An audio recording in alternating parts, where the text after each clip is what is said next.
Right here in front of me, and right now in front of me also, is the On Cloud Stratus in the color Fossil, which is this color here, and Midnight, which is actually black. We got them in size 9 for male, and we're going to be opening these up today and seeing how they look, checking them out, all the details, try them on, walk around, let you know how I feel about them. And that's all coming up right now. And right here in front of me, we have the Cloud Stratus in Fossil and Midnight. You can see right here on the label indicating Fossil and Midnight. And the old but reliable but familiar On box, looking so fly. And of course, On boxes are always recycled. And themed, just like all the other On products, there's a nice cloud on the outside of this recycled packaging. Now this was ordered directly from On, from their factory. So this was part of last year's models. Again, I believe I got them for about $100. I think they were 20% off of normal. So let's take a look and see what's inside of this box next. The On freshness keeps rolling here on Supercar Street Racing with these amazing On shoes that were ordered at a discount, the Cloud Stratus. Let's open them up now and get a closer look at what is inside. And as always, the packaging does indicate that it is 100% recycled cardboard. It has a message right here letting you know. And inside the box with recycled tissue paper here protecting the On shoes.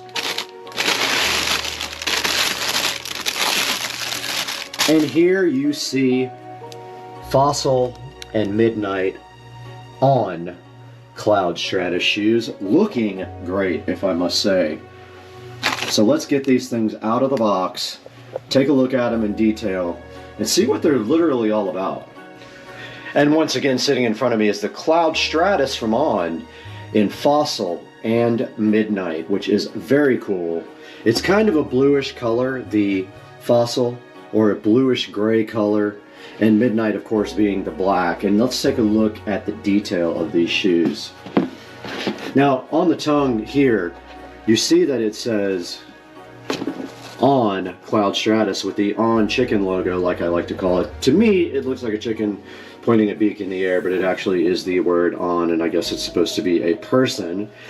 But yes, right here on the tongue, they've got the On Cloud Stratus logo, which looks pretty cool. It is in blue and kind of a reflective silverish white right there, as you can see.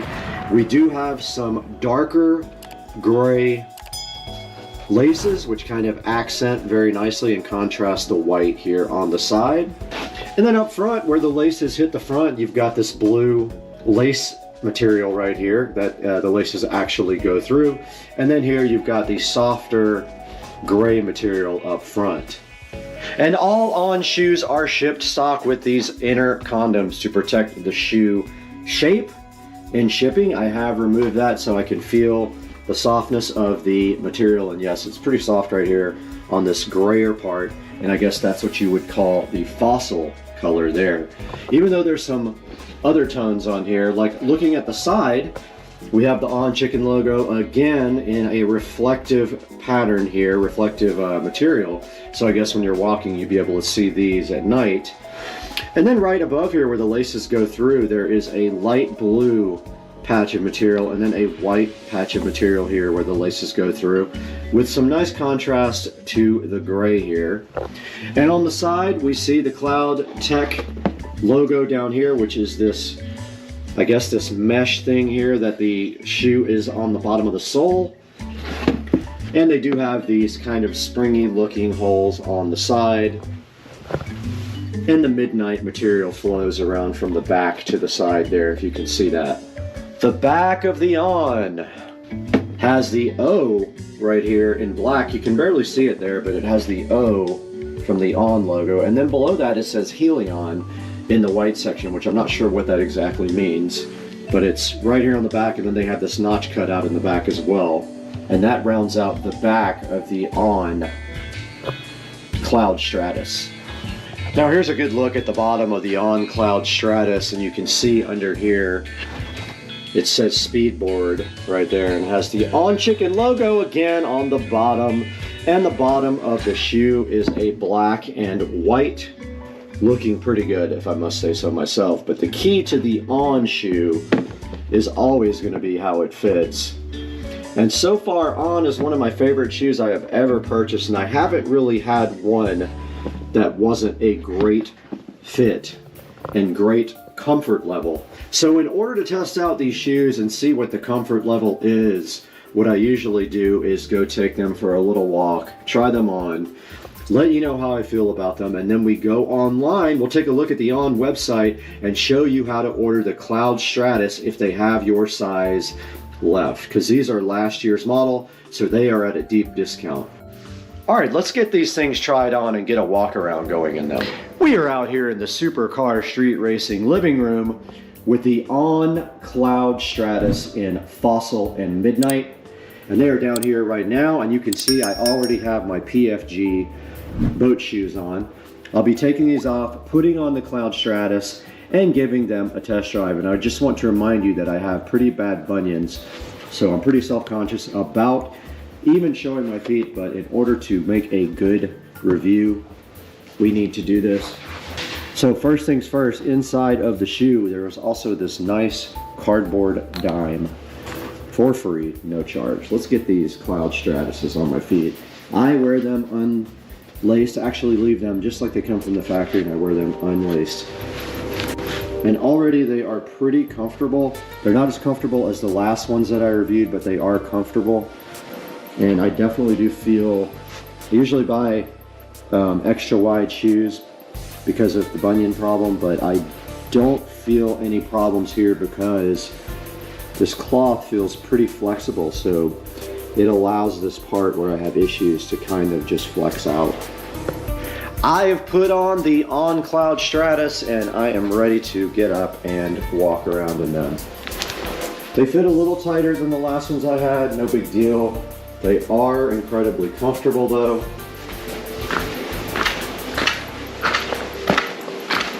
Let's go out here and take them for a walk down the block.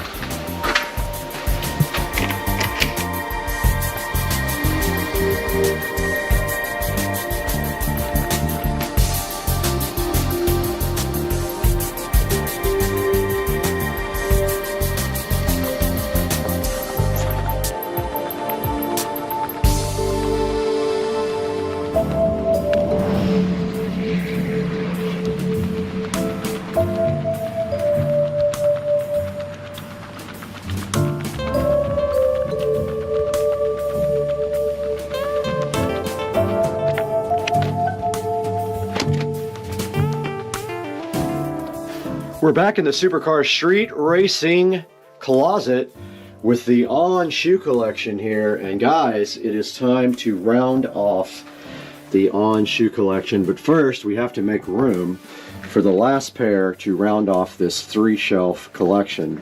So let's take these flip-flops and move them elsewhere. They can sit there, and the On Cloud Stratus can go right up here.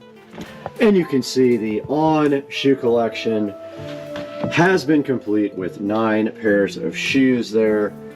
And then once again over here we still have a bunch of our Puma shoes and also some flip-flops, or Puma if you like to call them that.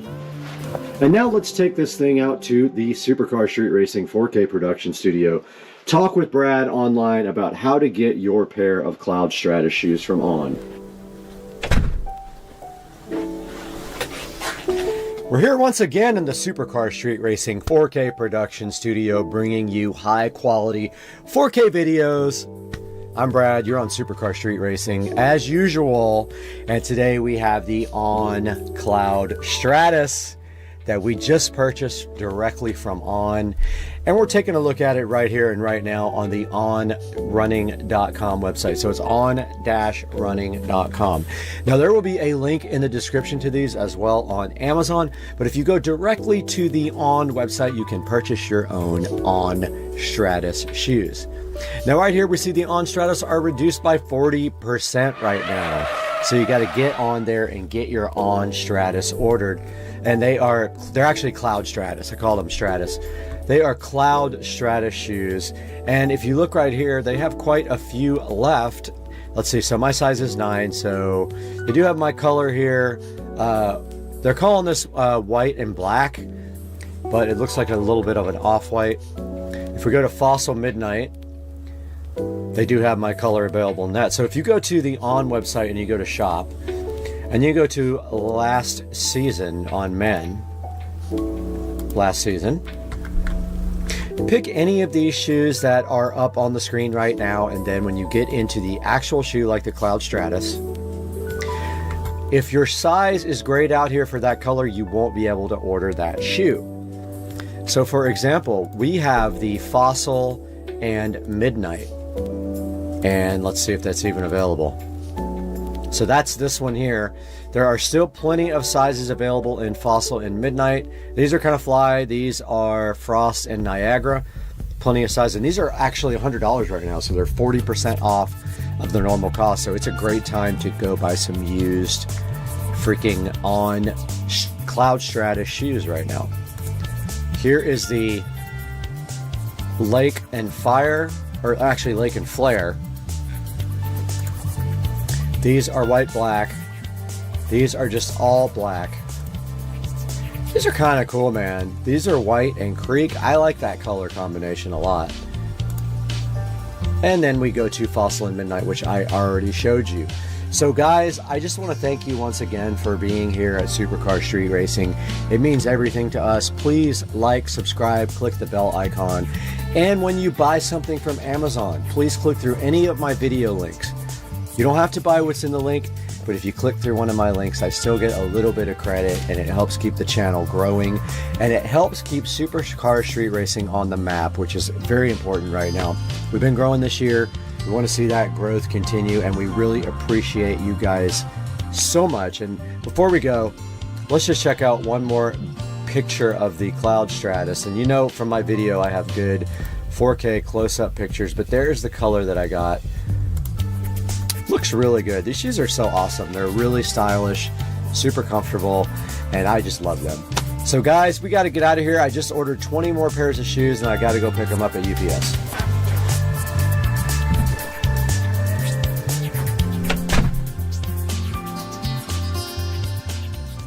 In the first quarter of 2023, they sold over a sucky motherfucker ass piss. Thanks. Are you sleepy time? He's so sleepy. Are you sleepy time? Oh, you. Hey guys, welcome back to the channel, and check this out. I got something to show you today, and it is right here.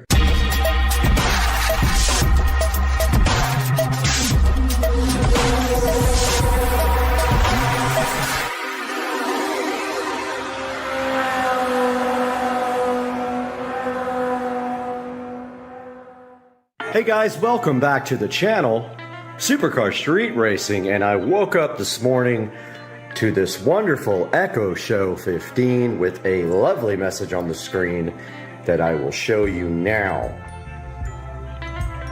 So check this out. I had no clue that Amazon was about to release an update for the Echo Show 15 that would totally transform the device into a cool multimedia solution. Is Transformers Dinobot Adventures Dinobot Squad Grimlock Dinobot. Exactly. So Credit King 3-pack. It's $27.49. Find delivery details at Amazon. That was absolutely wonderful. So yes, woke up this morning to find this lovely update on the screen and had no idea what it is, and apparently you can now turn your Echo Show 15 into a Fire TV. Here we are in the kitchen right in front of the Fire TV Stick 4K, which is plugged right into the back of this little cool television that I actually found at the thrift store for about 10 bucks, and it's awesome. It's does 1080p, and I have the Fire Stick 4K plugged into this in the kitchen, where I can do cool things like show me the garage. Sorry, I I didn't find anything made garage. Okay, Consider purchasing a cloud. That's hilarious. Alexa Voice Remote Pro. Show me the garage camera. Okay. So this should actually be showing me a security camera. And there we go. So there is a skill for the Wise Cam. And there you go. So this is a standard Fire TV Stick 4K. Now they make other versions of that device. They make higher end versions that are not sticks. They make, I think the Cube is one of them. We can show you that on the screen. But yeah, this is a good low cost addition to any television. You can just plug it into the HDMI port and you have your remote here. And then you have a Fire Stick anywhere you have a HDMI port. This is the Show 10. I'm not going to say the name because it will wake up. This guy did not have the message on the screen this morning. So this one used to be the largest Show device you could purchase, and now they offer the 15, which you saw installed in my wall and powered from the switch below. So no update on the Echo Show 10. Sorry, the laundry is in the washing machine, but here is the Show 8. And we walk up to this looking for the update. No such thing. If we go here to settings and we go to device options and we look at the software,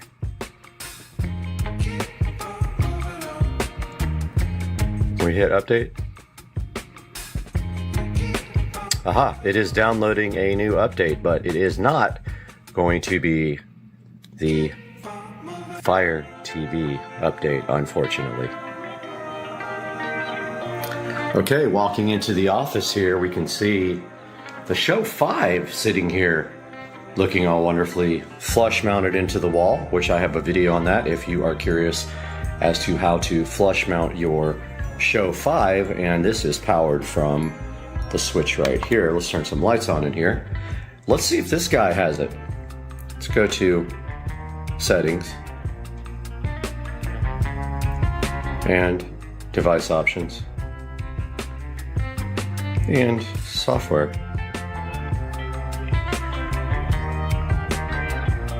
No updates found. We will not be able to make this into a Fire TV.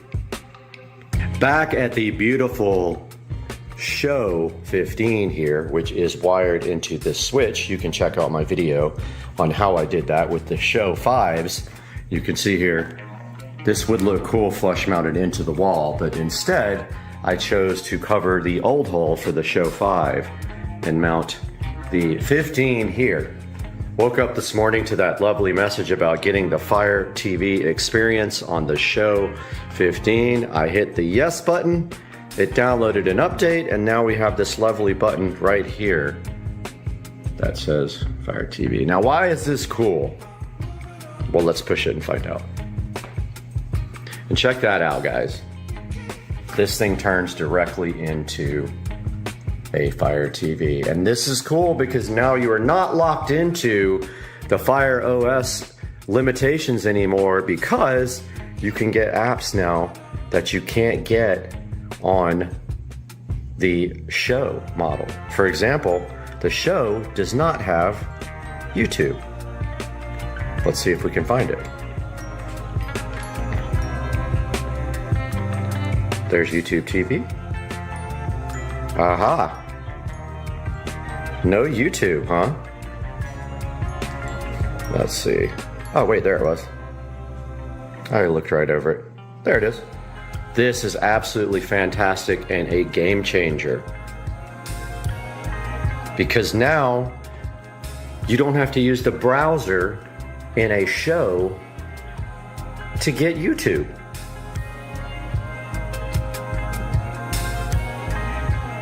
So it's telling me that I got an app, and now we can open it. This is literally the best thing that could have ever happened to the Show 15. Look at the controls. Pretty freaking cool. So I was wondering how they were going to do this, and they have gotten the controls on the screen, which is very cool. So I'm gonna go ahead and sign in to this now. Wanted to show you guys the limited touch functionality that I just realized. I was sitting here trying to hit sign in when in fact you have to use the pad here. See the pad? So I am gonna go ahead and use the pad now to sign in to my YouTube account where I have premium. Okay, we are back and signed in with one of my accounts here, and as you can see, we have the lovely touch screen here, and we're using the touchpad that they designed for YouTube, which is pretty cool. There is the Supercar Street Racing channel. And there is a video of mine. And so keep on trying to use the touch screen, and it does not fully function on the YouTube app. And there is the Supercar Street Racing channel and the last video of the pressure wash. And that is very cool because now I've always wanted to use this to play videos and link it to the dot that is in the closet there with the audio for the whole home audio system. Now I can do that. I was doing it over here, which can technically do the same thing, but now this device in here can actually be the one that serves the audio for the house, I think. I have to research that now. Here we are on the Alexa app on the Android device, and if we go to devices here, and we go to plus, and we go combine speakers, and we do multi-room music, and then we do this living room show. We got to find it there, and the dot, because the audio will come out of the dot. We hit next. Choose a name. House audio.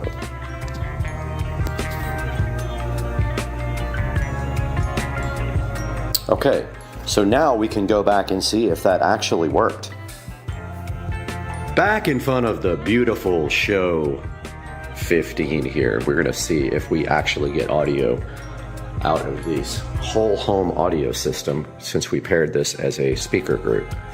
So let's try to find some music. Oh, but keep trying to use the push button, the touch screen. Let's do this. Oops, I pushed the home button.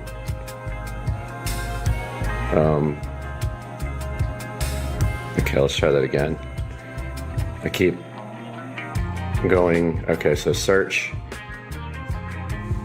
And let's do, aha, we can't. We can do the voice, but let's do space music. Space.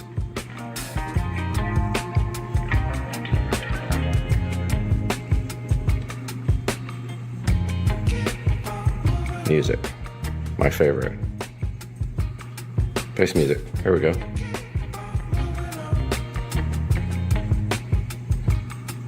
Okay, let's see if that worked.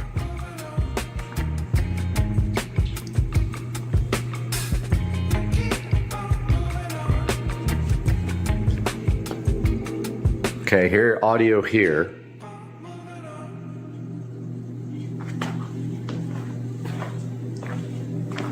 Echo, raise the volume. Not hearing it. I'm gonna check out and see why. Back, and I was able to figure out the multi-room audio. I think you have to actually push this button. It doesn't actually just start playing on the multi-room audio. And here are all the groups.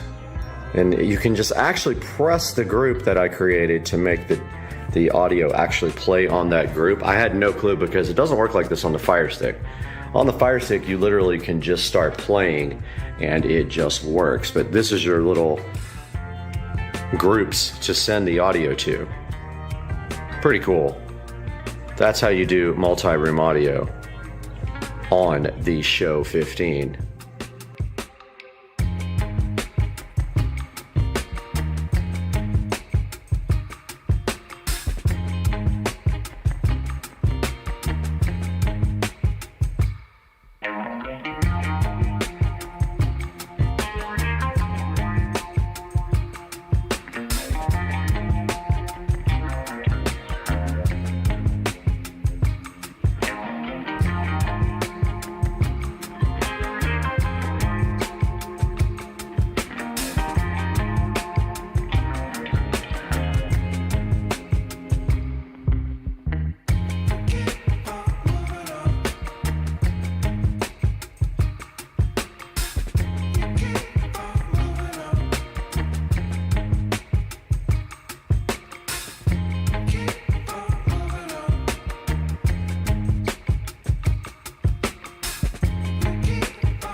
Back in front of the Echo Show 15, and in conclusion, Amazon has added the Fire TV experience to the Echo Show 15, and as you can see, I will link another video here in the corner that you can actually sideload apps, even though a lot of websites will tell you you cannot.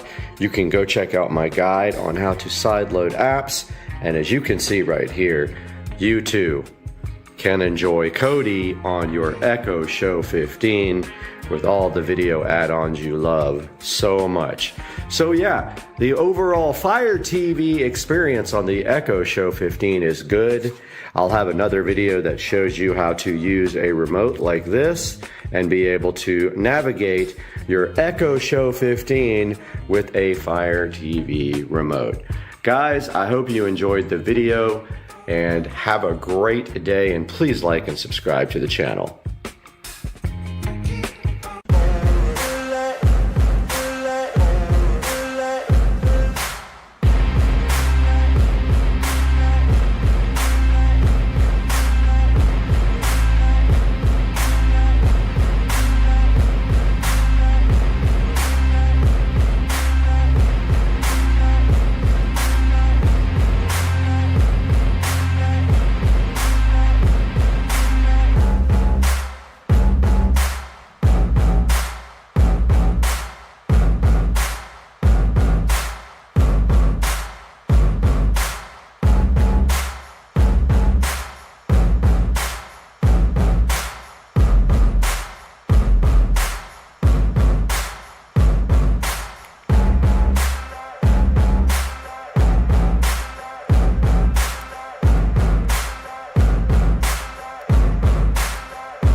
So slow.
Alright guys, we are at a point now where we are ready to connect the battery to the solenoid and the controller. B plus goes here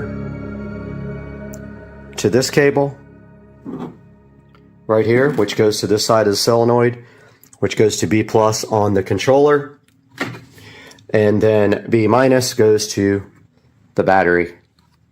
And we are ready to make this connection. I just need to tighten the top of this solenoid up a little bit and then go ahead and make that connection.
All right, we're ready to power it on and watch things smoke. Nothing happened.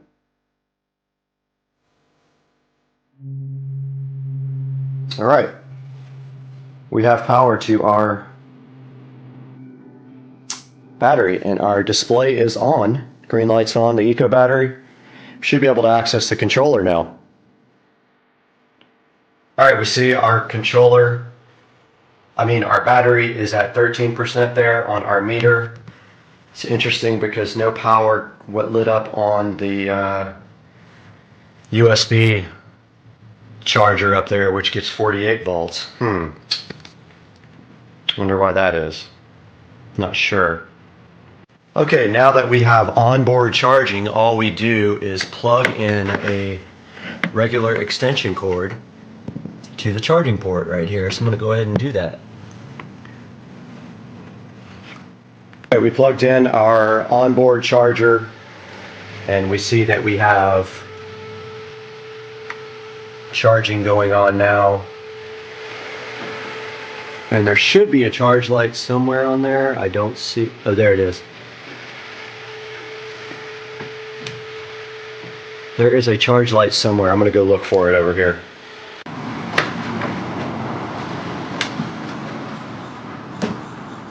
All right, we're back out here.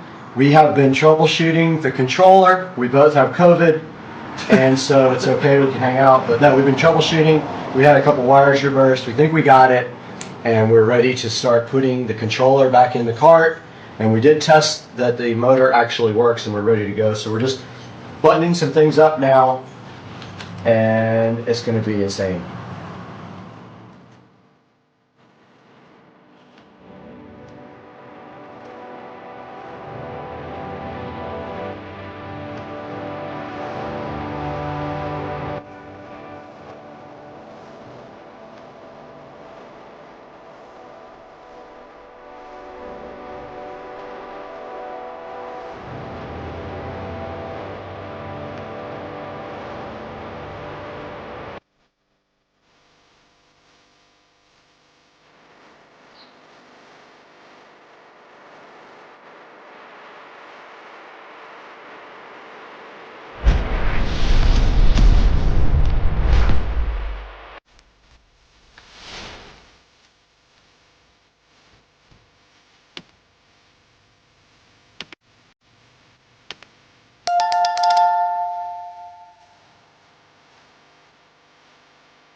All right, here we go, everyone. Maiden voyage on the 70 volt upgrade. I think this is going to be a little ridiculous. What do you think, Brad? I think this is, from what we just saw, this is literally insane. All right. Check motor temperature. What? Oh wait, it's on demo.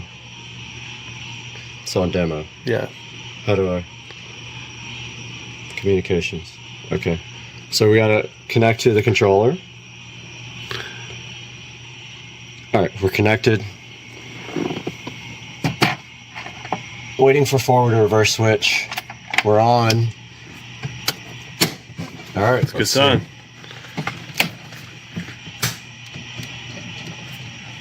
It's moving. All right, that's full throttle. No, it ain't. Just kidding. You can't be, not for what I did earlier. Got him. Oh, my lights don't work! Here, I got you. Okay. All right, just slowly ease into it. It's so slow. Full throttle.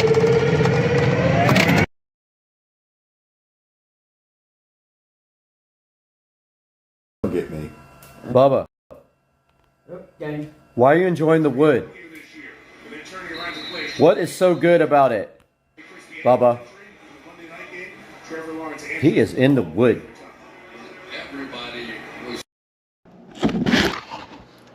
Oh my god, this thing is so freaking cool.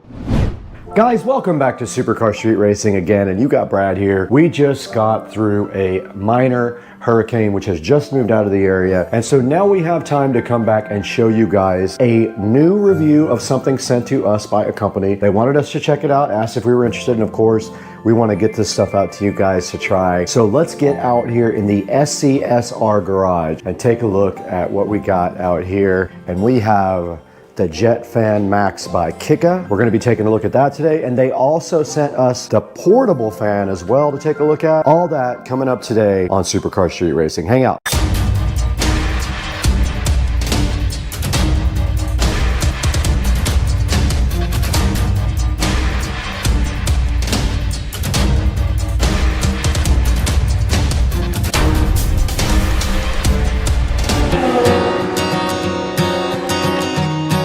Out here in the SCSR garage, we've got a very special product for you today. I'm wearing green for absolutely no reason, but today we have the Jet Fan Max sitting here, and you guys have no idea how cool this thing is. We're going to be taking a look at this today for the very first time, and the challenging part is that the instructions are in Chinese or something, and so I had to try to translate them to figure it out. But we're going to open this stuff up really soon and see what's inside the box, what they included with the Jet Fan Max and the portable fan as well. We'll get that information to you guys today and tell you how we feel about this fan. So let's get going. We got a lot of stuff to do today with this, and we're out here in the beautiful garage hanging out with the Tesla and the golf cart. Let's get this thing unboxed. We're starting with the Jet Fan Max here from Kika, and right in front of me you can see the box is silver and does show a picture of the fan in front right there, and then it's got some little artwork around it like that, and on the back it looks identical to the front. No big deal, nothing really on it.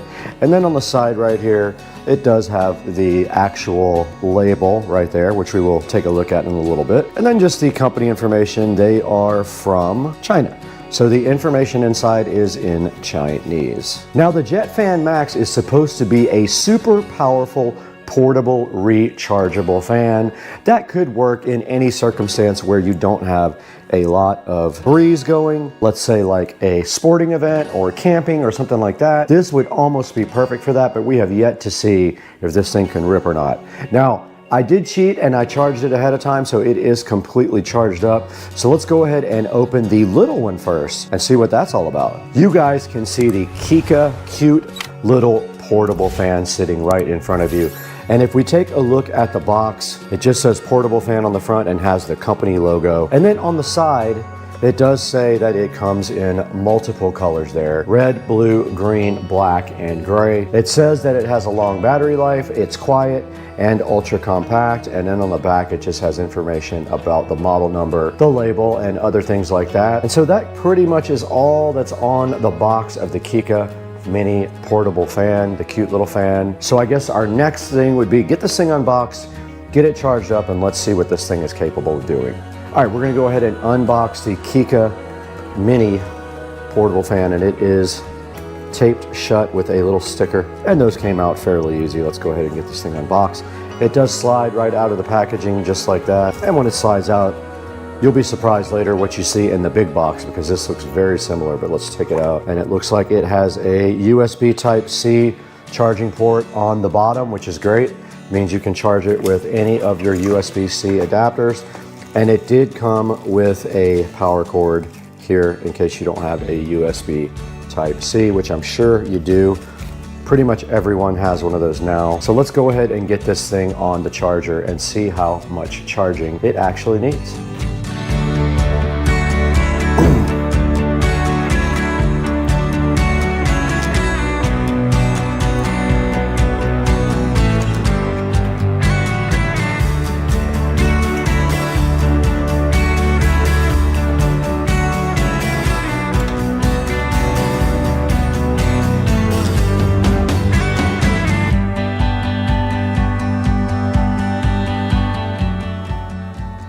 All right, you saw right there that we turned on the Eco battery inside the golf cart. We did switch on the 12-volt system, and now we have plugged in the mini portable fan to the club car precedent on the 12-volt system here, and it is charging with this USB Type-C cable. It is on a single LED, so we're gonna go ahead and let this guy charge up until it is fully charged.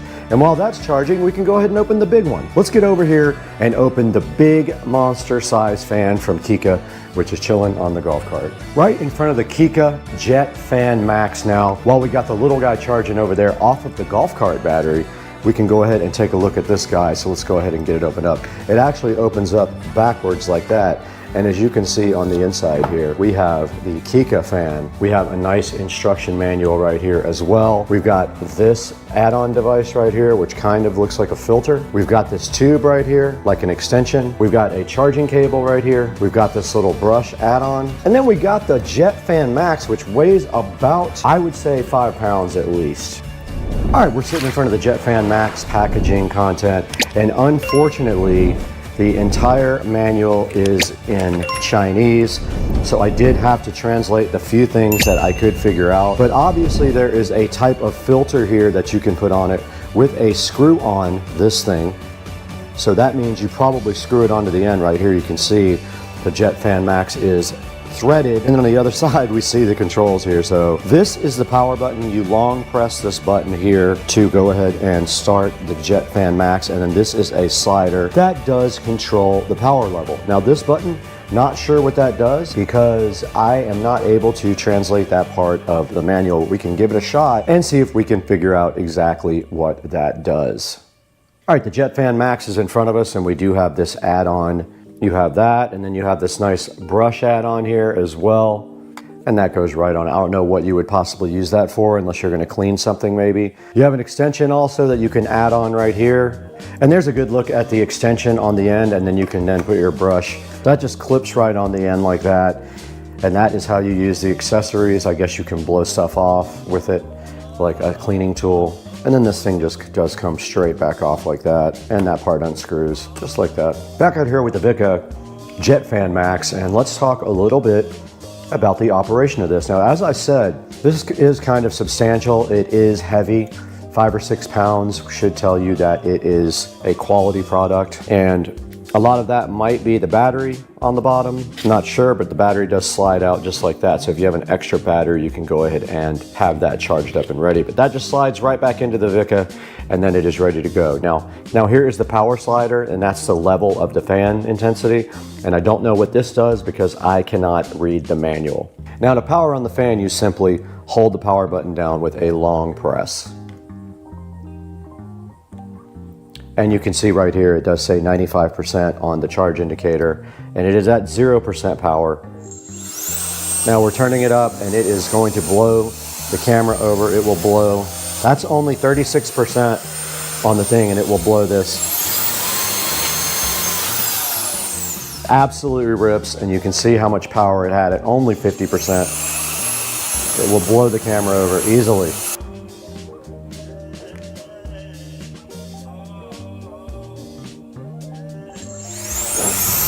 60% power.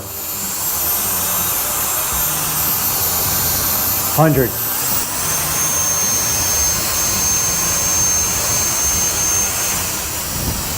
So strong. Wow. All right, I don't know if you guys can see the dust on the car. We're gonna give this a shot to get the dust off of the car. Let's see, there's plenty of dust on the car. Here we go. Blew it right off.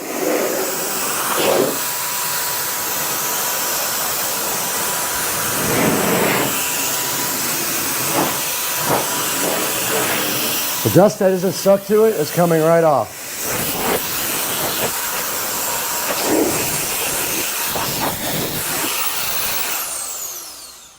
Now here's a look at the indicator from 0 to 100% on power is what you see right there. It's on 0 right now. And I still don't know what this button up here does. Let's give that button a shot. Oh, it's a turbo button. 100 and this is turbo. Oh, it won't let me do any more turbo. Oh, there it goes. All right, it would not let me go on turbo the second time. I don't know why. Maybe the fan will overheat the motor. Let's see. That time it did. That's the turbo button right there, the top button. All right, we determined that the top button here is the turbo button, and it will not let you keep that on for long, and I suppose it is because the fan motor will probably overheat. Now we were on 95% power. Let's go ahead and plug this in again and see where we are after using it briefly. 77% charge after using it for about 2 or 3 minutes. So you're not gonna get a whole lot of power time out of this, it looks like. That went from 95 to 77 in not too long a period, but also we used the turbo button 5 or 6 times, so that probably sucks down extra battery. I would say you probably could get a good 10 minutes out of this if you really needed to, but we would have to test that completely. Once it gets fully charged up, we'll see how long we can get this thing going for. But we can get 10 minutes out of it. In the Supercar Street Racing kitchen, over an hour and a half has gone by, and you can see that the fan has now charged up to 100% on a standard USB outlet right here. It is a 20-watt USB outlet, and we use regular USB Type-C. Now this thing was down at 77% after around 3 or 4 minutes of usage and also using the turbo button. Now, that is probably going to be tested here very quickly because we are going to turn this thing on and see how long it takes to go all the way down to 0%. But first, we need to head on out to the Supercar Street Racing garage and check on the other fan, the mini fan. So let's go. The mini fan has also been charging for an hour and a half, and it is on the 4th dot of charging, so it is not quite done yet. Let's let that fan get all the way done, and then we will test the power of it to go all the way to 0. The Kika Jet Fan Max is fully charged at 100%, so the next step is to turn this fan on and see how long it takes it to go down to 0. Set a stopwatch. Okay, stopwatch started. Now we have started, we are 2 seconds in. We're gonna go ahead and power this fan on at the bottom. You hold down the button, it is on, and then what we're gonna do is just turn it on high and see how long it takes. And it is. The only way we could get it to stay was with a 2-liter bottle of Coke and our tequila. So we're gonna let the battery run down now. I can't see the battery, unfortunately. Let me turn it where we can see it. We've got 1 minute, 18 seconds.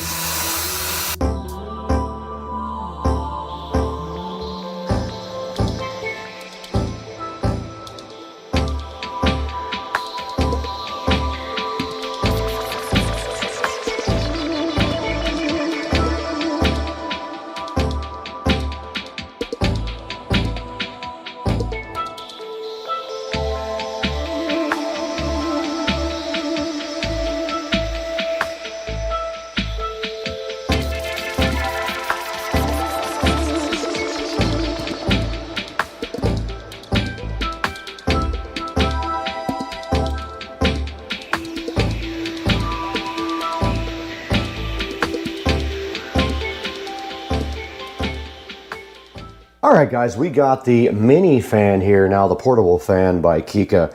And you just saw how the Max, Jet Fan Max did in the endurance test. And now we're gonna test the mini portable fan here from Kika and see how long this goes. All right, guys, we have our stopwatch running right here on our device. And so we're gonna put our fan right here, start it up and see, we're already 10 seconds in, let's go. Fully charged right here. Let's let this thing run.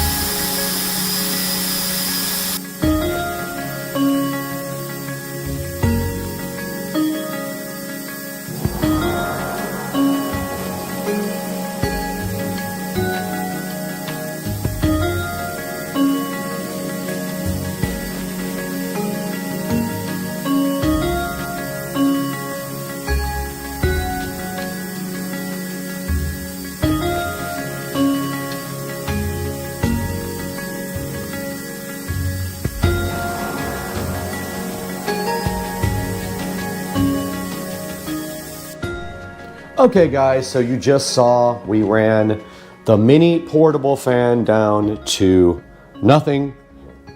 You saw how much time that took, and we ran the big Jet Fan Max down to nothing, and it is at 96% after 3 hours, so it is almost recharged to 100%. Just using the typical USB Type-C cable here.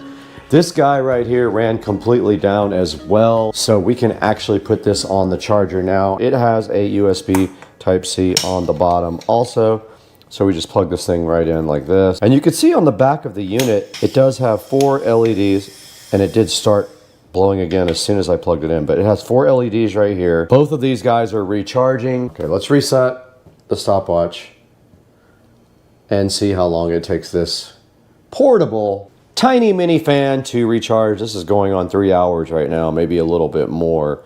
And then we'll give you an update once we get all this stuff completely recharged.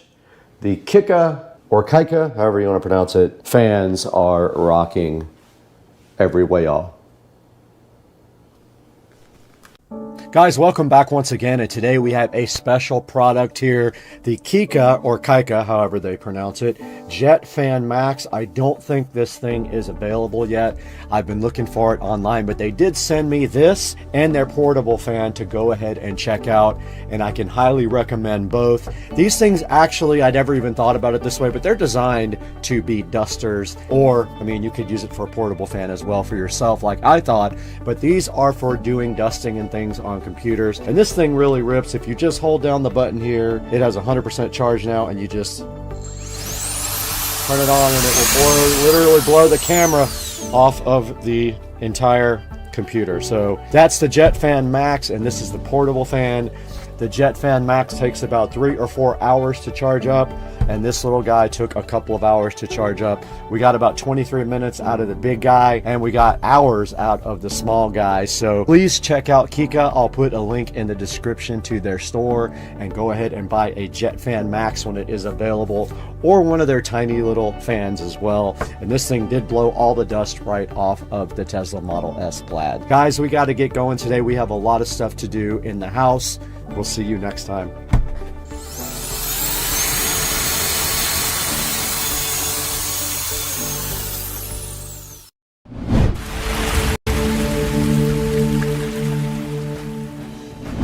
Guys, welcome back to Supercar Street Racing. Exciting day today in the Supercar Street Racing living room. We're only in here for one reason, because this box is so heavy I can't move it to the other room. But today Timgo reached out to Supercar Street Racing, wanted to know if we were interested in checking out their 48 volt 100 amp hour lithium battery for golf carts and other applications. This one is going into a golf cart though. So today on the channel, we're gonna get this thing unboxed right where it sits because it's so heavy. We're gonna take a look at it and then install it as well with Joe on Supercar Street Racing.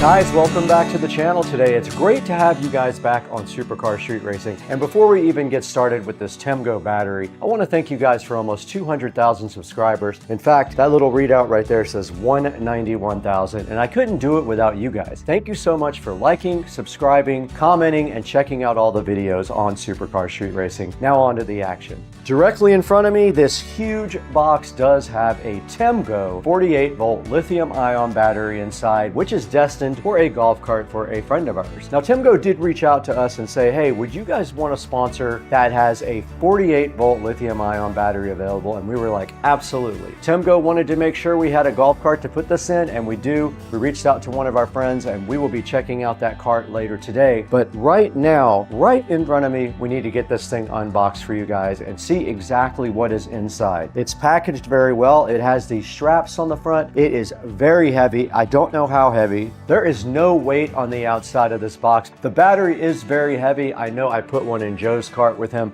and it takes two people to lift it up and put it over the battery bay. So let's go ahead and see what we find inside of this Temgo packaging right here.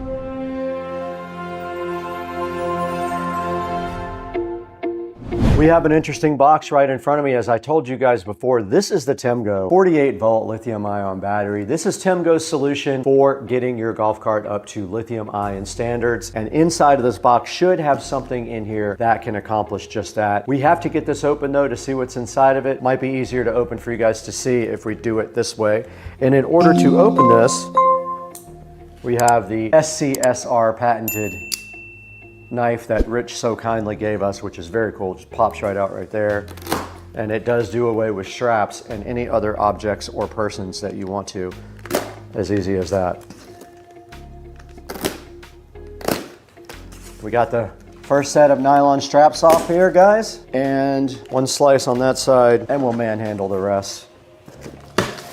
It just did pop right off. Box is a little bit torn up right there. No big deal. I don't see any damage to the inside though. And then inside of the box, we do see Temgo packaging here with something in it. There is a package with some kind of something in here. So we will have to take a look at that and see what that is. And then there's a nice styrofoam condom sitting directly on top, keeping the battery nice and snug.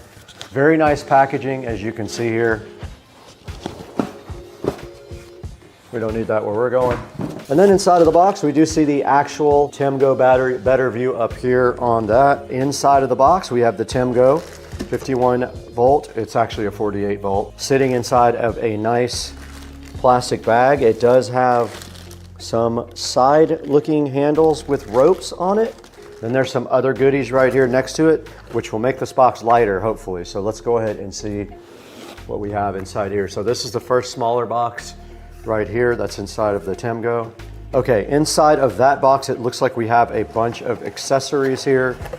Looks like we have a wire for the readout. We have some nuts and bolts for everything.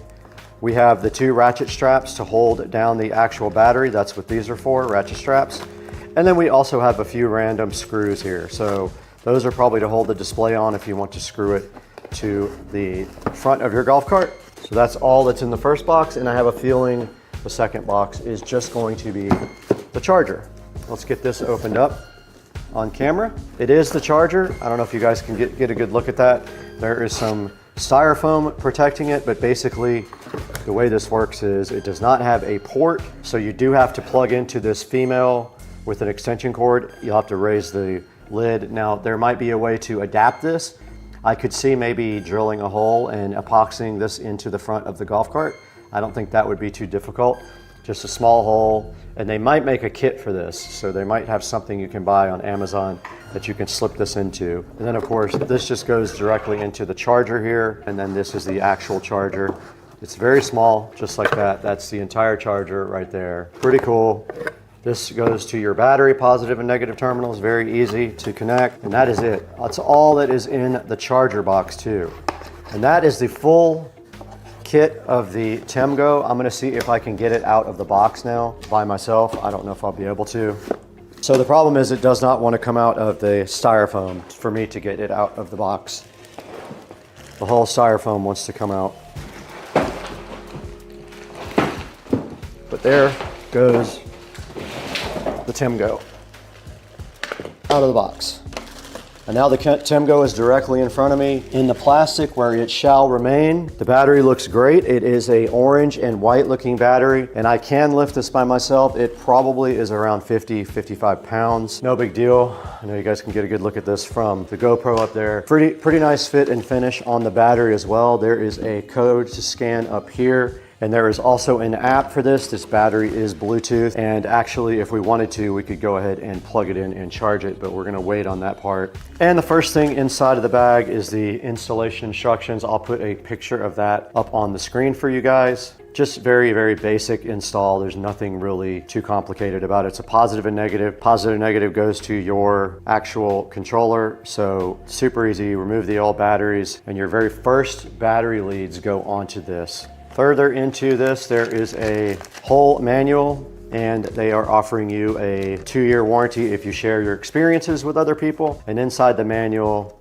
there's just some charger specifications, a installation diagram, shows you how to put the screen on, which is also very easy. And then it shows you how to open up the app as well. And that is about it. That's inside of the actual battery. So that is all for the unboxing part of the battery. Now let's go ahead and throw it out where we're gonna start this install process with Joe and Brad.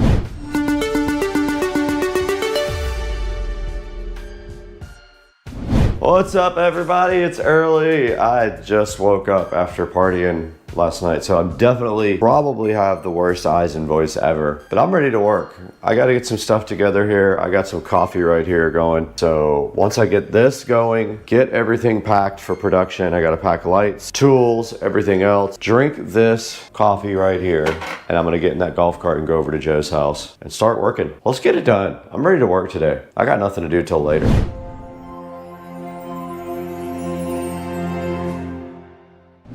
We're in the truck right now, and we're headed over to check out this golf cart. We did find a candidate for getting this battery put in, so we're going to check out the cart right now. Looks like it's 48 volt, and it has some sort of Trojan-like batteries in it now. Yep. And then tow it back over to your house so we can start the process. Also, while we're here, I want to take a look at his dashboard to see where I think a good spot is to mount that display.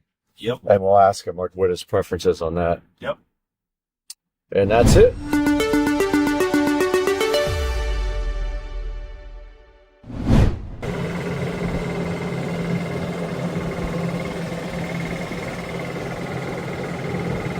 And tow to Joe's house.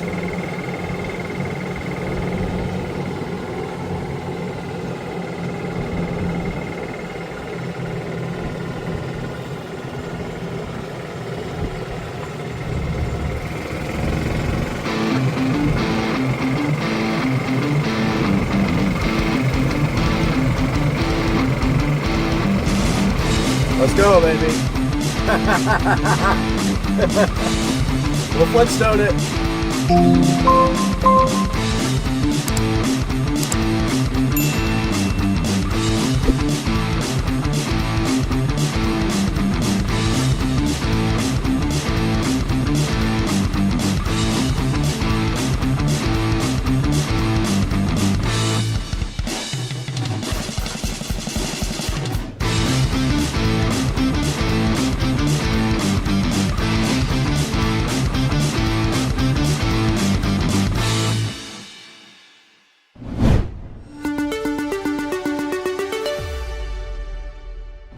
Okay, you guys just saw the golf cart that we're going to be putting this nice Temgo, and so let's go ahead and throw it back outside to that next step in the process, getting those old batteries out.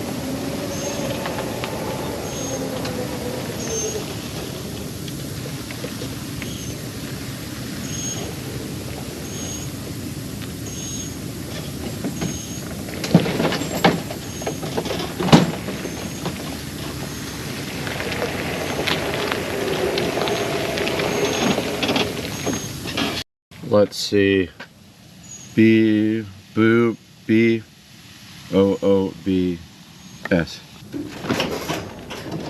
Got him.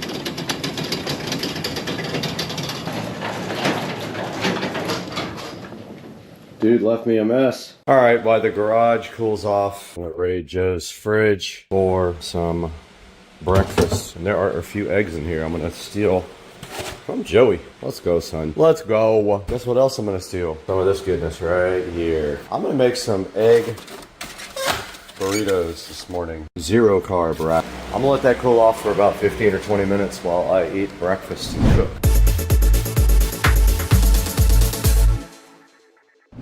Okay, so there's copyright music playing, but thanks, Joe, for breakfast, dude. Appreciate it, brother. Look at these egg tacos, buddy. We're out here in Joe's garage now. We just stole all of his breakfast. We ate all his food for free. We broke into his garage with the code boobs because why would it not be? And now we're out here in front of this club car and we're gonna go ahead and get all these batteries out. That is the next step. Getting the batteries out of the club car so we can get the other battery in. Now in the process, there's a lot of corrosion on these batteries as well. What I'm gonna do is I brought my drill brush and I'm gonna go ahead and brush off all this nonsense right here, all this battery acid and everything that has built up, and then take everything off. And if I have to put new terminals on these, I brought everything with me to do it.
All right, we got the battery compartment cleaned out as best I could. It could get better, but to be honest with you, I don't think that it's a big deal. We'll figure it out.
Okay, I got the battery into the bay here, and as you can see, it is a tight fit.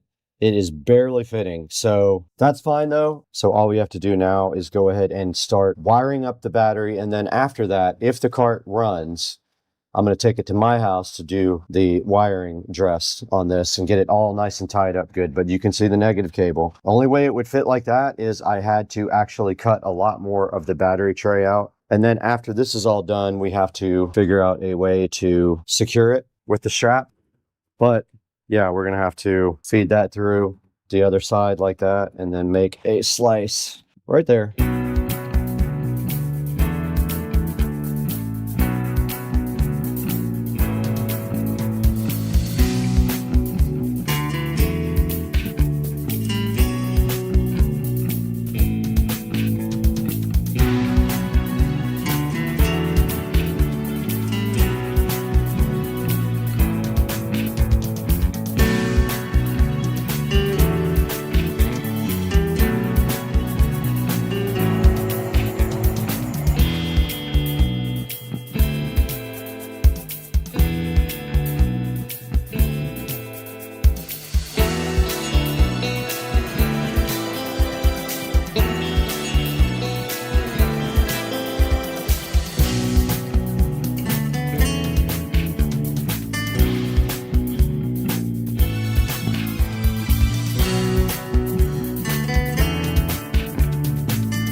All right, the battery is connected now.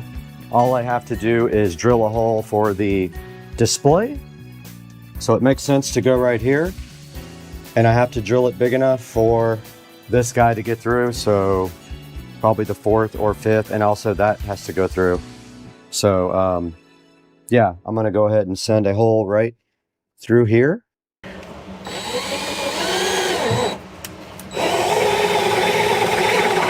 And that looks like it's perfect. I have to start at the front. So yeah, that works perfectly. I have to start at the front though, so let's find a place to put this display. All right, I have the battery on. It is at 54%. I'm gonna go ahead and plug it into the charger now and let it charge up all the way. I have to mount the charger still, but I have to take a little break. It's on and connected. And here is the charger. Plugs into a regular extension cord here, so got to find an extension cord. Oh, I'm an idiot. Forgot to wire the charger. I am literally stupid.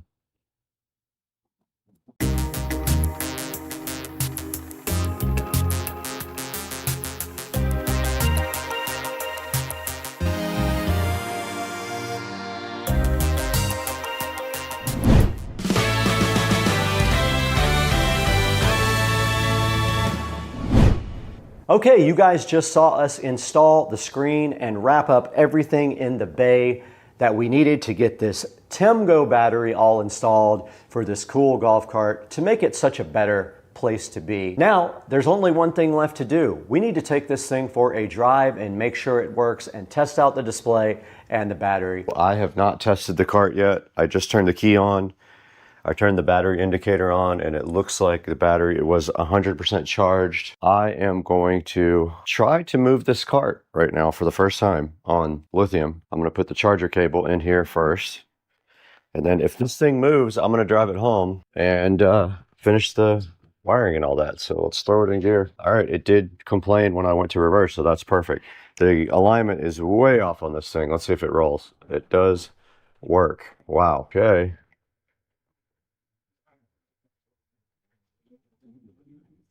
It rolls. All right, let's put my cart in Joe's garage. Back in the garage now, and I brought all of my tools back home, and I brought the cart here as well to go ahead and wrap up the wiring. Now, I don't like to leave a cart in any kind of condition that's not any way that I wouldn't want it for myself. So I'm gonna go ahead and wrap up the wiring on this cart using all my tools here.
All right, we're going to go ahead and download the app for the TEMGO. So we go TEMGO, looks like it right there, install. It found the battery already. And there is a good look at the battery. We have all of the different cells here available and we can see the battery temperature, but I'm going to go ahead and plug the cart in. I am going to breakfast, so don't have a lot of time, but I wanted to show you guys the app. We are connected via Bluetooth, and then the cool dashboard where we can see everything going on with the battery. That is the TEMGO app.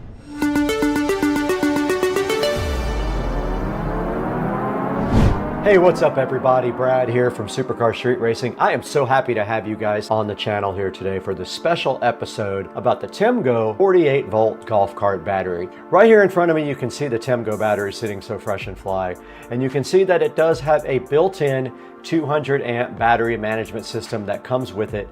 It's a full kit. You get everything you need to go ahead and convert your golf cart over to lithium ion. All you have to do, like you saw in our video, is remove the old golf cart batteries, the old lead acid batteries, or your old lithium ion battery if you have one of those, and go ahead and put in the kit for the TEMGO. Right now it is $7.99. It might be different by the time this video gets aired, but right now it's $7.99. It has 4.9 star reviews out of 45 reviews, which is very good in the review department, almost perfect. And right here in front of me, you can see it comes with the nice display. It does work with the TEMGO app. It has a cable there for your display that goes and mounts up in the front of your dash area to keep you informed about your battery condition and charge. Now this says it's specifically designed for the golf cart. It says it weighs 87 pounds. I believe that. I thought it was more like 50, but 87 sounds reasonable. And it does come with all of the hardware necessary to mount it and connect your battery cables. It's saying ideally you might get 40 to 47 miles. It will vary. It can output up to 200 amps of continuous current. It has a 600 amp peak if your controller and solenoid can handle that. And it is IP65 waterproof rated. Now you can monitor this battery in two different ways. You can go ahead and use the app, or you can use the screen that is mounted so conveniently up in the front of the golf cart. Now this thing does indicate that you can charge this battery in 5 to 6 hours. It will charge at 18 amps if your current will allow it at your house. It has an input voltage abnormal protection, as you can see here, over voltage protection, and short circuit protection, so it is safe. This is your one-stop shop for a battery kit for your golf cart. Check it out, it's got everything you need. It does say if you want to, 4 of these you could parallel and go ahead and use in a solar system. So this guy is supposed to last up to 5,000 deep cycles, which is very good. That gives you a long life range on your lithium-ion battery. Probably about 10 times the life of your normal lead-acid batteries. This thing will do 200 amps of continuous discharge, and when you need it, if your system supports it, up to 600 amps for 3 seconds. This guy's got a maximum power output of 10.24 kilowatts. It's compatible with off-grid solutions as well, so if you need something for off-grid, go ahead and consider these to support up to 4 batteries. Now they do offer a 36 volt and a 48 volt. We chose the 48 volt, of course, because there are more golf carts out there, but if you need a 36, there's an option here for one of those as well. Go ahead and go down to the link in the description to order your TemGo from the official affiliate link for Supercar Street Racing. It does help us out so greatly when you do that because we only get a few dollars to run the channel every month. We need the extra money. If you guys could help us out by ordering this or anything else through any of our product affiliate links, it will carry over to anything you want. Go ahead and click one of our links. Order whatever you want. I'll get maybe 50 cents to $1 from each thing you get, and it'll help out Supercar Street Racing. And at the time of this video, we had 191,678 subscribers on the channel, and that's all because of you. We couldn't do it without you. Please like and subscribe. Your comments are important. Also, we want to know all about your golf cart, what you did to yours, what you bought. If you bought this one, if you bought a different one, put it in the comments. We might even share your videos if you want to share them with us, so tell us how we can get those as well. Thank you for liking and subscribing. Keep it up. Keep up the momentum here for Supercar Street Racing. We love you guys. We're big fans of yours as well. We got to get out of here. We got projects to plan and videos to create.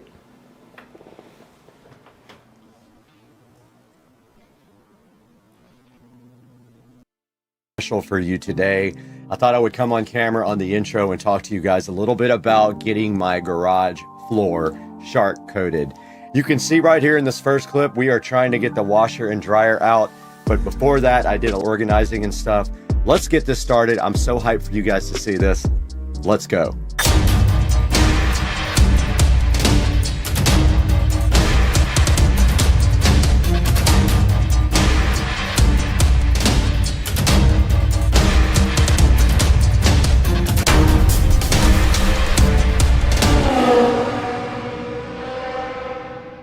Welcome back to the channel. We are Supercar Street Racing. You can see right behind me here, it says it somewhere.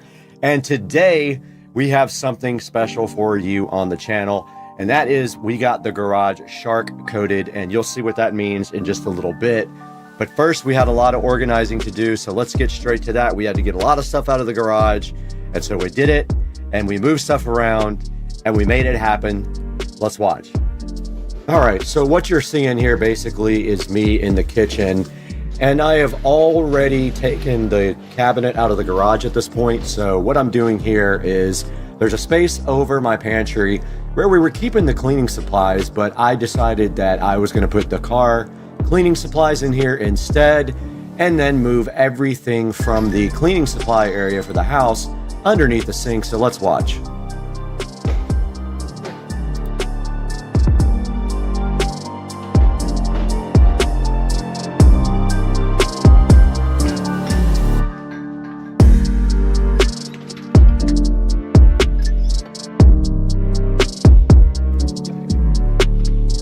So right here, basically what I'm doing is putting everything for the stove cleaning above the microwave, but actually I ran out of space under the sink later, you'll see. All right, guys, as you can see right here, we got all of our cleaning products in here. It is a tight fit, unfortunately, but that is all the space that I have. I also have some overflow going up here where I will put some stuff that won't fit down there, but that's how it's gonna have to be from now on. And now I have to move the car products into the top here on this very top shelf because I can't fit all of the house cleaning products there, so it only makes sense. I just don't have a lot of kitchen storage here, so let's get busy putting the car products up here on this top shelf.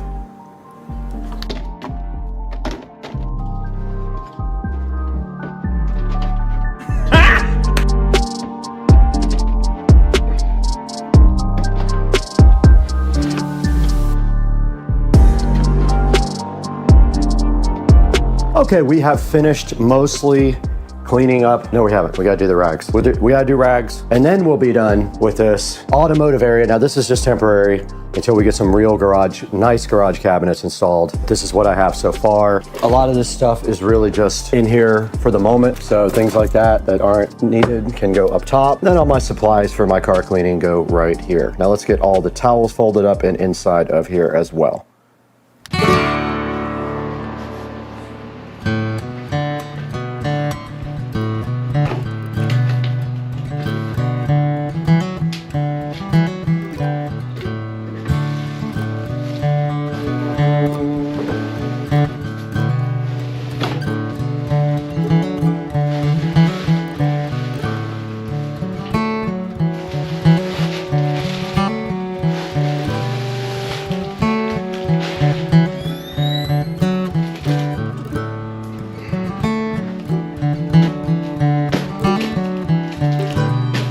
All right, guys, we are back in the Supercar Street Racing Garage, and we have finished part 1 of the video about our new garage floor being put in. Tomorrow, we have to get this washer and dryer out tomorrow with them. They're gonna help me. And you can see that this floor has gone through some abuse in the last 4 or 5 years, and it has tire marks on it, and it actually peeled up the epoxy here when the tires were hot on it, which is why I put the mats down. And you can see that the mats have basically melted onto the floor.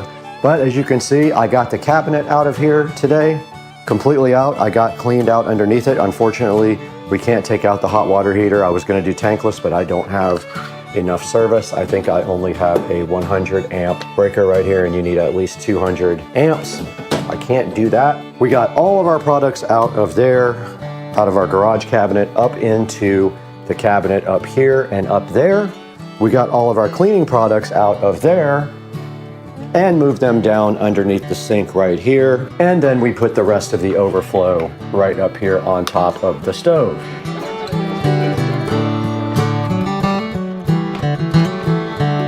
Now in this clip here, you can see the guys from Shark Coatings did get here pretty early in the morning, actually earlier than they were scheduled to, so I was kind of not ready at the time. But right here in this clip, you can see we're trying to figure out getting the washer and dryer out.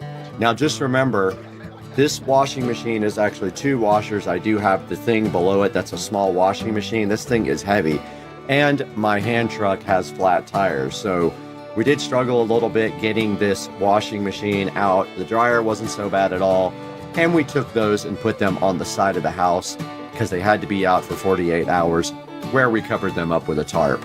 So let's check it out.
All right, guys, you saw my garage floor get shark coated. Such a cool process. They had those huge grinders. They ground everything down, and then they put the surface coat on there. And now what you're seeing on the screen right here is me prepping this back wall. Now, I took the bench out, and the bench had electrical running under it, so that left me with an issue that I needed to put electric down closer to the floor and over by the wall for my sprinkler controller and my landscape lighting timer. So what you're seeing right here is me doing the electrical work in the back of the garage.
We are out in the supercar street racing garage, and you can see right here and right now that the floor has been shark coated completely. They did that yesterday, and I let it dry overnight, and it is safe to walk on, but not safe to put the car on yet. It will be later tonight, and then tomorrow we can move the washer and dryer back. But as you can see over here, I'm already working on electrical for this wall, which you guys saw me doing a minute ago. I basically cut holes so that I could run power down to the corner for my landscape timer and for my sprinkler controller.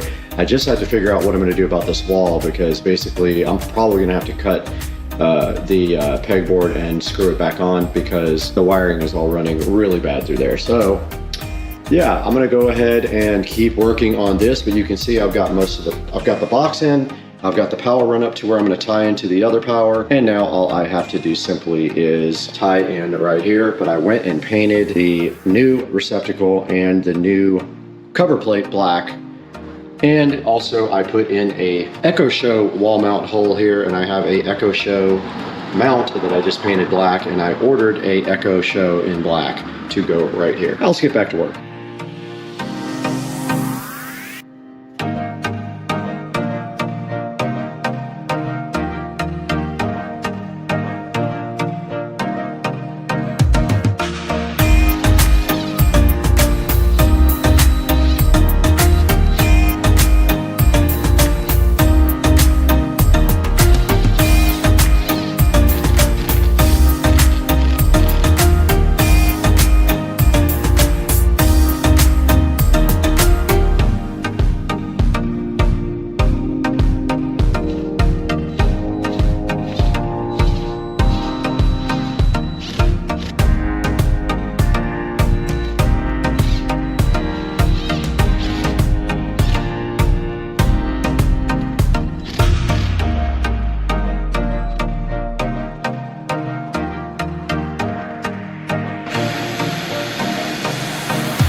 All right, guys, you just saw the last scene where I was doing electrical work. And basically what I had to do was tap into the existing electrical outlet so that I could get power for my Echo Show 5. I did have to cut the drywall to do that, so then I had to patch and paint, and that's what you're seeing in this next clip. And I also added a receptacle down in the lower left if you're facing the rear wall. And that's gonna be for my irrigation system controller and also for our landscape lighting. So let's take a look at what I did here next by patching and painting the back wall, which was never painted due to the washer and dryer being there.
All right, a little update from the garage, and I have finished the paint project. And let's take a look as we step back, and I'll go through everything that we did. Yeah, that peel satisfaction. We did have the floors sharp coated, and then we put the washer and dryer back up against the wall here on the newly sharp coated floors. We also removed the workbench, added an Echo Show 5 there, and ran power down to this brand new receptacle, which is also a USB-A and USB-C charger. We moved our landscape light controller over here. We had to cut the wall, so I have to repair that somehow. I haven't done that yet. And I did a terrible job patching the wall, probably one of the worst times I've ever done. However, there is a banner going right here that hopefully will cover most of that. So it's 4 feet by 3 feet. It'll cover a lot of it. And so taking a step back, you can see right here and right now how everything looks after the garage project. Now, I am considering getting a cabinet for right here. A really nice cabinet that covers up this ugly breaker box. We'll see if I can get one found, and it would just be as tall as I can possibly get it, and then cover from about here to here, or all the way across here to cover up this hot water heater. Eventually I would like to go tankless, but for now I don't have enough electrical service. Let's get the car pulled in here and see how it looks. All right, we did get the car all pulled in now, and we have the golf cart in as well. And stepping back, you can see how much space we have now. And I did pull the car in kind of sideways, but you can see there is a footer down here that you have to be careful of. I could go back more and over maybe another 6 or 8 inches, but now we have much more room in the back because the workbench is now gone. I could come back another foot easy there. And you can see I moved the charger cable to the wall here as well, and there is our Echo Show looking so fly in the wall. And so we have the Echo Show ready to go there as well. And stepping around, we have plenty of room here now to detail the car. And we have plenty of room for the golf cart as well. And I did keep this thing that was found in my yard randomly to put my car cover in. But yeah, guys, this is going to wrap up this part of the project. The only thing left to do, I have black blinds for that window. That's the last part of this project. And now let's take a look at it with the brand new garage door closed. And there you have it, guys. That is the garage project that I have been working on for months and months and months, coming to a close. And I do say it looks fly. Don't forget we have the hex lights. We have colored lights up here that we can change. And there they go, looking so fresh and fly. And guys, I hope you enjoyed the video, and I hope you enjoy all this hard work I do for you guys. Guys, welcome back to the Supercar Street Racing 4K production studio. I'm Brad, and you just saw my whole garage project come mostly to a close, besides getting the blinds up on the wall. And now I want to take a look at this shark coating website with you guys. Go ahead and go online to sharkcoatings.com and check out the website. And you can see they did a great job on my garage floor, and I would trust them with yours as well. Guys, thank you for liking and subscribing, and we will see you on the next video. I'm so happy to have you guys with us. We got to get out of here. We spent way too much time sniffing paint fumes.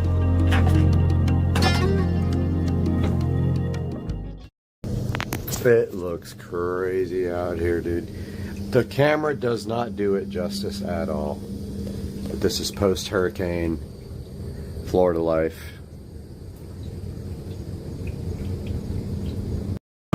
Kitty, it's Halloween. This is your favorite time of year. You can walk in front of a bunch of, I don't even know what I'm talking about. Walk in front of a bunch of people. Hi, Kitty. This is your night to shop.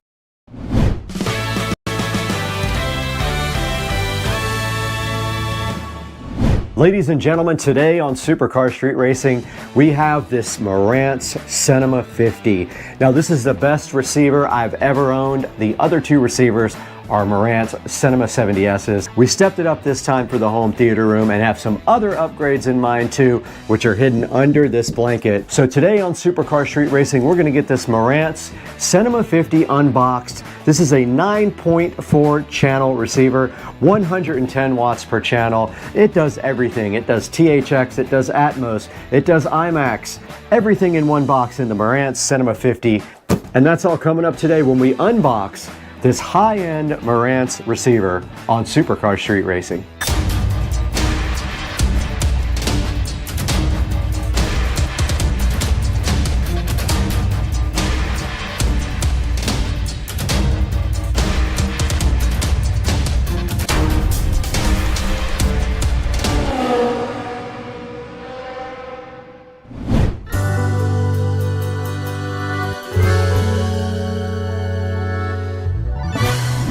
We are back on Supercar Street Racing. Welcome back. If you're new, welcome to the channel for the first time. And if you've been here before, we appreciate you coming back to check out the Marantz Cinema 50. Now, this is one of the 3 flagship models for Marantz. There is a Cinema 40 and a Cinema 30 that go below this one. But the Cinema 50 is a 9.4 channel receiver with 110 watts by 9. Plenty of power for what most everyone needs for a home theater. And then of course it also has 4 discrete subwoofer outputs. And from what I understand, you can control those separately in the software. Now this Cinema 50 I picked up on Black Friday for $500 off. It was a total of $2,000. It is not sponsored by Marantz. I was gonna try to get them to sponsor it, but they never answered my emails. This was paid for in full by Supercar Street Racing to bring directly to you guys so we can show you what this thing is all about. Now in the bedroom over there, we do have the Cinema 70S. The S is a slimline version of the Cinema receiver, and also in the living room we have a Cinema 70S, and I am super hyped to have this in my home theater. And you can see right behind me here we have a 4K projector from Anker. This is a Cosmos Max, and we have been using this projector for a couple of years and have had no issues whatsoever with it. We're going to be coupling this with the Anker Cosmos Max to see how good the sound is, and we're going to let you guys know. Now I want you to be prepared when you get the Cinema 50 that this thing is heavy, so be prepared to lift when this thing comes to your house. I was actually out of town and my neighbors brought it in for me, but it is sitting right here on top of this mystery box, which will be revealed at a later date. I say we go ahead, get this thing unboxed so you guys can take a look at what's inside the box.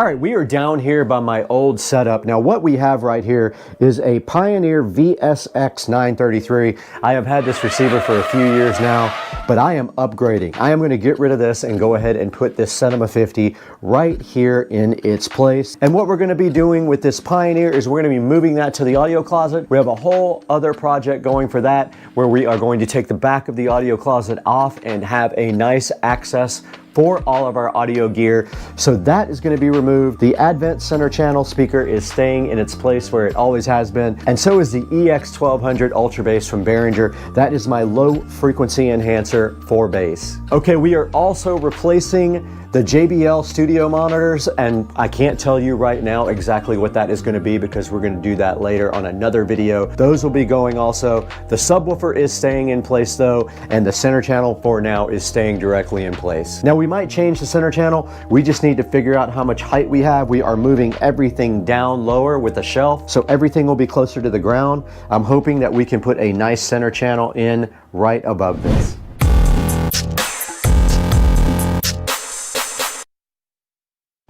All right, guys, we are right in front of this beautiful Cinema 50 box right now to get this thing unboxed on Supercar Street Racing. Do me a favor while you have a chance, go ahead and hit that like button and that subscribe button, and let's get this locked in so you guys can come back and check out all the cool stuff on the channel. Now, what we have in front of me here is the box, and you can see some of the features right here on top of the box: Atmos, IMAX, DTS-X, Aura 3D, IMAX Enhanced, Odyssey, Dirac, HDMI. This thing is just loaded with so many features that we cannot even say them all right now. It does do Ultra HD with HDCP 2.3, Dolby Vision, HDR10 Plus, and now the list just goes on and on for the Cinema 50. Now our goal today is to go ahead and get this unboxed and see what is inside of it. So what do you say we do that? There's not much more on the outside of the box. Let's take the patented SCSR knife and go ahead and slice open this $2,000 receiver that is one of the 3 or 4 high-end models for Marantz. There are 2 more models underneath this, and when I said that the Cinema 70S was a flagship model, it is not. It is the lowest end of it, but it also is slim, so if you need a slimline receiver, it is perfect for that. Looking inside the box, this thing also is compatible with your smart home. But if I say the name, it'll wake up. It is compatible with the Amazon ecosystem. You can use it with that. I don't know how that goes yet, so we will have to check that out later on. But right inside the box, as with all the other Marantz receivers, we have this beautiful box that has all the accessories inside. And opening this up, we have a nice quick start guide here. We've got our remote control here, which looks just like the other remotes that I have. I have 2 more of these. We have our Wi-Fi antennas. They do give you batteries. These are the Wi-Fi and Bluetooth antennas. Let's put them back so they don't get lost. And then here is a little pamphlet about HEOS right here. Inside further, we have our antennas. We have 1 AM and 1 FM antenna. Below that, they do give you some awesome labels to go ahead and label your speakers. Also in the box here from the Cinema 50, we do have the Odyssey mic to go ahead and set up the room. And we have our standard power cable right here for you. And what a nice presentation by Marantz. They always bring it when it comes to giving a good look when you open up the packaging. Now let's take the included foam out. We're not going to need this where we're going.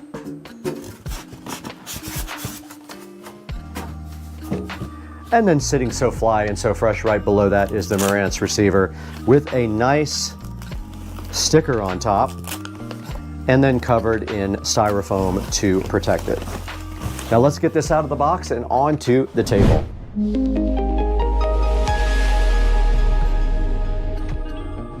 All right, right in front of me is the Marantz Cinema 50, looking amazing. I ordered the silver and gold. I thought it was so cool. Kind of a retro look on the outside, but also super modern. And looking at the front right here, we do have a couple of pieces of tape to protect the door. And you can see up front the selector for everything except the volume. This side would be the volume, that side is everything else. And inside the door here on the Marantz Cinema 50, you can see all the controls.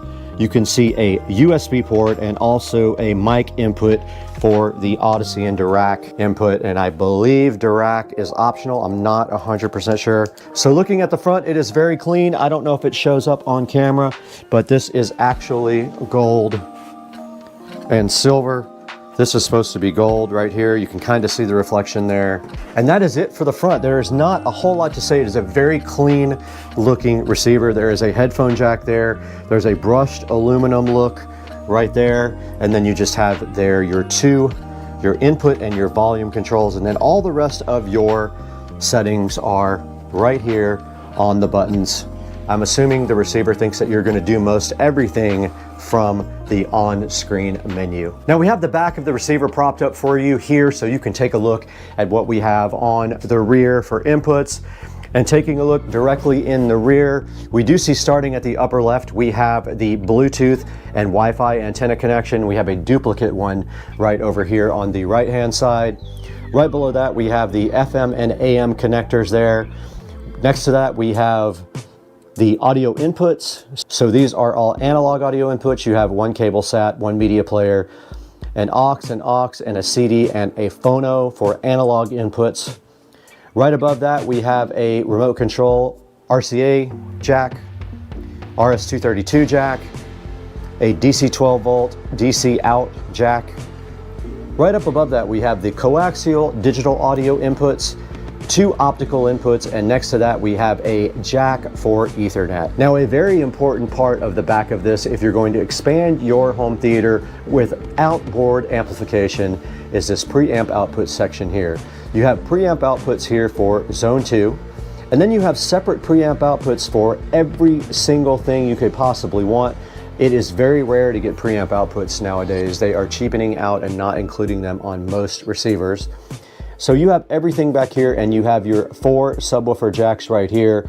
Now it looks to me, I'm not sure without looking at the manual and the software, but I think these are all discrete and available in the menu to fine tune. Now above that, we have our inputs and outputs as far as HDMI. We have a cable sat, we have media player, Blu-ray, we have game, we have aux 1, aux 2, and then moving to the right is our monitor outputs. We have a zone 2 4K output, we have a zone 1 ARC output, and then below that you see the speaker outputs. Now these are configurable depending on your configuration of speakers from the software. So depending on if you're doing Dolby Atmos speakers or you're just doing in-ceiling speakers or what have you, you can go in and specify which ones of these jacks are going to be powering which speakers in your system. This is a 9.4 surround sound system, and it does have 110 watts per channel. Now at the very bottom on the speaker output, you see we have front, left, front, right, center, surround right, surround left, surround back, left, right, height right, and height left, and then height to right and height to left. And as I stated before, a lot of these are configurable from within the software, so they will help you determine your proper setup for your home theater system, depending on the speakers you have. Now in this room right now, we only have fronts, we only have a center, and we only have surrounds. So we will be changing that at some point. We're gonna change some things immediately and some things in a few weeks, but for right now, that's all we have.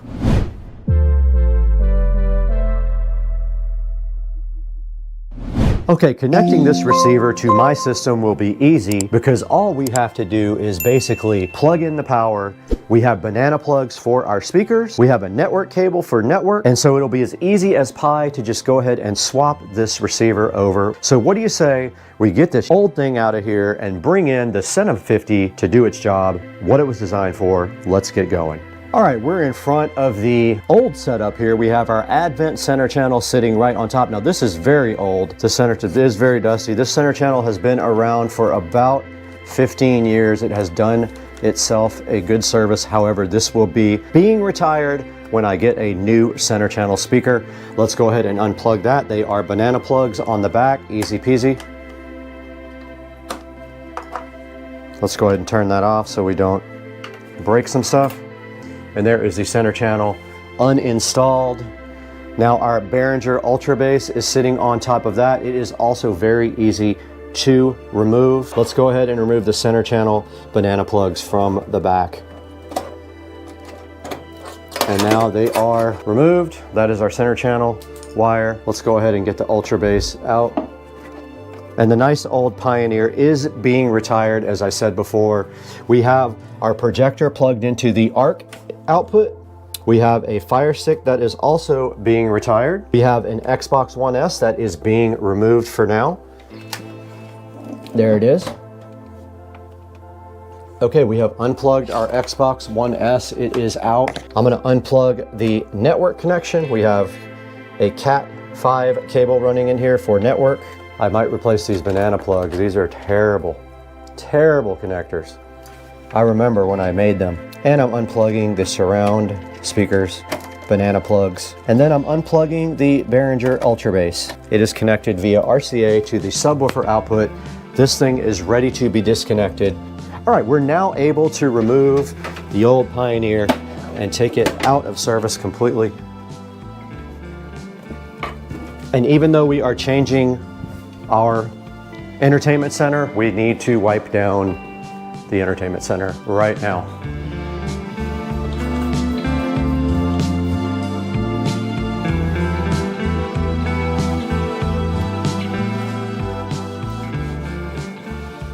This is going away. I ordered a audio rack that sits directly on the floor. It'll drop everything down about 6 inches. Okay, I'm gonna go ahead and clean behind here as well. Dirty. Now I will be redoing the audio outputs because I have new wiring for this, but that is for the next video. For now, let's get the Cinema 50 over here where we can hook it up. Okay, we got our Cinema 50 here looking so fly and so fresh. And what we will be doing now is connecting it. Pay no attention to those crooked boxes that I put in when I wasn't good at it. Now I'm very good at doing it, so never mind those. What we're going to be connecting is power. So we have our power wire over here. We're going to be redoing this all as soon as we get our shelf. So this is just temporary. Let's get our power wire connected here. It is a standard 2-prong connector. All right, we got our Cinema 50 plugged in and it is not powered on yet, so pretty simple to wire up. We are going to we actually have 2 inputs for the Ultra Bass. I'm gonna connect those to sub 1 and sub 2 there. Let's go ahead and get this up on top. We don't have enough slack, but that is sub 1 and sub 2. This actually accepts 2 inputs and outputs 1 output for your sub. Basically, super easy. The rest of the hookups, we're gonna connect, once we spin the receiver around, we'll connect the ARC. Now, unfortunately, it is on completely the other side from the other receiver, so that's a bummer. Very, very bummer. Let's go ahead and connect our surround. These are not surround back, these are surround. Surround back would go next to you, so surround goes, oh, they're way over here. Right here, the surround channels are down here. But working our way from this way to that way, we actually have front, right, and left, the closest. So why don't we hook those up with these awful, awful connectors that I almost threw away. Now I don't know which one is left and which one is right. I guess I could pop a battery, and it just so happened to come with some. We have a battery tester here. Let's go ahead and see which one is left and which one is right. Left here. So here is front, left, and right. This one is coming out of the actual connector. It's so bad. But don't worry, I am redoing that ASAP. This is surround. They are not marked. Wait, what? These nuts. That doesn't do anything. That's surround right. This should be surround left. It didn't do anything. Speaker's blown up. The speaker does not work. Surround left does not work. So I have some troubleshooting to do. Maybe the speaker died. I've had it happen before. And now let's plug network in. And our Wi-Fi and Bluetooth antennas. And the last thing will be our HDMI, but it's way on the other side and that means it has to bend. Okay, it is plugged in to the ARC output. I am bummed about that speaker not working though. Okay, we did discover that our surround speaker is not working for whatever reason. I don't think it is the wiring from the receiver to the wall. I think it must be the actual speaker that is blown.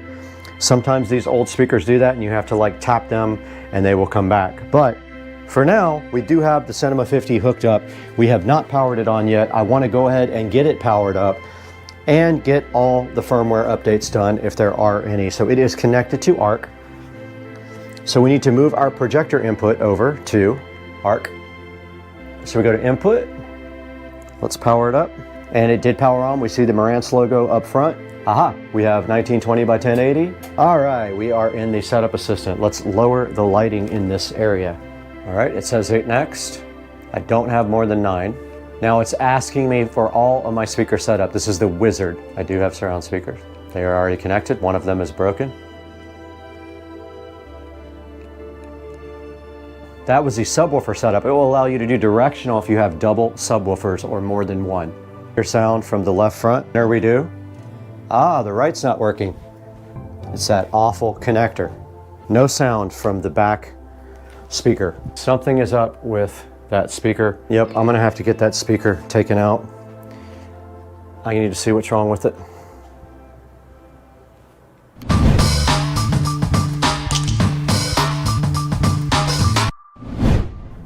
Okay guys, we did get our surround speaker fixed. The problem was when our attic got spray foamed, someone pulled the wire out. I had to recrimp it. Now we hear sound from the surround speaker. Okay, this is wanting us to go through the antenna connections. Those are there already. Network is already in wired. I heard sound. Now we go to home theater to name this. We want to go to auto update. We are Eastern time. This is asking you to download the HEIS app for the full experience. I do have the Marantz remote app already set up. So this is optional. You can buy the Odyssey Multi-EQ Editor app and you can buy Dirac. We already have the owner's manual. Let's go to done and let's see if we have any firmware updates for this guy. Let's go to setup, general. It's at the very bottom, firmware. All right, there is a firmware update. Let's go ahead and update it while I start making dinner.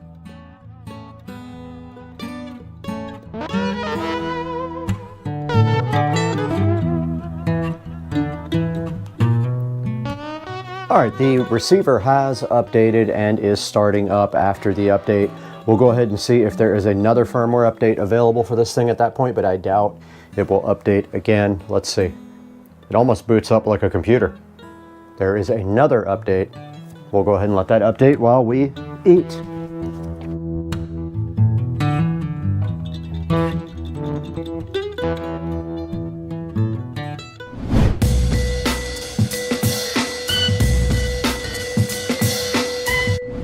All right, guys, we did just finish updating the Cinema 50.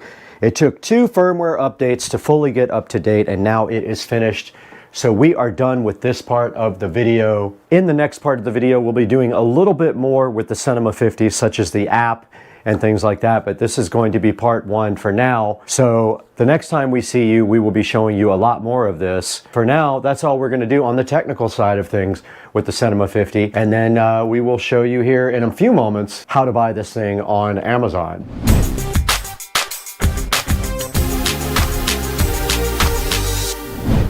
Hey guys, and welcome back to Supercar Street Racing once again. We're out here in the 4K production studio. I'm Brad, and I'm happy to have you here on the channel. If this is your first time, please like and subscribe. Or if you're a repeating watcher, thank you for being here once again, and I think you'll like what we have for you today. We have the Marantz Cinema 50 9.4 channel amplifier sitting in front of you right now. It's 100 watts by 9, as you can see right here on the Amazon listing. It has 4.6 stars, and I did buy silver and gold for the home theater room. It does 8K UHD, it does 3D audio, it does Dolby Atmos, pretty much anything you could want. Has a bunch of preamp outputs, and it supposedly has excellent sound quality. So we're going to test that in the next video. But yeah, go ahead and pick yourself up one. This is a good look at the Cinema 50 here. It's very stylish. And take a look at the back there at all the inputs. You can see all the preamp outputs and stuff. And then also it has configurable outputs for all the rest of the speakers. Like this room has 3, 4, 5, 6, 7 speakers in it. Would be perfect for one of these, but we're just using this for editing. So yeah, go ahead and grab a Cinema 50 if you need one, and make sure that you order it through the link in the description, and it will help me out greatly. And it helps the channel out because we don't make any money on the channel. We just need to get a little bit of dollars here and there. But right now, we got to get straight out of here because we got to go do something. I don't know what we got to do.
Right, the IKEA fairy did come.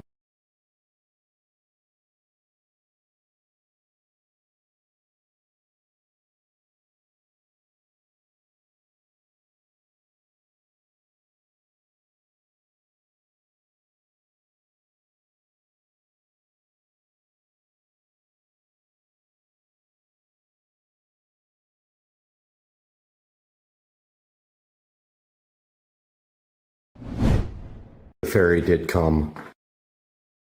Right, the IKEA fairy did come last night, and I did get rid of the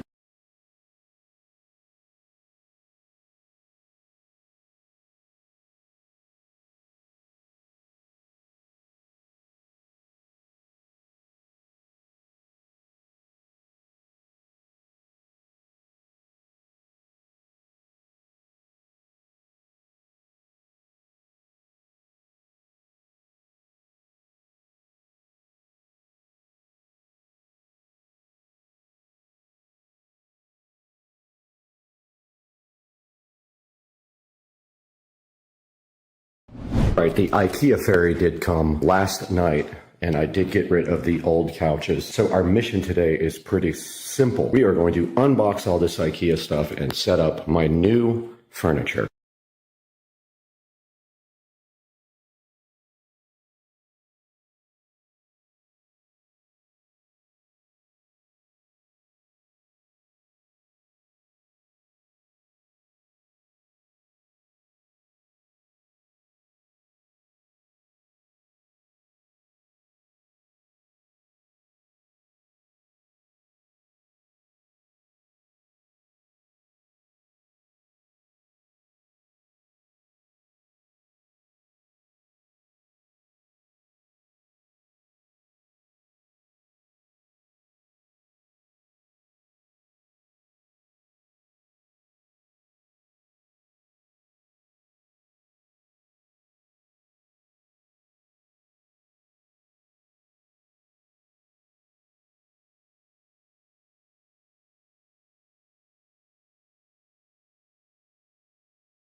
did get everything unpackaged,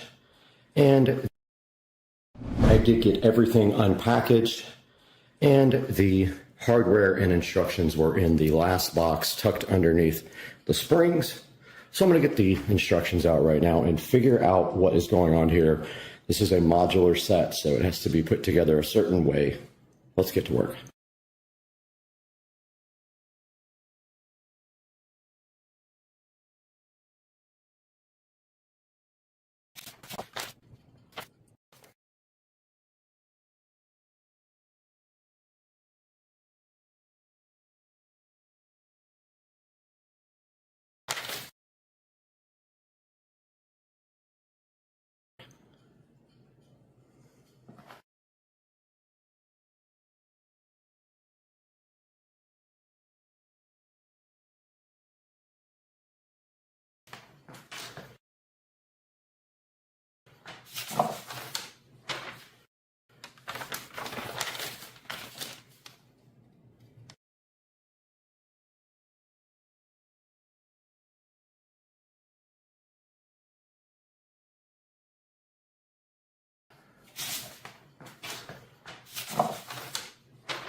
I did get everything.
Okay, I had to take the ends.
Off of both of these.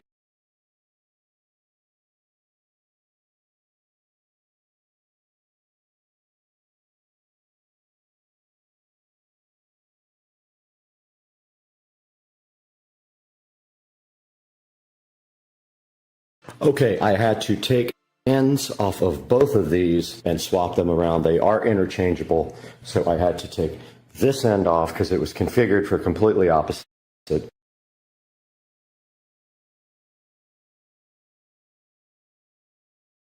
Move it over here and then take this end off and move it, putting this back together.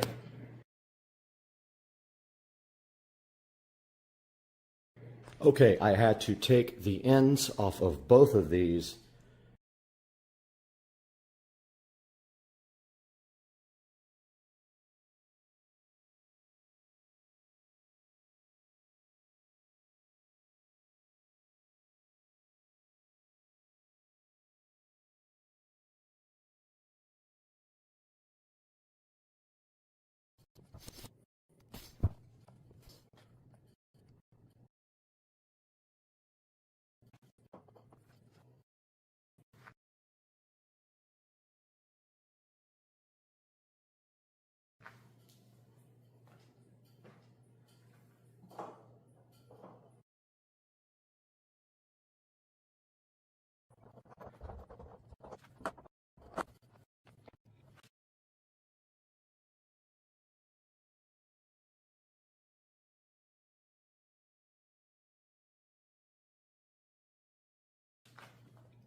Okay, this part of the project is done, and the couch.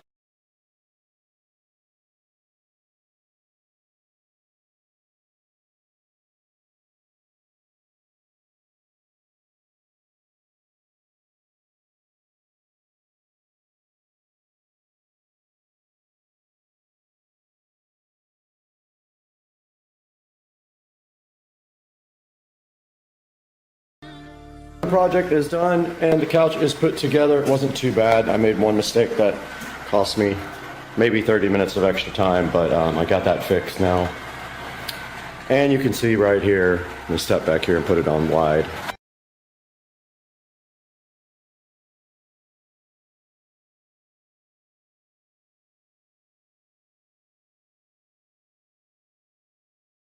There's a better shot at it, the modular couch. Remember, I had to move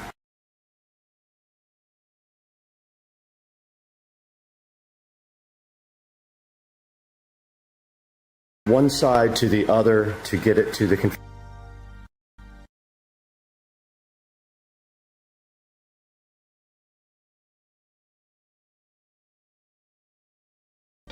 small part over here on this side. So not too bad. I'll put a link in the description to the couch, and watch the video back if you need any help putting it together. We'll see you guys.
All right, we are back in the kitchen as the Roomba goes crazy in there.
Wasn't sure if we're going to hear a little bit more about that.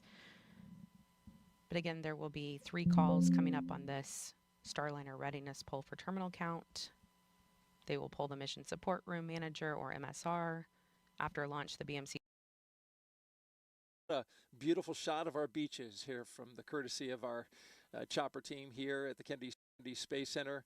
Folks coming out to enjoy the launch and an amazing day. Weather, no changes again. Low-topped cumulus clouds on land, which you see some of it there, but because they're low-topped, that's not a concern. When a rocket flies through a big, thick cumulus cloud, it can trigger a lightning strike, but those clouds are not the kind that can do that, according to Launch Weather Officer Melody Lovin. And so we're good to go there.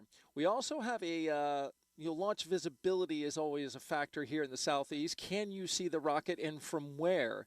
And our friends at United Launch Alliance provided us with this graphic so you can see about which point in the launch you would see the rocket. If you're within the first 2 inner circles, you should be able to see the solid rocket boosters jettison a minute after launch.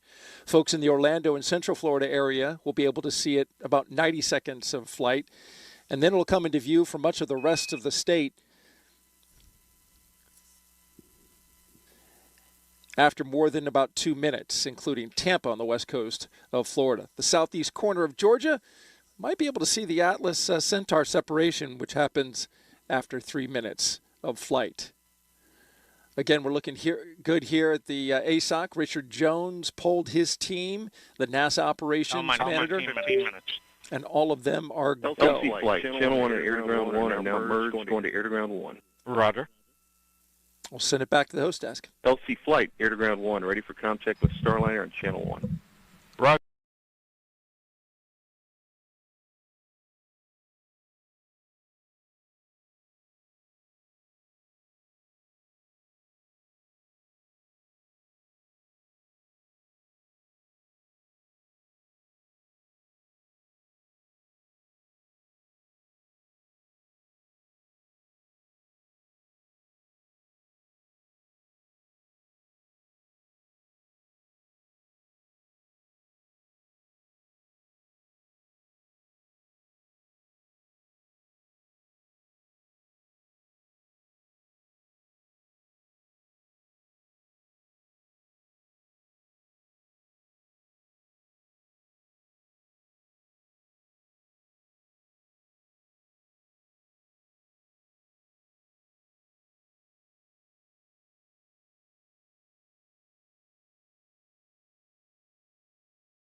Houston, contact air to ground 1. Houston. Flight Alan Shepard, May 5th, 1961. Gemini 3 with astronauts Gus Grissom and John Young launched March 23rd, 1965. Apollo 7, October 11th, 1968, with Wally Schirra, Don Isley, and Walt Cunningham. STS-1 launched with astronauts John Young and Robert Crippen, and it launched April 12th, 1981. Starliner Houston, your suit fan Bravo is repowered. It looks good. Please close your visors. Column closed. You saw video there of Demo 2, May 2020, Doug Hurley, Bob Benkin. And then, of course, today's NASA's and Boeing's crew flight test with Butch Wilmore, and Sonny Williams. You know, Mike, 12 minutes and 15 seconds to go. How are you feeling? I am excited. I'm grateful to ULA and Boeing and NASA team that we are sharing this historic moment together. Go Starliner. Yeah, our hearts and well wishes are with Butch and Sunny as they make history testing what is poised to be the second commercial crew vehicle that is certified to ferry people to and from the International Space Station. So with 11 minutes and 46 seconds to go, let's send it back over to ULA's Dylan Rice and Boeing's Lauren Brennicke to walk us through the final moments of today's launch countdown. Let's do it, guys. Let's do it, Megan. We just heard the Starliner readiness poll is a go. We know the crew's visors are down now, so we are moving along smoothly into the final 11 minutes and 30 seconds of this countdown. This is an instantaneous launch window today, which means that we will launch when the orbital path for the ISS aligns with the Space Coast. Once we get into orbit, Starliner will be working to catch up with the space station, eventually reaching speeds of more than 17,500 miles per hour. It'll take about 25 hours or so to get there. And we are going to be watching here any minute. Minus 11 minutes. For the crew access arm. Control, so the crew access arm for launch. Roger. Right on cue. Crew access arm about to start moving away from the spacecraft. And Dylan, we will watch it move very slowly today, but it could move much faster if needed. That's right, Lauren. It takes about 2 minutes to rotate the 120 degrees back away from Starliner to its stowed position and latched position on the crew access tower. Here we go. But we could, in the event of an emergency, redeploy it in less than 15 seconds. It's amazing that it can do that. We hope to not have to ever see that happen. After liftoff today, Brandy and Jim will continue commentary from Houston through ascent, spacecraft separation, and the orbital insertion burn. We will have the shot of Butch and Sunny inside Starliner until the moment of launch. Verified. Starliner, configure ordnance for launch. Touching one. All right, the spacecraft is running completely on its own now. And they are configuring ordnance for launch. That means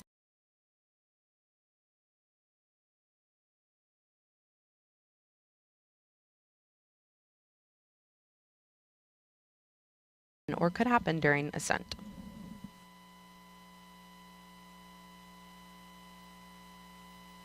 So Lauren, we're just about 2.5 minutes now away from our terminal count status check. The terminal count status check is the final report from each operator indicating that their system, whether it be a ground control system or a launch vehicle system, is ready to execute the final 4 minutes of the countdown to launching the rocket. At this point, if there were an issue, the anomaly team would be discussing it, but nothing like that has happened right now. All's quiet. I am expecting to hear all members of the team report go when pulled by Chief Launch Conductor Doug Lebo. And we're actually hearing on a side channel that they are preparing for the launch vehicle systems poll. This is the long one. A lot of people view this as their favorite poll. It's kind of fun to listen to them list off each system, and then that team will give a final go or no go for launch.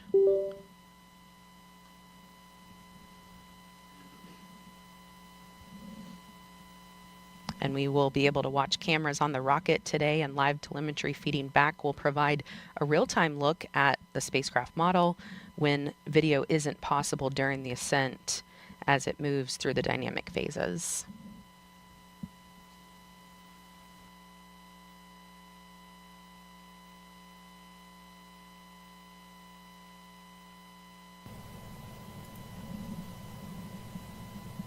L minus 8 minutes.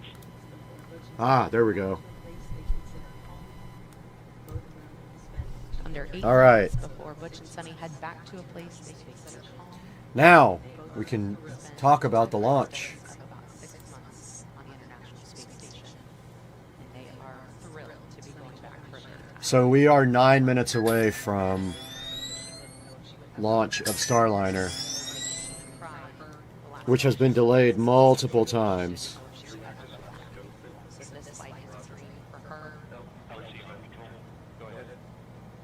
So we are 7 minutes away from launch here, and there's still a possibility of a hold. You don't know yet because it could still hold or scrub, but you can see Starliner at 7 minutes from launch. Let's see if they can get this thing off the ground finally. This is years and years of delays on Starliner, so this is huge if they can get this thing off the ground.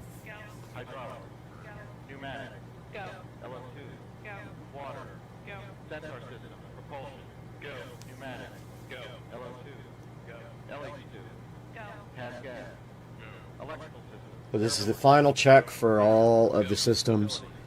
They all have to be in agreement that they're going to launch or they don't launch at all. This is huge for Boeing. They have had failure after failure on this, getting this thing into the sky. So let's see if they can fly today.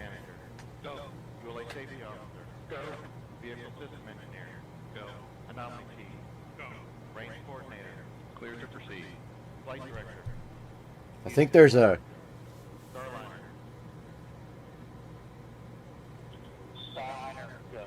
all right, so everything's go there. I think there's a built-in, well, there's a possible hold again as it counts down into the lower numbers.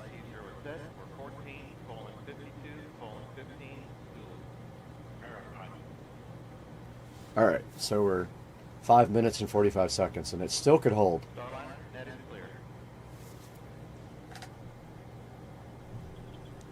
There's no guarantee.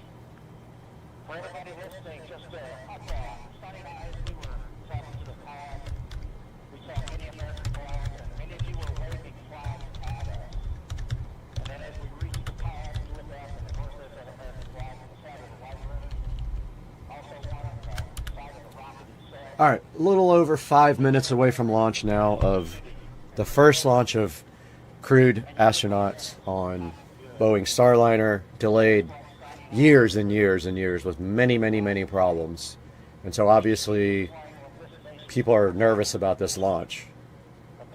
And it still could scrub. They have a built-in ability to hold, I think, at either 2 minutes or 1 minute. We're going to see.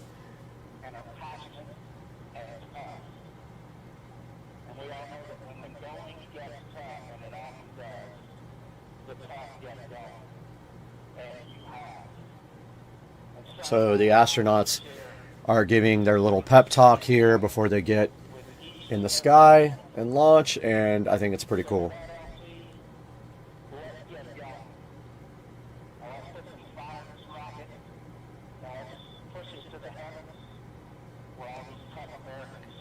A little over 4 minutes left in the countdown now for Starliner. First launch with crewed astronauts.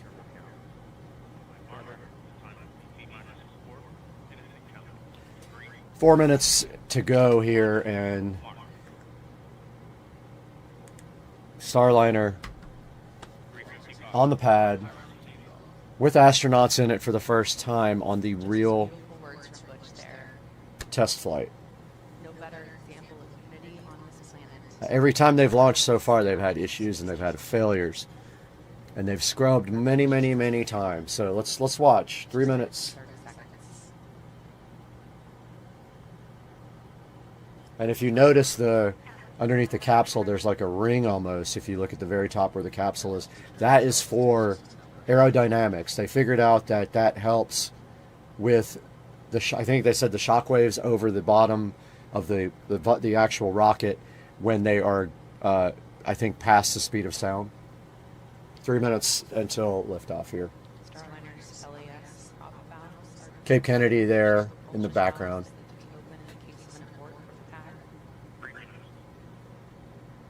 First launch with astronauts.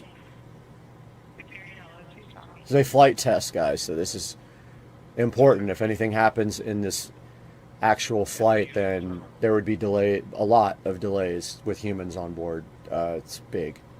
2 minutes and 40 seconds.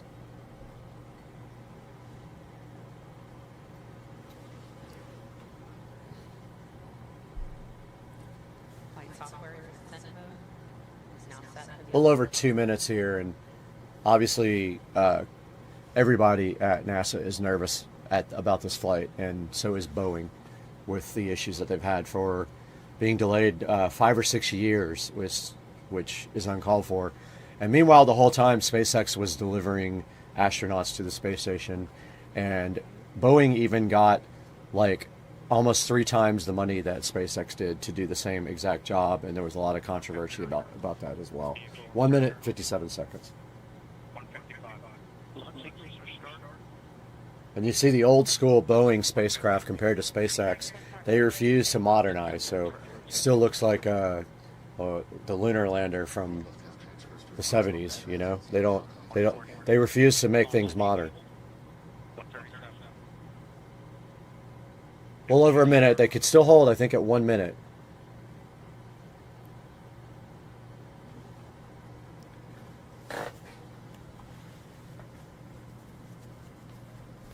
$120 here.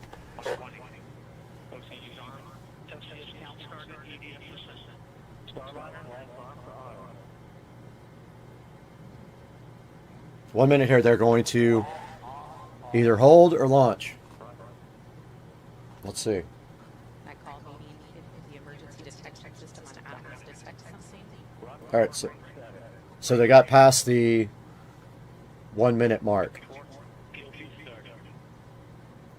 They could still hold for any reason. If when they try to ignite, if there's a problem, they will stop the launch.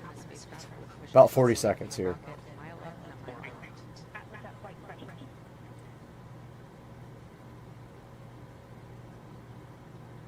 They can abort from the top. They can abort. 28 seconds here. Let's see if we can get Starliner in the sky finally after years of delays. 20 seconds. Looks like they are go. 10 seconds. 10, 9, 8, 7, 6, 5, 4, 3, 2. Back here, it's already launching. We're a little bit behind. And liftoff of Starliner Atlas V. Here are your 2 American heroes, drawing a line to the stars of space.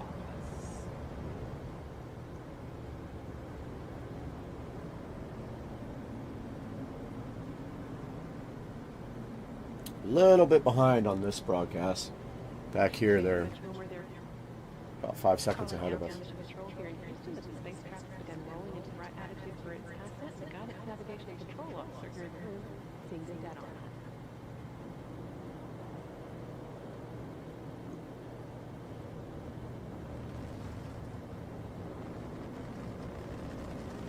All right, go Starliner. About time.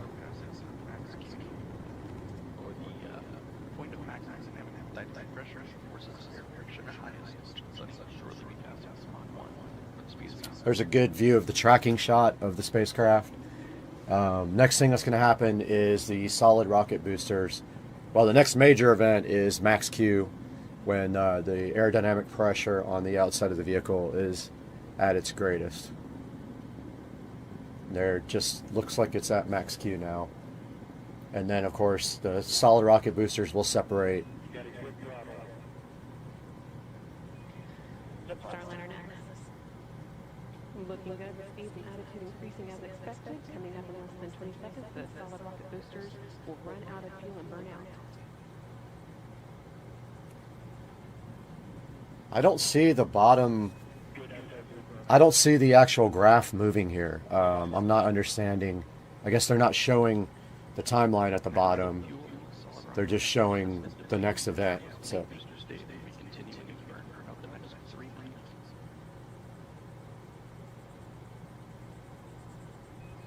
that's what happens when you don't use Starlink. That's what it looks like. That call, good handle from Capcom Tasha Kudrick, indicating its crew now has the ability to initiate an abort manually if needed. All looking good so far. Now 2 minutes into. There goes the solid rocket booster. Coming up on the solid rocket booster's jettison at the 2 minute and 40 second mark.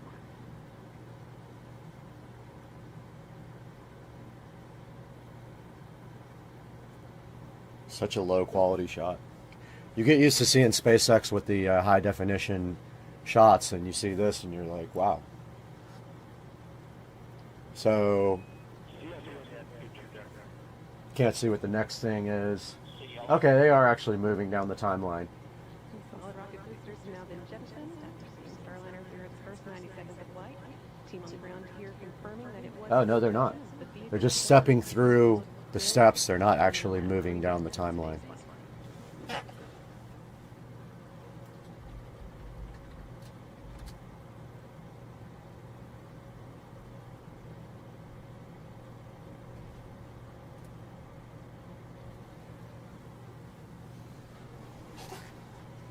All right, just waiting on Miko here, main engine cutoff, when the main engine is going to stop.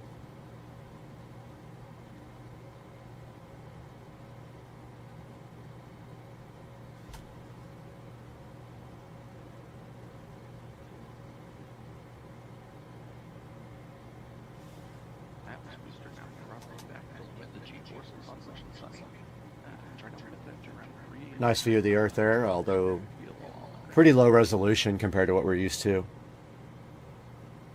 from SpaceX. I don't think Boeing has the ability to use Starline, or to use I forgot what I was talking about. Starlink. So that's probably why they don't have good video.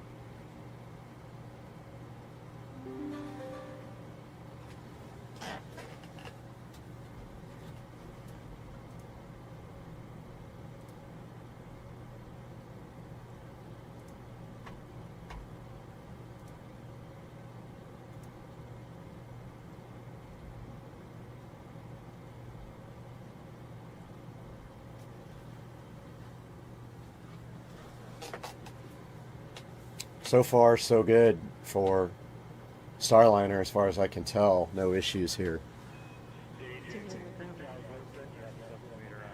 Shot from above the engine bells there, pretty cool. Just very, very, very low quality.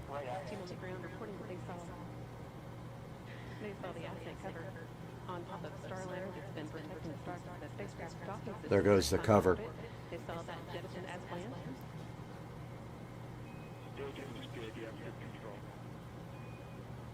And now the second stage's two SCSR engines have ignited to pushing Starliner into space, fueled by liquid hydrogen and liquid. So she just said the Centaur engines have ignited to keep moving Starliner forward.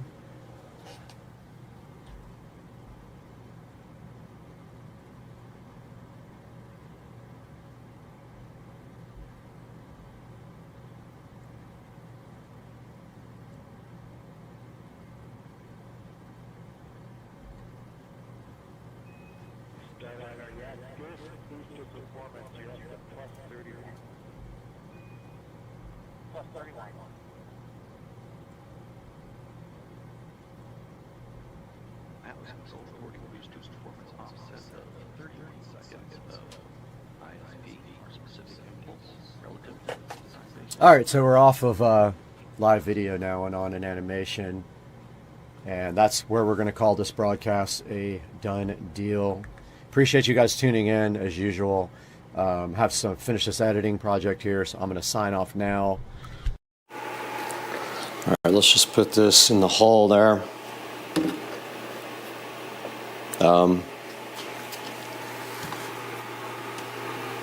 Oh.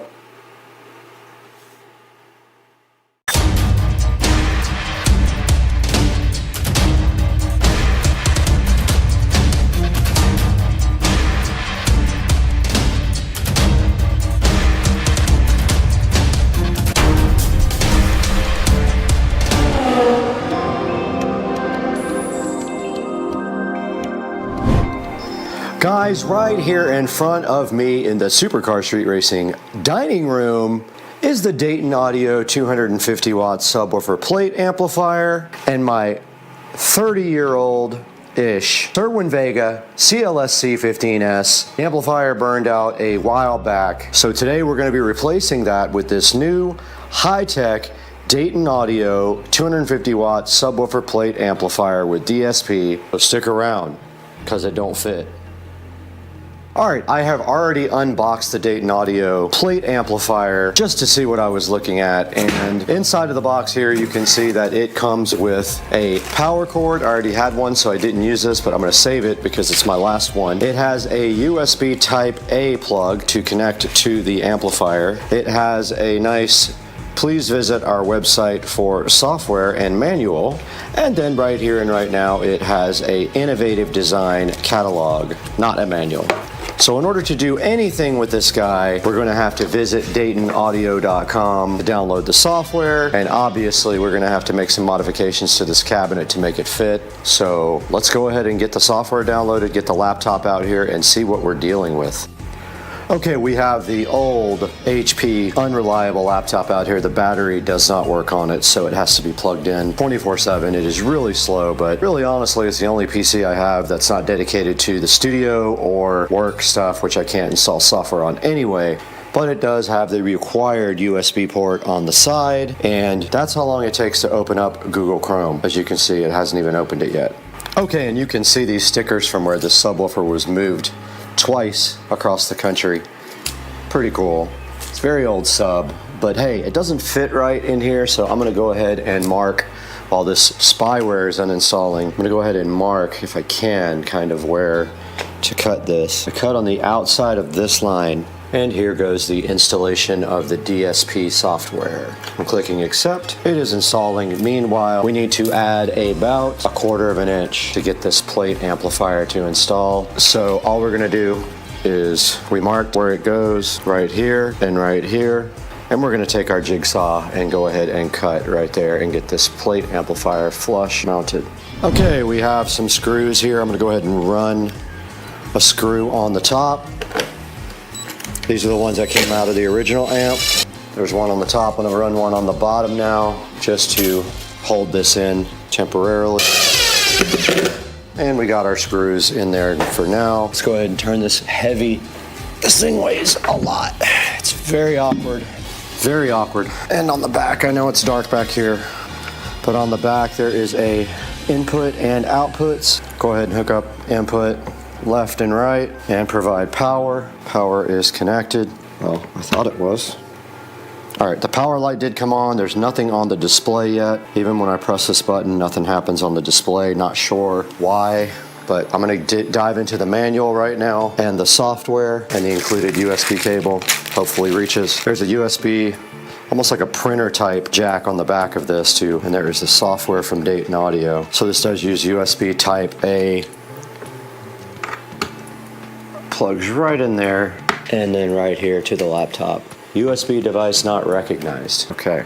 All right, so of course, second day in a row I've gotten defective crap. This will not connect to the amp. The amp display doesn't work. The power light comes on, but no display. So this is going back to Amazon, and I'm super frustrated. All right, guys, a couple of days later, and we got the replacement Dayton Audio subwoofer plate amp here. And guess what? It actually does work, and it does connect to the PC via USB. So all we have to do right here and right now that this is working is connect it to the subwoofer amp. But we have to crimp and heat shrink some ends onto the subwoofer wire first. But looking at the software, you can see here on the front page, it has a volume and then a 0 and 180 degree out of phase button on the front. Supposedly you can do this all from the knob as well, but there's a low pass filter here, so this is the crossover, and then here's the frequency, maybe 50 hertz. How do you? Or you can just do the little thing right there. There's a subsonic filter. Who cares about that? I mean, this is subsonic is basically so your subwoofer doesn't try to produce frequencies that it can't anyway. There's an EQ there, and this is a dual band limiter, like a compressor slash limiter, which is kind of cool. And it's got a high pass filter out because it does have RCA jacks that go out right there. So yeah, guys, and then it has a input and output meter here, right on that side. But all we have to do right here and right now, since it actually works, is put some ends on this thing. I bought some new ends. I got a whole new thing of ends because those are the last two spade connectors that I had. So these are the style that you crimp first and then you heat shrink them. So we're gonna do that. All right, I got my new tripod here. I'm so hyped to try it. I'll probably do a video on that as well because I'm gonna be shooting on my phone now, not the GoPro. I'm so tired of that thing overheating. Had the GoPro out in 70-degree weather and it overheated the other day. Over it, and it's the second one. All right, we're on the brand new tripod now while I work on this subwoofer. And guys, it comes with a pigtail like this. We have our spade connectors here, female connectors. All we have to do right here and right now is crimp these on, then heat shrink them. So you take that, and oh my God, it's color coded, Becky. Look, there's a blue right there, like your mom. And then you just put this on the blue thing and go like that. and it's crimped. Then you take the other one, guys, and you put it right here on the black one. And take your crimp tool over it like this. On the blue one, listen to on blue while you do this, and then crimp it. That's that. Now you get your heat gun out just like this, and you ever so gently heat shrink. I didn't put the tip on, just That's the what tip. she said. That's all.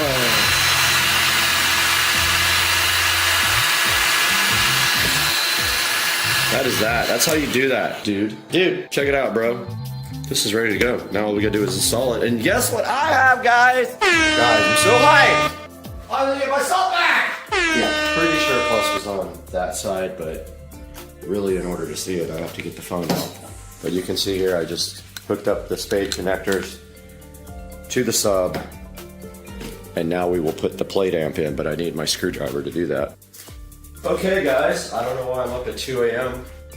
on a Monday morning, but I am. And since that is the case, and this is connected, and it is the right polarity, we're gonna go ahead and install it. Now, if you remember, because this was 5 seconds ago for you, we did cut this to make this work, and I had already screwed in one of them, dog. Oh, that was sick. Did you see that? Sick. The Magna caught it. Not the Magna Carta, the Magna caught it. All right, before we put all the other screws in, we are gonna go ahead and test this. I do have a power light and I put it on auto. It's on normal input level, not high level. We're not using the high level. All right, I'm gonna go ahead and connect the laptop. Okay, I hear bass. This thing is hitting hard. Guys, I wish you could actually hear what this is like. I love this 30 hertz EQ. Let's try it. Sreaming VESA is back in action. And if you can see the screen right here, we do have a input and output meter here.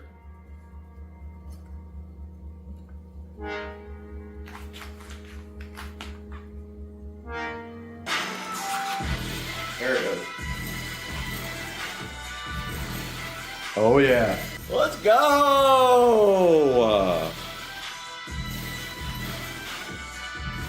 Guys, it's shaking the walls, bro. So, true story, I bought this Sreaming VESA subwoofer from the actual factory when my friend worked for Sreaming VESA, and I got it for cost of materials, which was $30. I should have bought 10 of it. And all we have to do right here, right now, is fill. And this is gonna dry clear.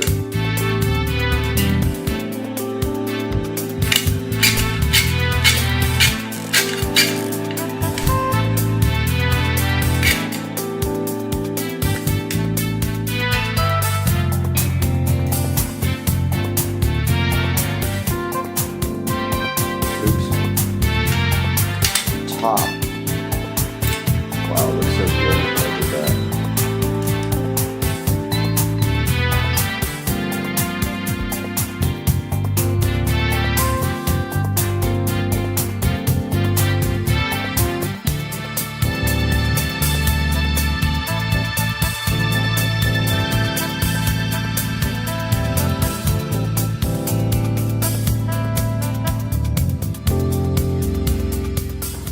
This thing is bumping. It's not connected. These nuts.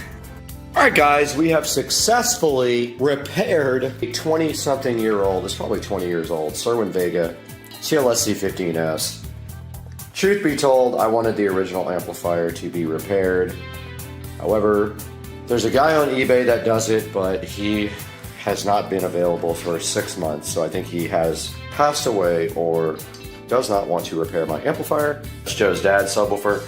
Guys, I'm going to end the video here, but I'm going to go out to the Supercar Street Racing studio now and record a little outro about the Dayton Audio plate amp. Now, this is the Dayton Audio SPA 250 DSP. So, guys, I really appreciate your support. You guys don't even know how much it means if you watch this video and you enjoy what I do. I enjoy it, so I hope you do. This gives me slightest little pleasure in the world, dog. And so I'll see you guys in the next one. But let's throw it out to Brad now in the studio. Take a look at this Dayton Audio subwoofer plate amp online and see how you can get your own Dayton Audio 250 watt subwoofer plate amp with DSP. Peace out, guys. Back in effect in the Supercar Street Racing 4K production studio, and I am Brad. And guys, today we have a repair of my old Cerwin Vega CLSC15S. Now this subwoofer was bought brand new from Cerwin Vega, right from the factory for cost of materials. $30. I know it's hard to believe, but yeah. My best friend worked as a customer service manager for Cerwin Vega. So we were in California and we got to go right to the factory and buy all kinds of Cerwin Vega stuff for cost of materials. And now the Cerwin Vega subwoofer amplifier has died and it's very hard to find somewhere to replace it or repair it. The one guy on eBay that repairs it has been gone for months. I don't ever think he's coming back. But we did buy this Dayton Audio plate amp to go ahead and repair it. Now here is the Dayton Audio SPA 250 DSP sitting so fresh in front of you. It is a 250 watt subwoofer plate amplifier. And you can see the technology is so much better than when we got the Cerwin Vega 10 years ago or 20 years ago or 50 years ago, I don't remember. And this guy has USB connections and it does DSP for all the things like equalizer, low pass filter, high pass filter, and everything cool can be done with the laptop. Now the first plate amplifier I got was defective. The light on the display would not light up and it was not recognized by the computer on USB. So it definitely had some issues. We did eventually get the Cerwin Vega repaired with the Dayton Audio subwoofer plate amplifier, and we did crank up the bass at 20 and 25 hertz.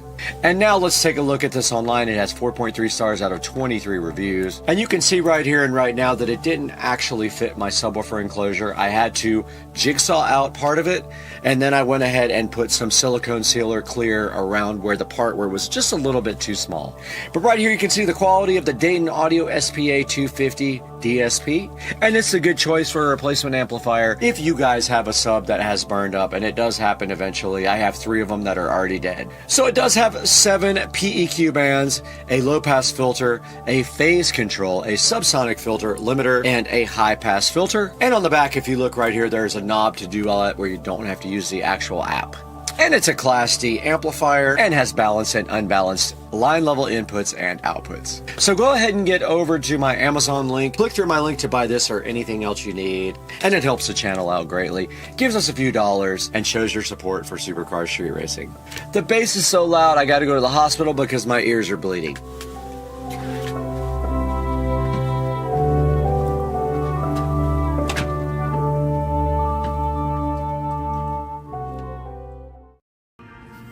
Hello, Mr. Binks. How are you today?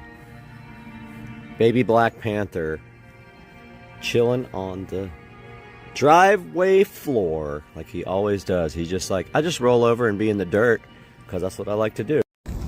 Okay, so we are in beautiful Little Falls, New Jersey, and we are heading to the Adam LZ Invitational this morning shortly. We're gonna have some videos from there. I'm super hyped. Headed to Adam LZ Invitational. Kitty, I'm trying to watch UFC. Why are you blocking the screen? Can't you just get out of the way? Why? Are you so anti-UFC and boxing? Why?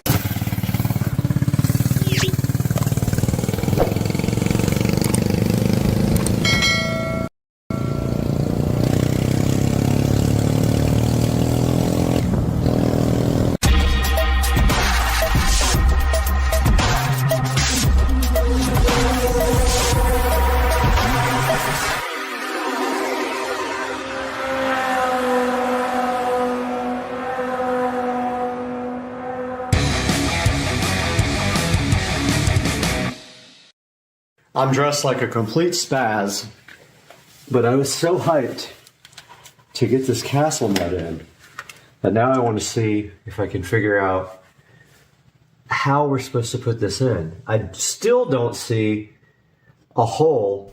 That's what she said. In this jack shaft for a cotter pin. Like, there's no hole. That's what she said.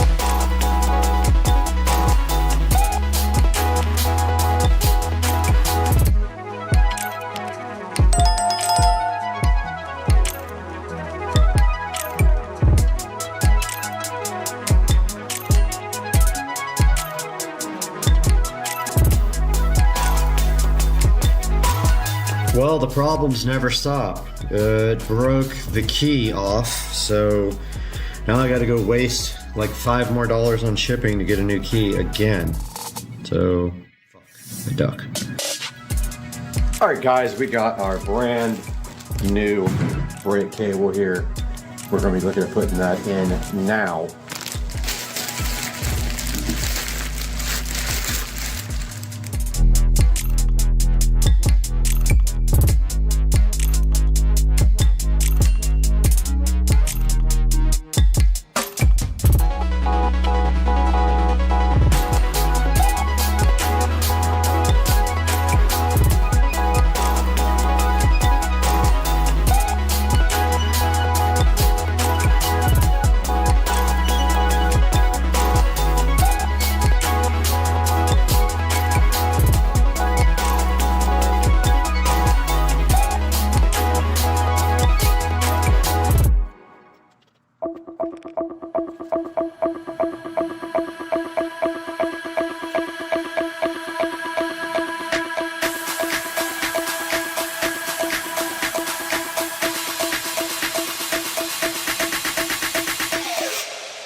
All right, a little update here. I got the brake cable installed, but it was very difficult and there was no play left down here in this back area. I literally barely got the cable on, and now the brakes are pretty tight. They're not actually on, but they do, like, they might actually be on. I don't know what's causing that because there's no slack left here in this cable, and it's up against the holder right here. I don't know if this lever needs to be rotated more. It's very possible that lever needs to rotate counterclockwise. I'm gonna ask Joe if he wants to take a look at it. Guys, welcome back to the video, and finally, after another long week of waiting, we got the sprocket key in again. Every time I order one of these, it's like $6 shipping, and the part's like $1. The next problem we have to figure out is how to get this thing to stay on. There is no cotter pin hole in the jack shaft, so I am going to create one, and I don't know how I am going to do that yet. So, yeah, that is what I am going to be doing, is getting this chain back on.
wonder what's up.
I can't even come close to keeping up.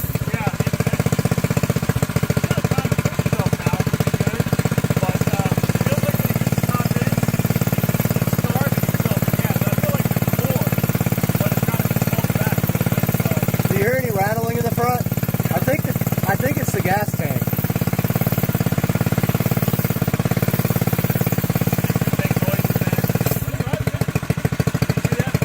Yeah.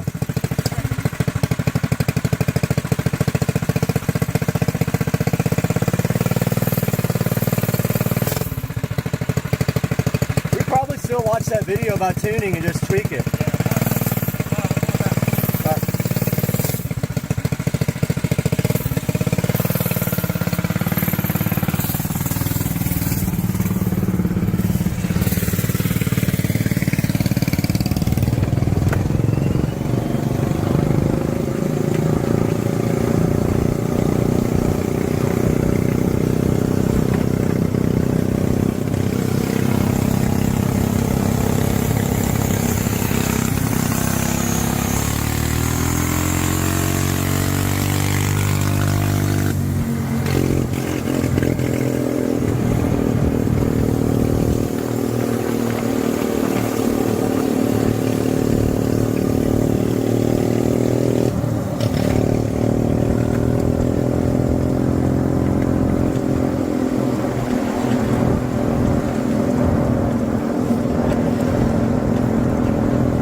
All right, guys, we are back in the garage, and I wanted to show you guys what we did last night. We were in a hurry, weren't able to film. Joe was busy, but basically we decided to go ahead and rectify this problem for good with the castle nut backing off on the sprocket.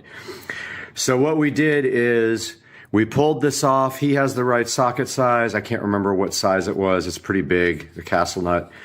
Went ahead and pulled that off, and what we did was we drilled a hole through the jack shaft there in order to be able to secure a cotter pin to the jack shaft, because this jack shaft has no hole in it.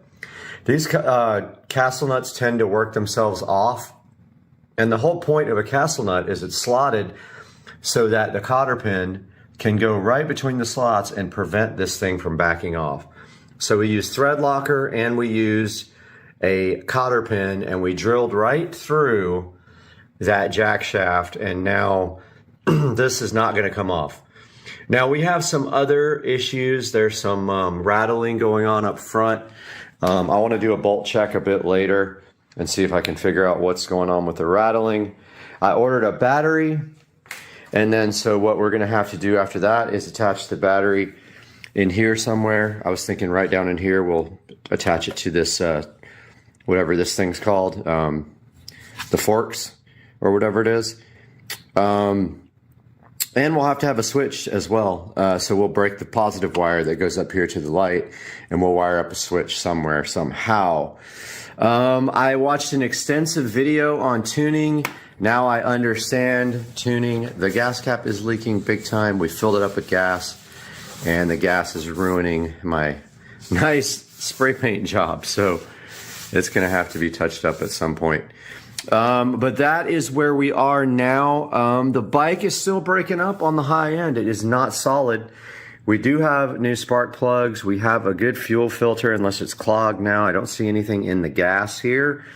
I got to figure out the breakup, and then we will be good to go. This thing's awesome. We are still waiting for the wheels. The wheels are on back order, but they should ship any day now, at which time we have these beautiful street tires to go ahead and put on the bike. This bike will not be going off-road. Now, what is in the future? Well, we want to turbo it. We don't know quite how that's going to go, but we don't have any fabricating stuff, but I think we can figure it out. But for now, that's it for the video. Hope you guys enjoyed the fun last night, and we'll see you guys soon.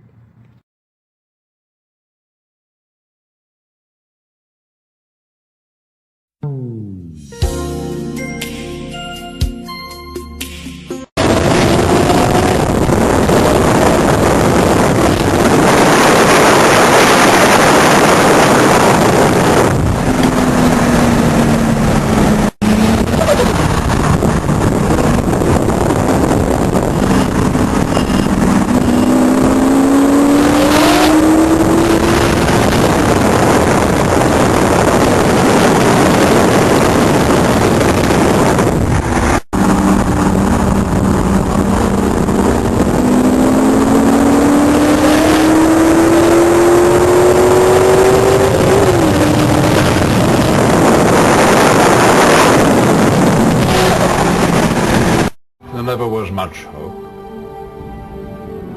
Just a fool's hope. This sunrise is insane. Heading to Atlanta from Jacksonville. Hitting the Florida state line with a sunrise like this. Dang, son. Pretty.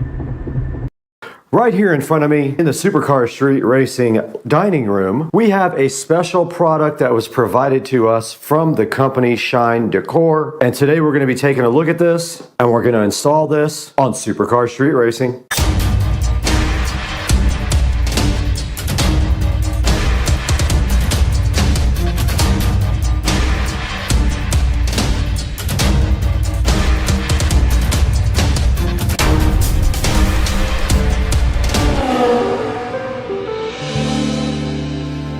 I have directly in front of me the smart LED silicone light kit here. Now this was sent to us from the company Shine Decor, and today we're going to be opening it, see what it's like, install it, and let you guys know if it's worth the price. And so fresh and so fly, ever so in front of me, is the Shine Decor smart LED silicone neon light kit. Now this was provided to us by the manufacturer to check out and install, so we're going to do that right now. And on the outside of the box you can see shine-decor.com is the website to go check out. And then right here we do have the email addresses, info@shine-decor.com. On the back of the box right here, it does say that it is supported by Android, and it also is supported by iOS 10 and 12 millimeters in height, and this is a 16-foot run of LED strips.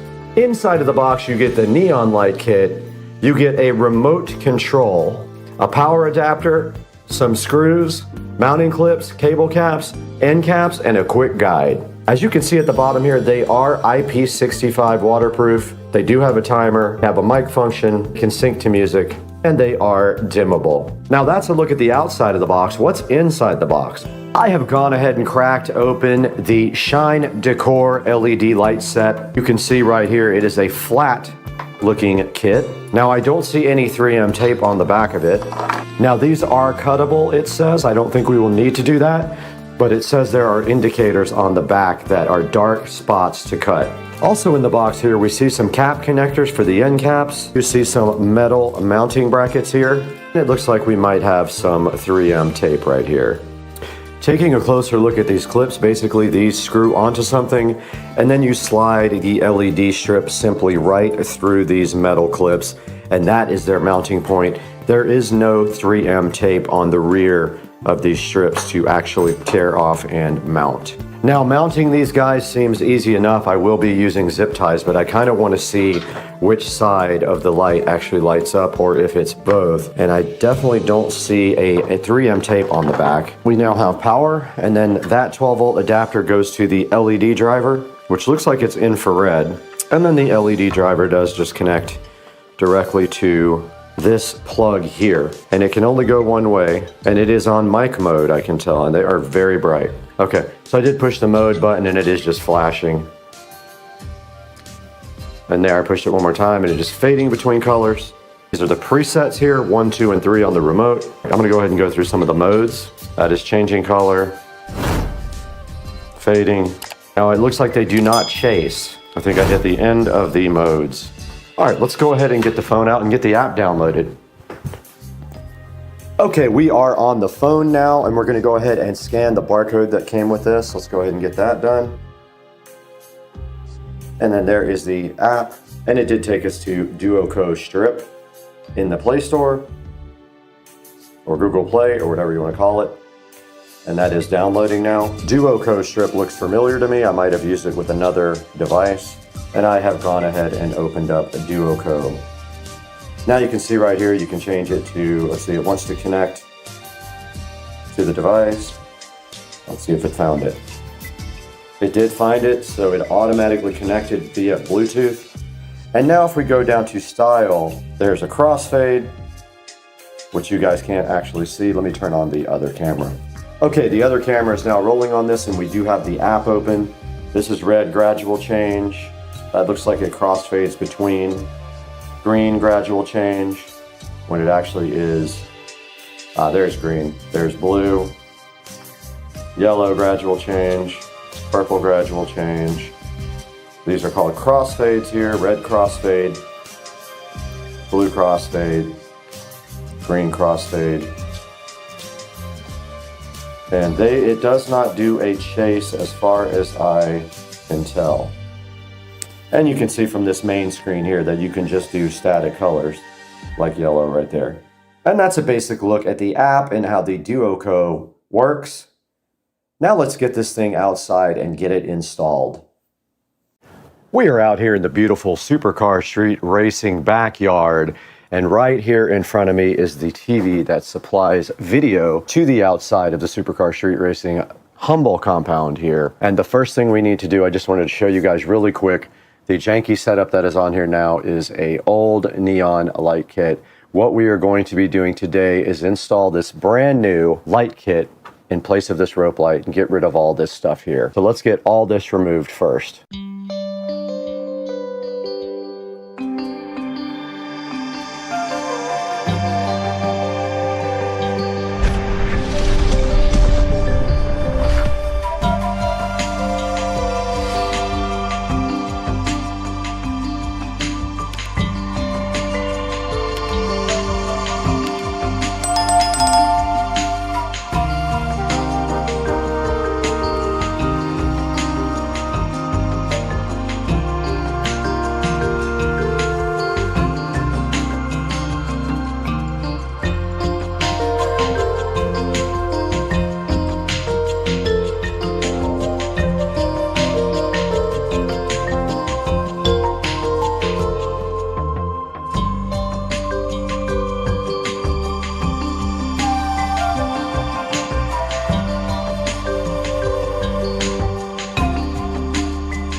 All right, we're back out here in the SCSR backyard with the new strip, and what we want to do, our goal, is to end somewhere around the bottom here. Now, if we do put power to this guy, you can see here that the light is just on one side of it. It's not on both sides. So what we want to do is aim this side to the back. So we're going to want to wrap this around several times and make our 16-foot and have our power right here. So that's what we're going to do, is zip tie this guy up. So I'll just start like this, aimed at the back. This does have holes in it also.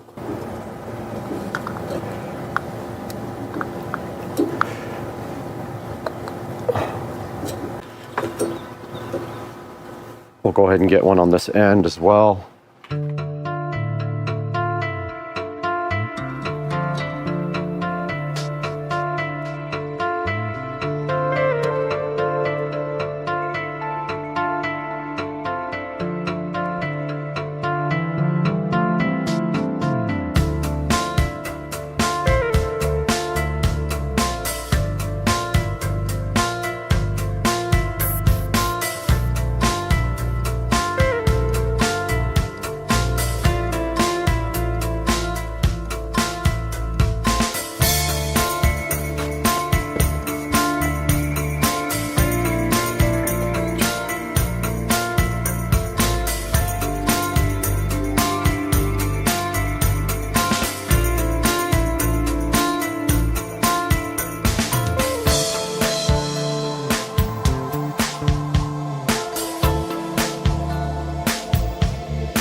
Okay, we are all done with the neon LED rope light installed. Now we just have to clean up the power wiring, so that is next.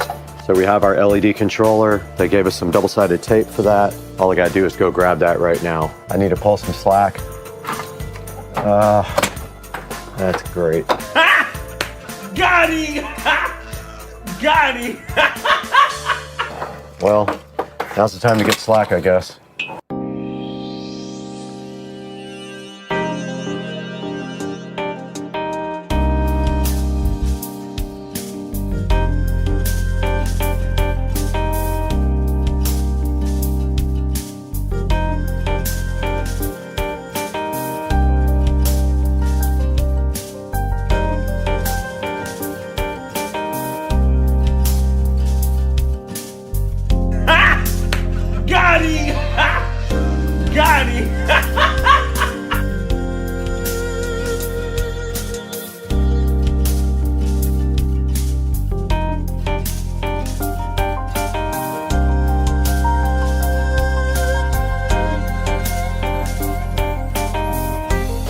Okay, we are all done with the install of the neon LED rope kit, and tonight I will show you guys the final results of this install. But for now, we are finished and we'll take everything back inside until tonight.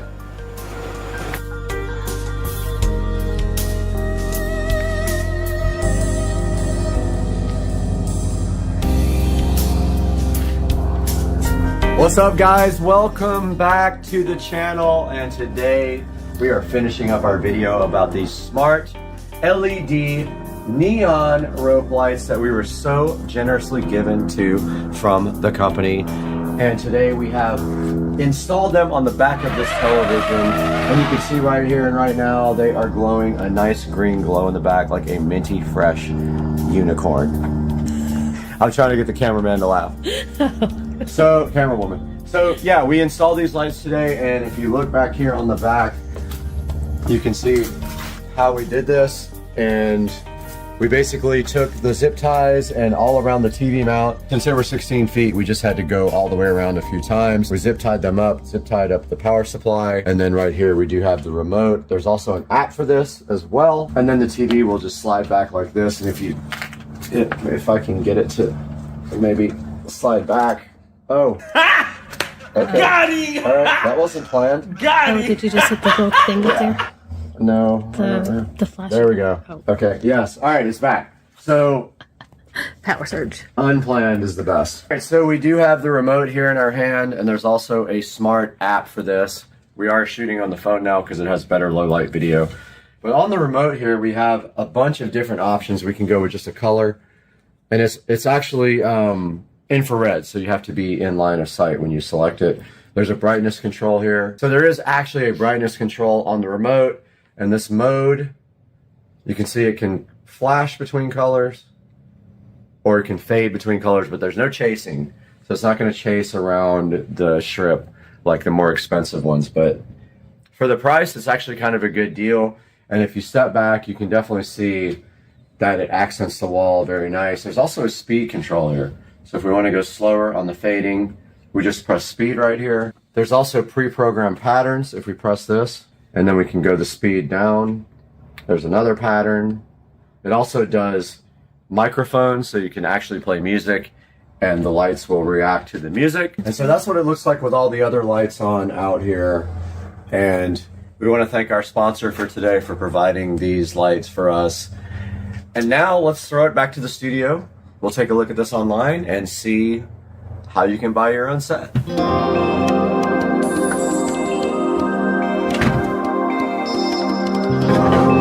Welcome back to Supercar Street Racing once again, and I am Brad, and this is the Supercar Street Racing 4K production studio, where we come to you and bring you high quality content such as reviews and projects and things like that. And today we have these Shine Decor smart LED neon strip that was so generously given to us from the manufacturer to check out. And as you can see back on the back patio, we did install the Shine Decor strip on the back of the Supercar Street Racing compound television set out by the back pool. Now you can see right here and right now this thing does have a 4.1 star review, and I did enjoy this a lot. The only thing I can say about this is that it does not do chase, so it only does color changing and flashing, and that's about it. And it does have a remote control. It is an infrared remote control, meaning that you have to be line of sight to actually point it at the device. You have to be line of sight with the infrared receiver. And right here in front of me, it has a 4.1 star review. And if we take a look at some of the reviews, 5 star, it says something about floating shelves that they made. They used them on their floating shelves. This one says beautiful light, product looks great, and it looks like a true neon light, and it does. If it's in view, it looks better because it has a diffuser on it. And now some of the 1-star reviews, not RGBW. It does not do white. It says difficult to set up. I found it was quite the opposite. It's very easy to set up. This thing says horrible product, disappointed, did not work at all, but I didn't have that experience with mine. Once again, I want to thank the company Shine Decor for so graciously providing us with this smart neon flexible light. I encourage you to click through my product link and go ahead and buy one if you need a neon flexible light with a diffuser. Please like and subscribe to Supercar Street Racing. It helps us out greatly when you do that, and buy all of your products through any of our Amazon links. It doesn't have to be a link for this product. You can buy anything from any of my links. And that does help me out greatly, as it gives the channel a few dollars, and we do lose money on the channel. Thank you for supporting us, and we will see you next time. Right now we have to go. We have 1,000 LED strips to install at the house.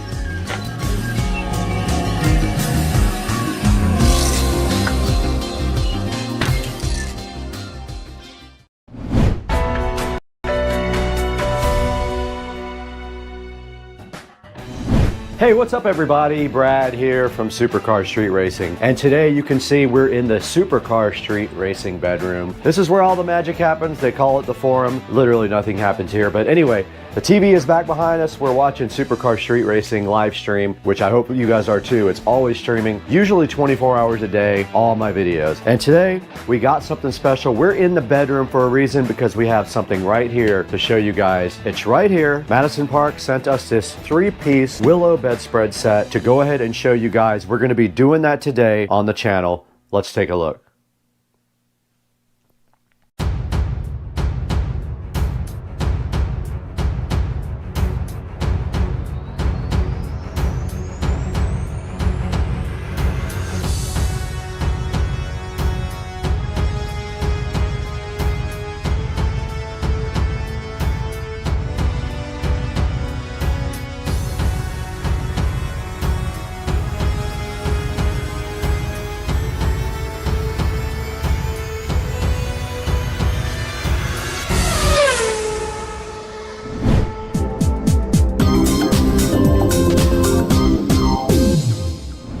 We are back and we're in the Supercar Street Racing bedroom today. This is the master bedroom because I need a big room for my office. This is the guest bedroom actually, but I do sleep in here. This is my $10,000, $11,000, I forgot how much, Tempur-Pedic bed that I bought. I've had it for about 4 or 5 months now and I absolutely love it. But Madison Park reached out to me and wanted to know if I would like to check out one of their summer collection, anything that I wanted from their summer collection, and I picked out the Willow 3-piece bedspread set. And this is it, sitting so fresh and fly directly in front of me on the bed. And we can see right here, they have a picture of a bunch of their products on the front of the thing, and it's in a plastic container, just like a lot of the bedspreads and pillows and stuff come in. This is made by Madison Park. We will have a link in the description to it. It is the 3-piece Willow set. You can see right here, it is for a king-size bed.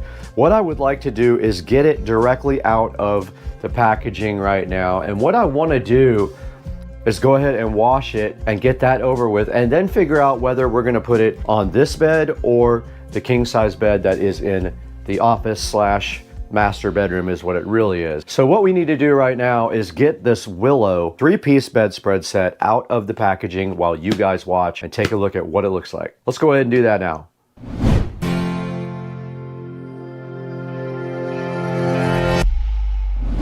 Directly in front of me, which is right here, we got the Madison Park 3-piece Willow bedspread set. I'm so hyped to have Madison Park on board as a sponsor of Supercar Street Racing. This looks awesome. Let's go ahead and take it out. It is connected to some cardboard here to keep it stiff. Here is the Madison Park Willow set. Like I said, it is in a cardboard to keep it stiff. It does have a kind of a floral pattern on it on the front. So not sure which bedroom I want that to go in, but there is that. And there is a couple of pillowcases in here as well. You can see right here, this is one of the pillowcases. Yeah, here's one of the pillowcases right here. Notice you put your pillow in from the rear there. There's a split right in the back. Same with this. There is a split right in the back of that. And then this looks like it might be the actual bedspread. Go ahead and get that out.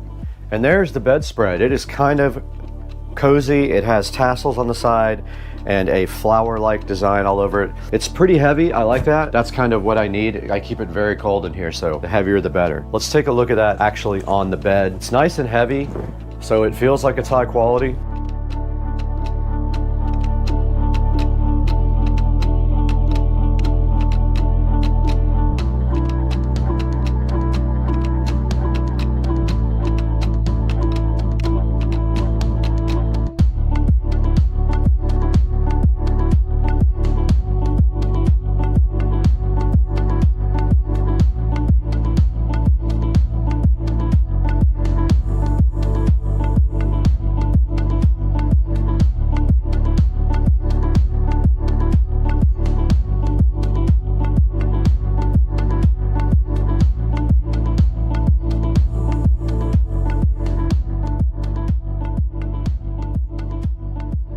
And that's the way it looks on my bed. I don't do a great job of making the bed, but I did the best I could there. Does look very good in here. Very high quality feeling, pretty thick. Now let's see if we can get one of the pillowcases on the pillow. 2 of these pillowcases are Sleepy's and 2 of them are Tempur-Pedic Egyptian cotton.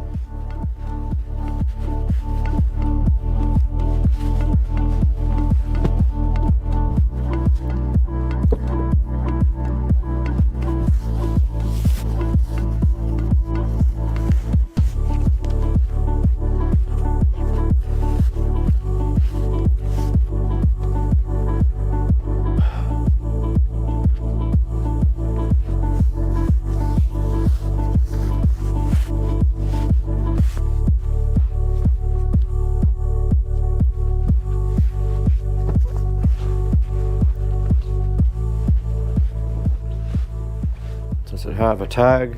Machine wash with cold, gently and separately. Do not bleach, tumble, dry, low. All right, now we know what we got to do. Let's do it.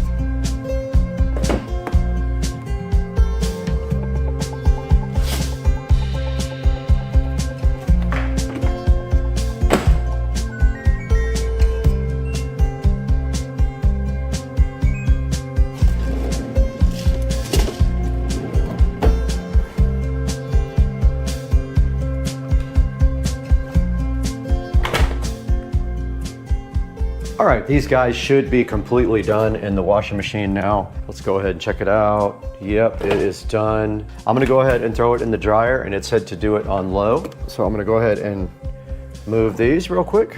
I'm sure they smell good. I can't smell, but put this on low like instructed, and hopefully it doesn't destroy the tassels. Tassels don't always stand up to dryers well. Let's see. Low temp dry.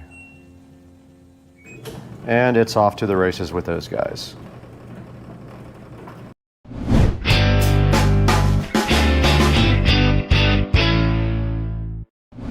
All right, we're back home, and our lovely brand new 3-piece bedspread set has dried in the dryer, and I think it's ready to go. All we have to do right here and right now is get this out and get it ready for the housekeepers tomorrow. They will put everything on the bed for me, but we first have to deliver this into the house because we also have to wash all the towels tonight or tomorrow morning. So I have a spot right here for all the bedding. It just goes right there. That's all I have to do. And tomorrow morning, I'll get all of the towels out. I'll wash those, get the bedding ready, put it on the bed, good to go.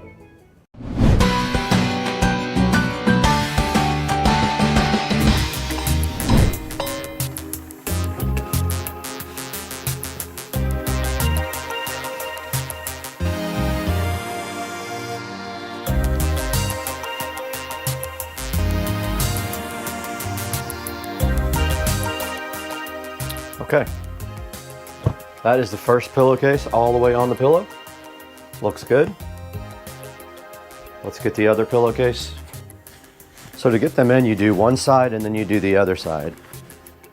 That's what it looks like on my bed. Looks good.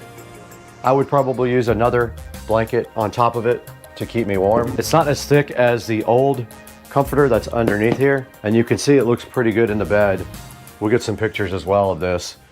Hey, what's up everybody? Welcome back to Supercar Street Racing. Brad here in the Supercar Street Racing Studio B today with Madison Park, who reached out to us and wanted to know if we'd be interested in looking at their summer collection. They wanted to promote their summer collection for you guys, and we have a bunch of summer collection things available here, but we picked out the Willow 3-piece bedspread set. Now here's a look at their whole summer collection. They have a lot of stuff in this collection. They have furniture, bedding, and all kinds of cool decorative items available in the summer collection, but we chose the Willow 3-piece bedspread set. And you guys saw it, we did go ahead and put it in the master bedroom. We washed it also, and it did stay in my master bedroom. It has a nice big oversized bedspread, and then it has two cool little pillowcases that go along with it as well. Madison Park has so many cool things for you to choose from. This is just one of them, but take a look at this cool bedspread here. And you guys saw how neat it looked up on the bed. It does have like a floral pattern on it, but if that's not your style, you can go back into their summer collection and you can find all kinds of goodies here. And Madison Park wanted to team up with us on this, and we were so happy that they did. We took that Willow bedspread set, washed it, put it directly on our bed, but let's go ahead and look at some of the other stuff in the collection here. Let's say you like lighting. Here is a lighting thing here with a chandelier with fabric drum shades. It's pretty cool. Here's a nice turned wood frame chair here for $529. Looks very high quality. Here's a cool little accent bench if you're into things like that. This looks awesome for $281. And if you like some of their other bedding sets, here is a 4-piece oversized reversible matless quilt set with a throw pillow. And that's going for $180. And look how cool this is. Look how nice that would look in your bedroom or your guest bedroom. Here's a bunch of their other bedding sets also. Please take some time and go through the Madison Park website and see if anything there catches your eye.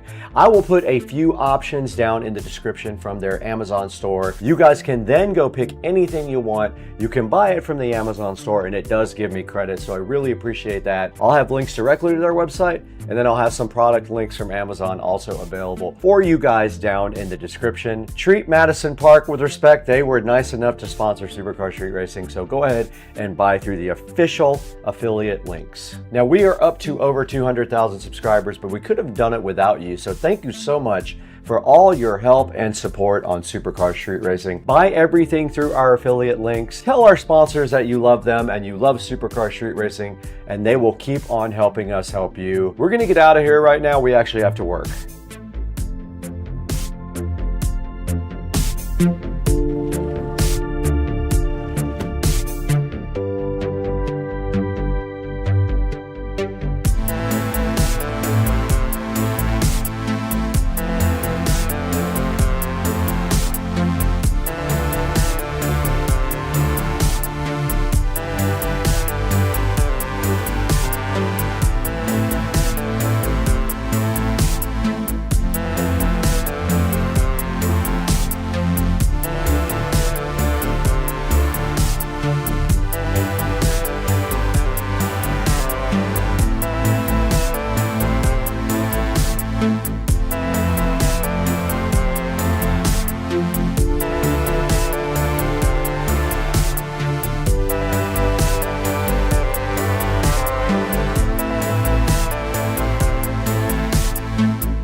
Come again?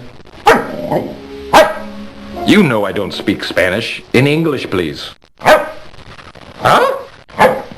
You pooped in the refrigerator. Who let the dogs out? I need NOS. I need NOS. No. My car topped out at 140 miles per hour this morning.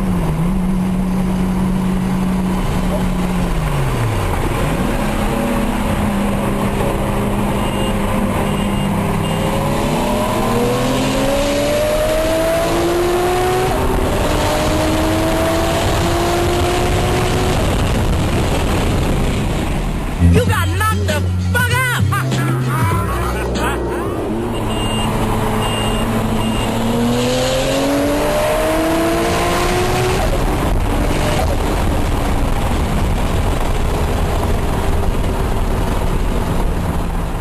You got knocked the fuck out!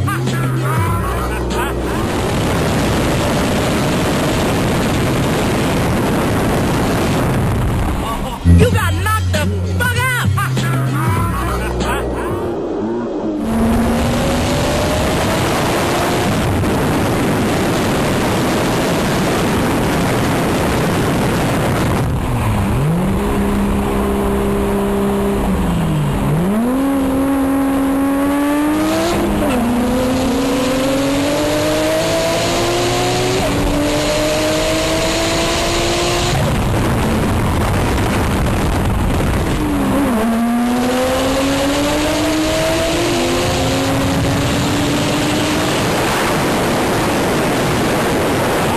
Mad as hell, and I'm not gonna take this anymore!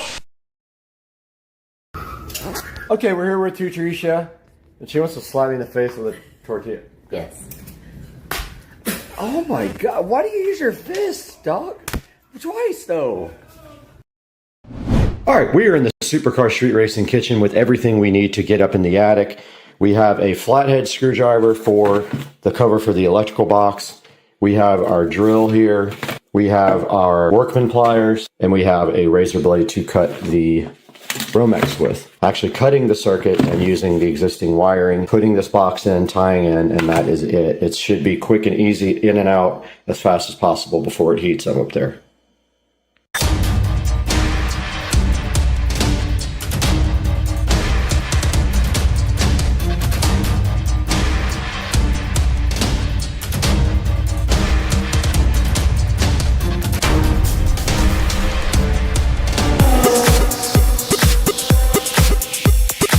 Outside from Supercar Street Racing abode, we can see here that we have actually pre-wired for the LED sconce lights that are coming in the next few hours. All right, so the next step of the process is to get this light out. It will no longer be, and we need to take that out right now, so let's get that done. That is a wasp inside of the light. There is a wasp nest in the light that I have to now get rid of. Okay.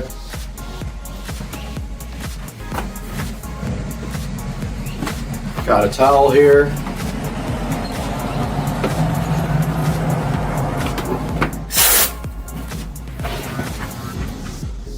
Yeah, it looks like they were building a nest inside there.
All right, I did get the light removed and the cover plate put on. It's not perfect because I couldn't get the other screw in, but that's fine too. Clearly see that we need to clean this ceiling and this area up here. So I'm gonna go grab the broom real quick.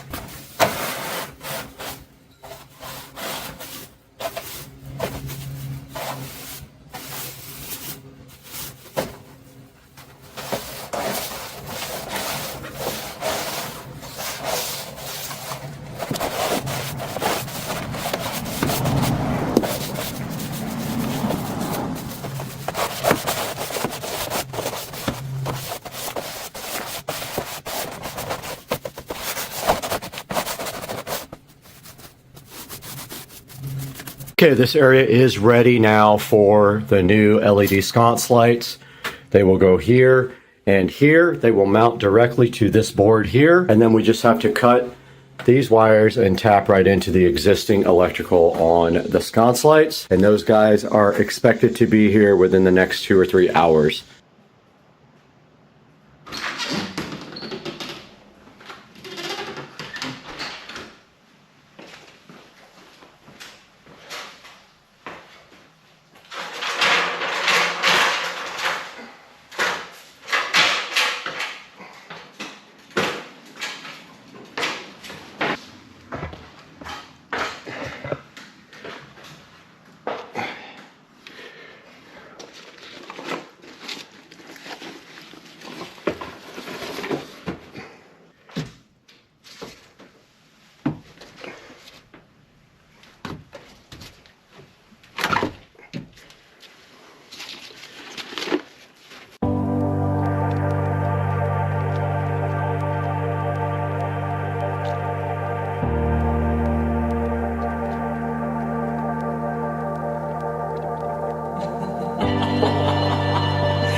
Just looked outside and I noticed the box here, and that is most likely my lights.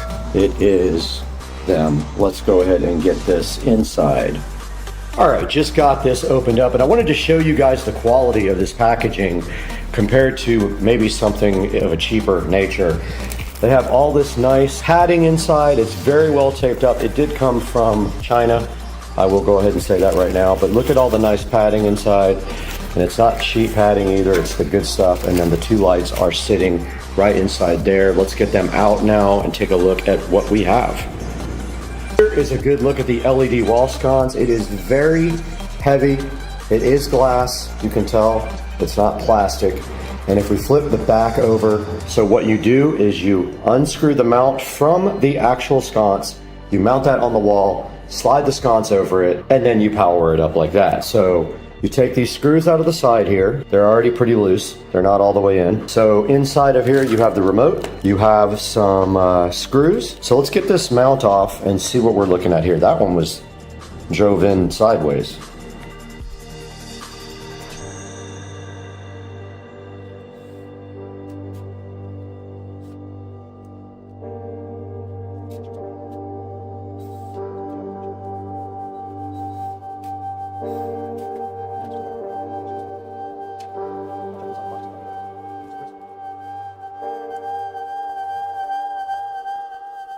UL listed to give us some more room in here. That's it, basically. You have your power here.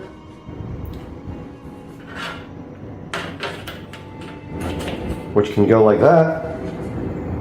You have your bracket here, which your power wire can run right next to. Put your Romex right next to it, anywhere in there. So what I'll do is I will hook it up outside of, I'll trim the wire up enough, and you have room to stuff some wire in here if you have to. Then you put the wire through here, wire it up, which is going to be kind of difficult. I don't know how they expect you to do that. So I just popped it off the pins. There's no way you can do this without doing that. Wire is not that flexible. And to be honest with you, this is not going to get wet, but it might get hosed off at some point. So you want to get this as waterproof as you can. Our goal is to mount this dead center at 47 and run the wire along the side.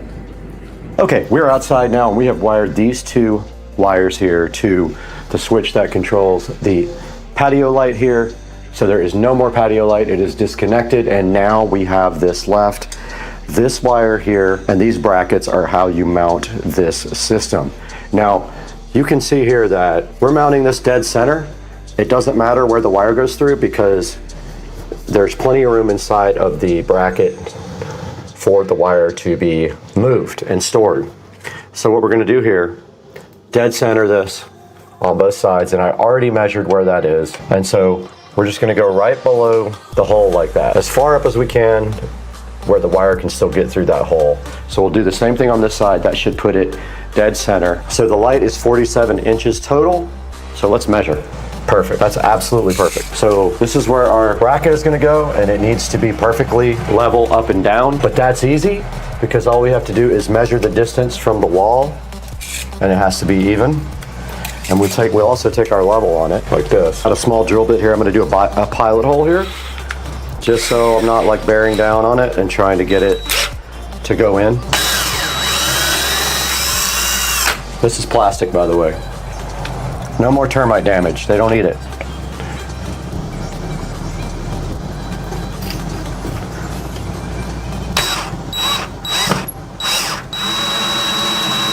Oh, it moved.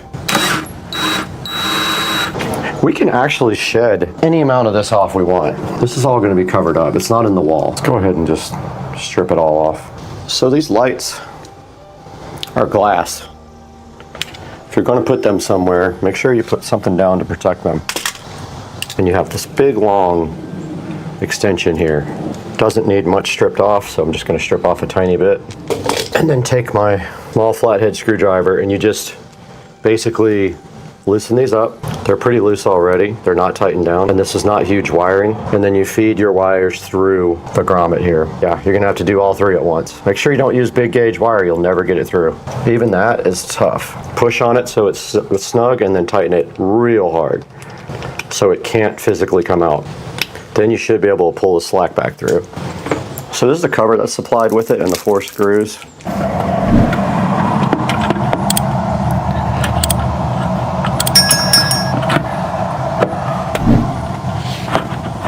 Not going to get those other sides in.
All right, I remounted everything, but they don't work. So I don't know why. I'm thinking my switch died, but I'm not 100% sure. One of them worked once and never again. That doesn't work.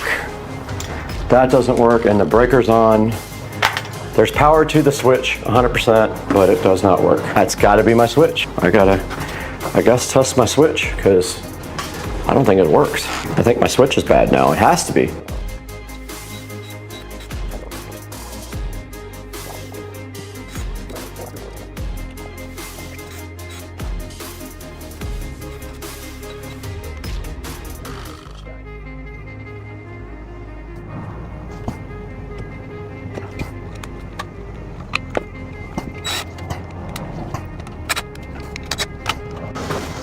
Okay, I did get the lights finally hooked up and on. They look level to me and pretty good. But I'll get a shot for you guys when night comes around. Till then, I'm gonna go ahead and clean up. All right, guys, we are outside of the house now at night. Sun has mostly set. You can see there's some daylight, but I wanted to show you guys the sconces here.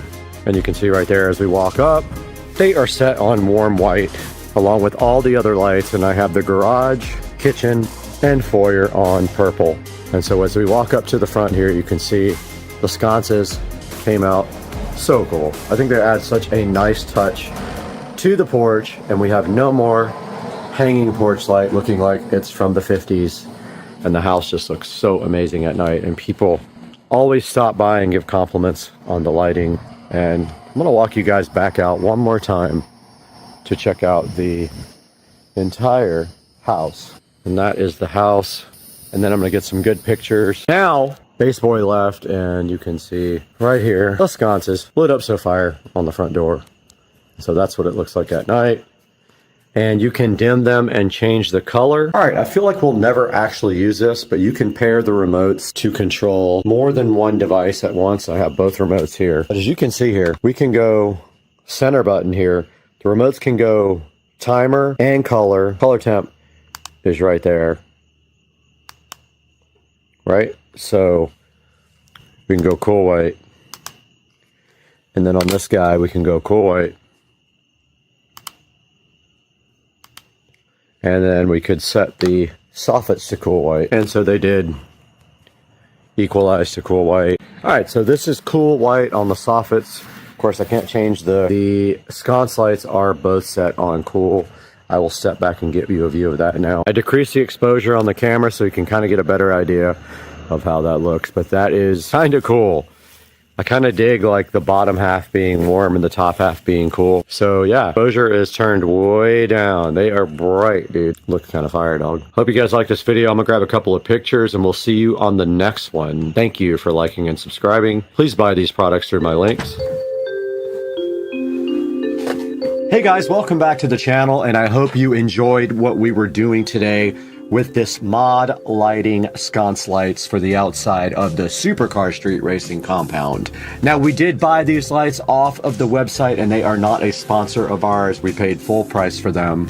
And if we take a look right here on the website, mod-lighting.com, you will see the wall lights here, and they have the sconces right here, and they do offer RGB as well. I just didn't think it would look that good on my house. We already have RGB up around the top, so I just went ahead and got the ones that have the remote control. They are dimmable, and they can do a timer, and you can pair more than one light to one remote control. But as you saw in the video, we went ahead and got a Amazon Smart Switch ordered to put on the lights as well. So scrolling down the page here, they actually have some pretty cool products. Look at this moon. They have some cool looking art looking lights.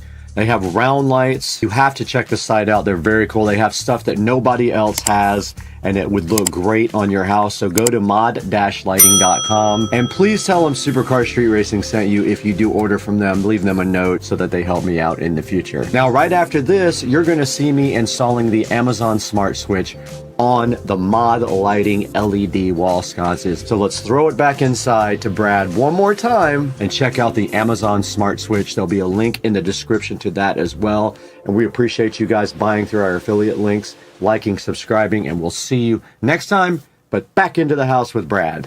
Okay, we got everything set up and the Smart Switch is on. I did find all the screws for these. And so basically this just goes on now like this. Except Got it doesn't fall off. Got him!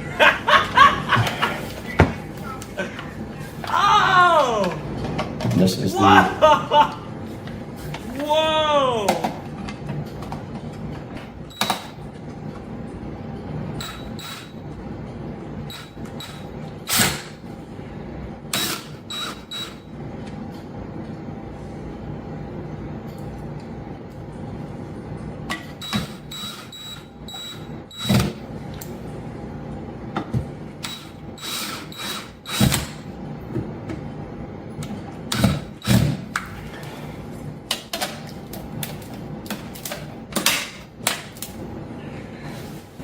Done.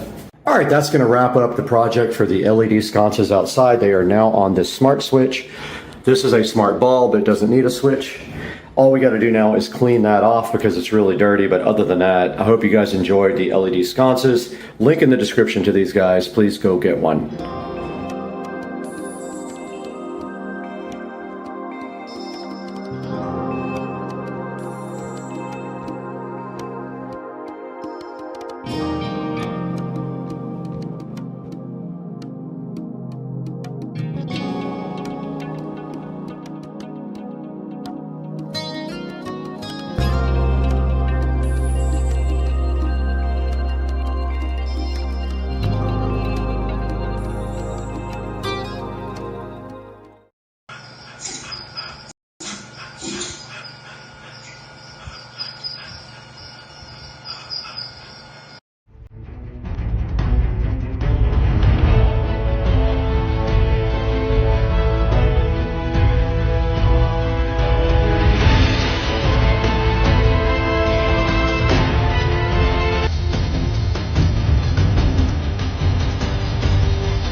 here at the Mopar car wash. Made a little stop. Got the crew over here, all their cars. About to go to the full lock. Neat. These guys are out here, I think, raising money. And we decided to stop by. Get a little view of what's going on.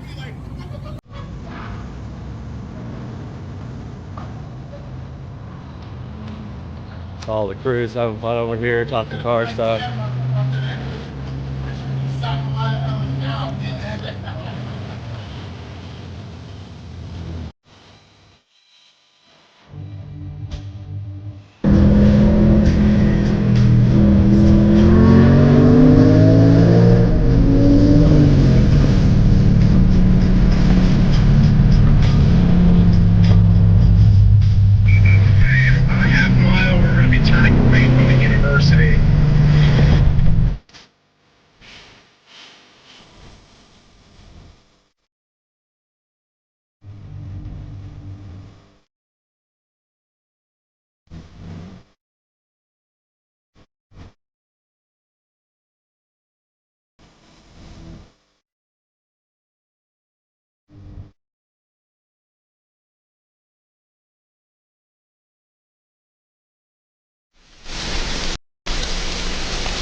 These alligators don't know what the hell to make of my drone over there. Look at my drone. Look at these alligators. I was trying to fly it over their head, but I'm sucking at it. These guys are staring at it like, get out of here. All right, back at Joe Dukes of Duval here with the Savannah Banana shirt, and he made trigger tacos with the crema sauce and the slaw, and these things look awesome. Are you hyped? I'm hyped. Let's eat. It's gonna be so good. We are so blessed to have the company Lumery sponsoring the channel, and they sent us an 8-pack of their retaining wall lights to look at. We're going to get these opened up today, take a look, and install them over at Rich's house on his bar. So let's go.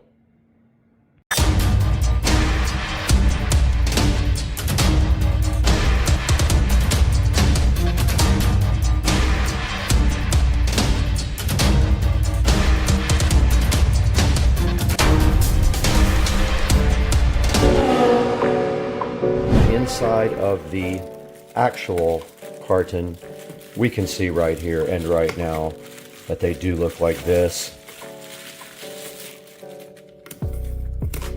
And that is a good look at how they look, and they have a jumper wire on them, and the light is at the bottom, and they just go on the wall underneath the lip just like that. Or it looks like you can flip them over so that they can use the other way like that. So they can mount either way, and then this is hidden up underneath the wall just like that. Okay, so it makes it so you can light up a wall and you don't see the bracket. As indicated right here on the front in the picture, the bracket is hidden by this little ledge on top of the wall. So that is what one looks like. Let's get them all unboxed now and see if they gave us a power supply. I don't think they did. These are the rest of the lights, but there is no power supply. You will need a 12-volt power supply with these to get them working. So you will use a landscape lighting transformer that converts 114 volts to 12 to 24 volts. And that is all that is included. So we will have to order a low voltage transformer for this. I do not have one. I had one, but I purged it, I believe. So I don't think I have that anymore. I'll have to check. Double check, I do not have a transformer for this. I wish I would have kept the one that I had, but I didn't think that I would ever have a use for one of those small transformers. So I do not have a transformer to put these in with for Rich. I will have to order one for him, and I will get on the horn to Amazon right now and get that ordered so that we can continue this project. Because yeah, you cannot do this without a transformer. It is not the type of kit that comes with its own power. You must provide power for it. So I will show you guys at the end of the video what transformer I did order for the Lumery retaining wall light kit. We'll need a 24-watt transformer for this. You can see on the back here that you get 8 of these, and they take input voltage of 12 to 24 volts AC or DC, and they have a 3-watt per light requirement. So let's find an appropriate transformer that is 24 watts. End up ordering a transformer for $13 total for this guy. There was a coupon for it. We'll discuss that at the end of the video. Now we just have to wait for that transformer to come in. Okay, the second part of the equation did come in for Rich's lights, and that is the 12 volt 30 watt power supply that we got for like 13 bucks off of Amazon. So these will work with Smart Life, the actual app, and then this will provide power to it, and I will have to hardwire this into these lights. And that's all we need to do, except to get over to Rich's house when it's nice and cool outside and get these things installed. All right, we do have the Lumery lights set up now in the bathroom. These are the Lumery smart retaining wall lights, and this is how you would set them up on a wall next to your house. And they do have the ability to kind of pivot on this mount. So it works pretty good here to demo them. I'm not going to install them on a real final surface yet, but we are in the point right now where I've added both of them to the Lumery app by hitting the plus sign. They did show up and they did add to the app, so they are available in the app. Now it says to pair them, you unplug for 5 seconds, and then you plug it back in and hold any key on the remote control. Okay, so I unplugged and replugged them. They would not pair, but it was pretty easy. All I had to do was hold this group button until they paired, and now they are all controlled via this remote control now. So we can go to RGB mode, or we can change the brightness here to low or high. And then we have a lot more options in the app, but I wanted to step back here and let you see these guys as they light up. It's kind of a cool idea even for an inside place. Like, these would kind of work on under cabinet lighting. Honestly, they'd be cool for under cabinet lighting. And then you can change the color temperature if you just want white or warm white. And then I do believe everything else is available from the app, but you can see here how they mount. There's just a metal plate here, and then these are twistable. You can turn this however you want. If you want it to shine more on the outside, you turn it out. And yeah, so these are the Lumery. These are actually promised to Rich for his house. I went into the Lumery app and changed the scene setting to gorgeous. And that's kind of what it looked like right there with the gorgeous mode selected. You can sync these together so you can make them into one group, or you can control them separately. And of course, we only have 2 of them out of the box right now. And there are actually 8 in this kit. So this is gonna look cool on a bar. So this is going to actually be underneath a bar, all the way up against Rich's bar, and replace an old LED light strip that failed. But that is for a second video to install these. The first video is just talking about the actual product and showing you kind of a little demo of them. But there are more in the box, and I am just using this 12 volt 30 watt power supply for them. It was very cheap. I'll put a link in the description to that as well. Let's throw it into the studio for Supercar Street Racing and Brad to see these on Amazon.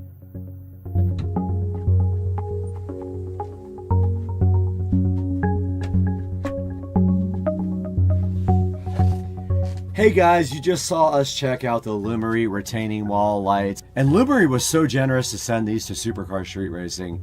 Now let's take a look at Lumery showing you how to use the app to operate the lights.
Alright, you just saw Lumery showing you how to use their app.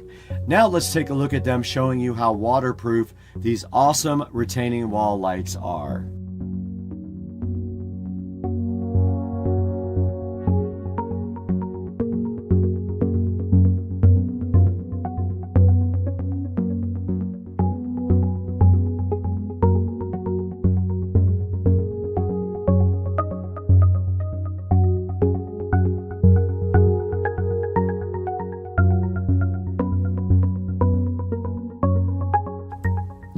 Alright, you just saw from Lumery those lights went right underwater and had no issues whatsoever. Now let's take a look at Lumery Company unboxing their own lights.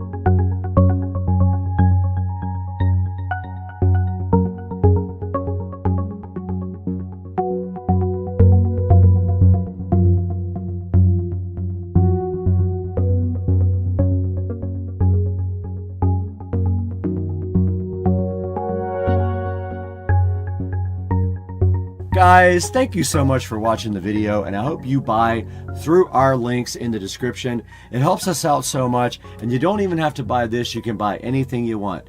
Go ahead and check out the Lumery 7-inch smart LED hardscape lights, and we'll see you next time on the channel. We got a lot of stuff to do. We have 7 million projects going at the same time, and it's mind-numbing.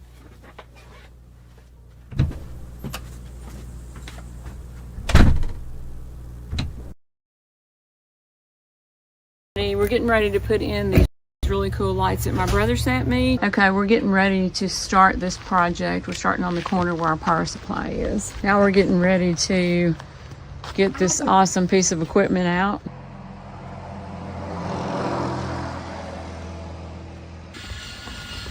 Okay, made it up to the top.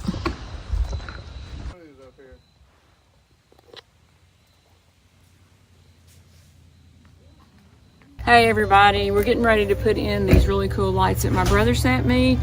I've got my friend Joe here helping me. Beckett and Company, if anybody's interested or needs any lights put up, he's a great guy to call. Or anything else you need, home restoration or anything. This is how it came. Looks like a big mess, but we're gonna figure it out. And first thing we're gonna do is lay everything out on the ground to make sure of how far we can go with them. I've already got my power source laid out. What I'm doing is, so here we go. Okay, we're getting ready to start this project. We're starting on the corner where our power supply is. Here, here. Yeah, I think.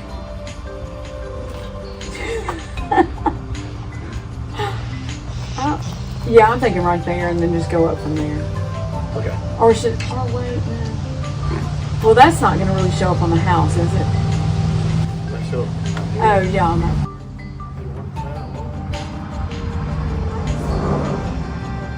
Yeah, let's start right there. See, I'm afraid to go too far around the corner because I don't want to use up too much of it in case we don't have, you know, 150 foot of it. Why not just start right there on the edge? Yeah, let's start on the edge, like what you're saying. No, I'm talking about up on the... Well, it's got to be on that under part, and it's got to be, yeah, 3 inches from the house. So, I can, yeah, I think that's, yeah, just do that. Yeah. Well, 2 or 3 yeah. inches, that's about 10 inches. Yeah, do about, yeah, right there.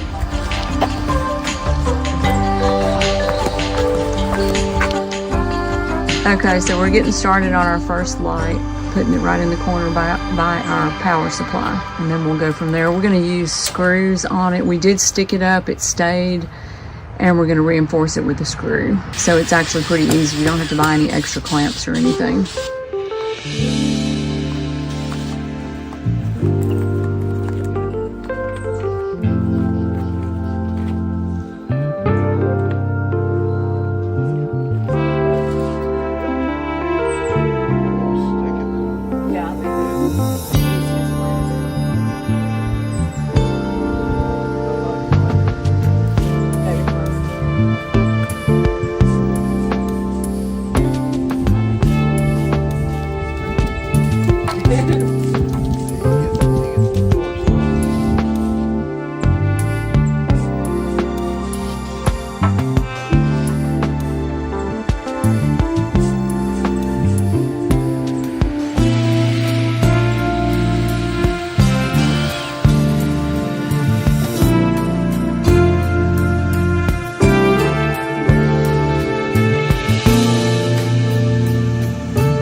Now we're getting ready to get this awesome piece of equipment out. Not sure what you call it, but it's really cool.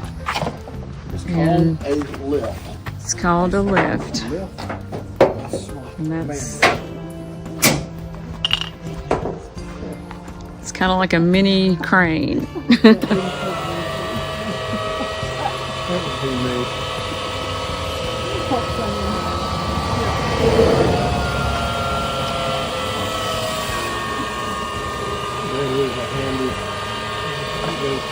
That is the coolest thing I've ever seen.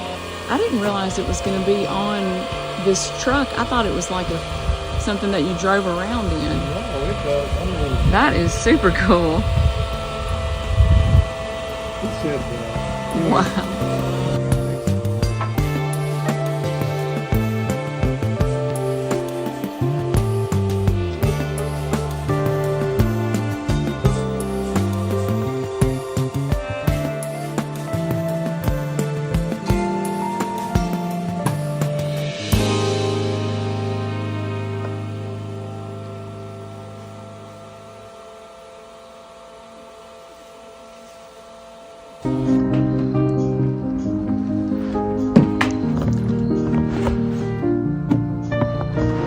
Would it help if one of us got on the ladder and pushed that up for you?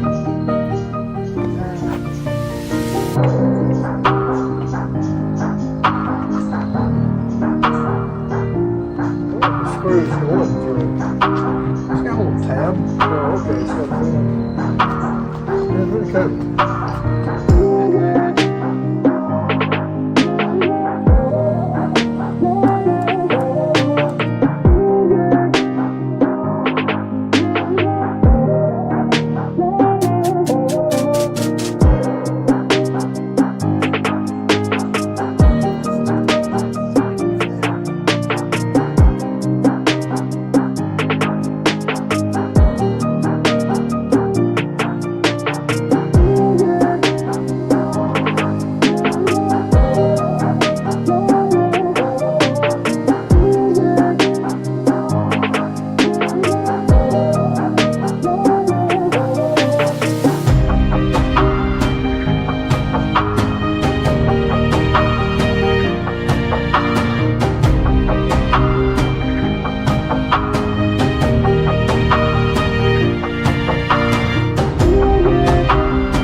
They're so tiny.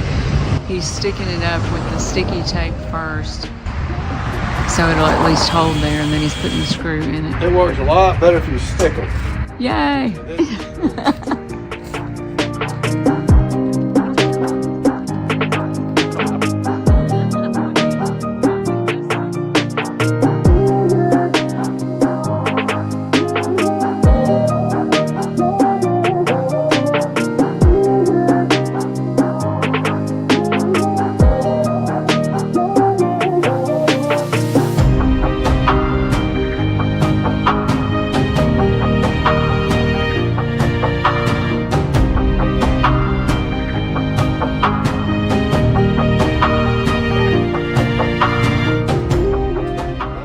This is the best part of it all.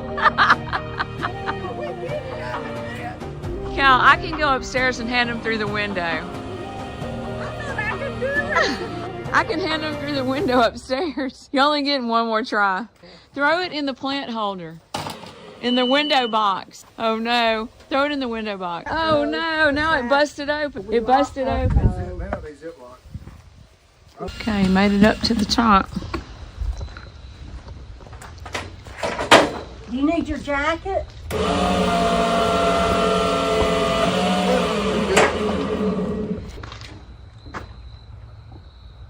We can train a bird up here. It's dark out, but we're making progress.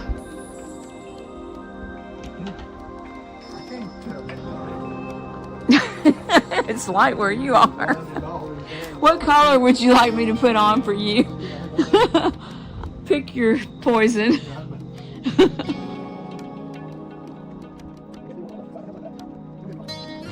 I think we're gonna have to, don't you, to get them up there, or what do you have another idea?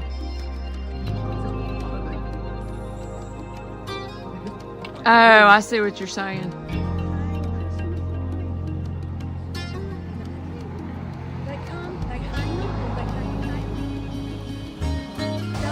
right, it's nighttime and we're still working. But God, it looks so good. It is beautiful. Beautiful, beautiful.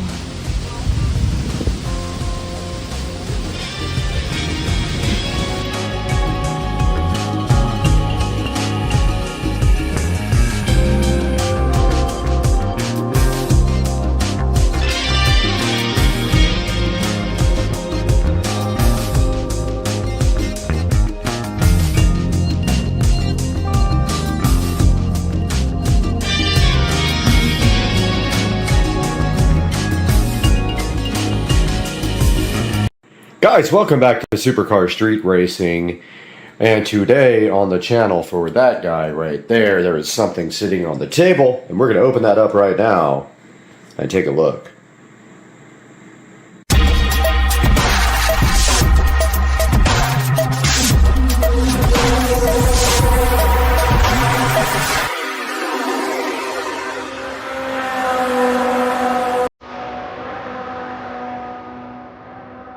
Guys, welcome back to the channel, and as you know, we have this beautiful 2023 Tesla Model S Plaid sitting under the cover in the garage here, and today, right here, right now, we have something for it, which is actually going to improve the look 1,000,000,000%. Let's get this open with one hand, and inside we see we have the wheel cap cover kit and some sort of red thing. And this is from a company called Zengu. Now, I really didn't have a clue if these were actually going to match or fit. I took a chance and ordered it since it was Amazon, and I'm guessing that that is a tool to actually remove them if you have to, would be my guess. The center caps are pretty easy. Hopefully they go on and stay on. But let's get this unpackaged and take a look at putting it on the 2023 Tesla Model S Plaid.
That's easy to put on.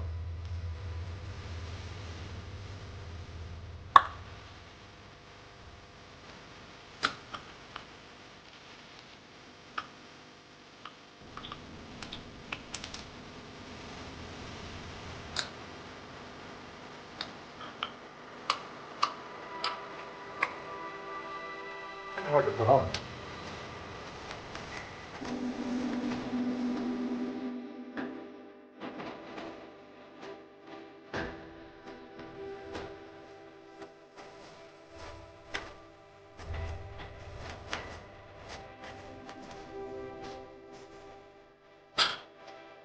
Okay.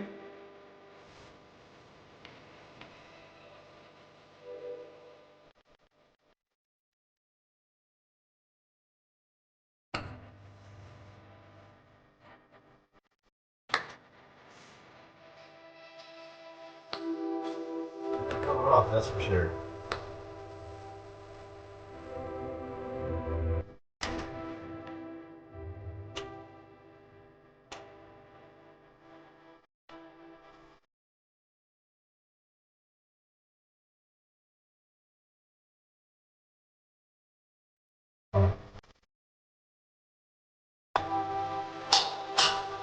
Oh, yes. Yes. So good.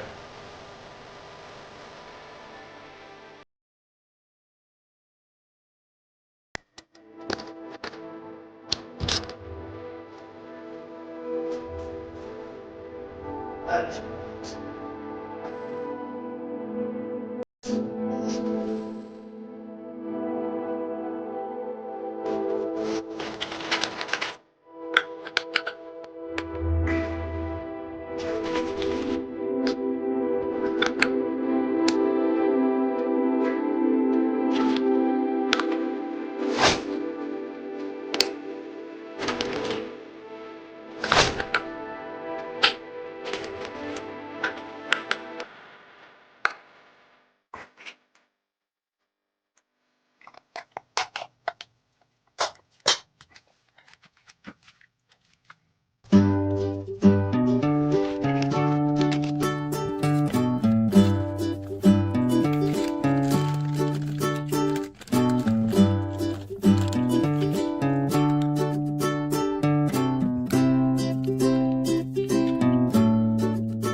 Guys, we got done installing the Tesla wheel cap cover for the Model S, and it does fit on all the other vehicles.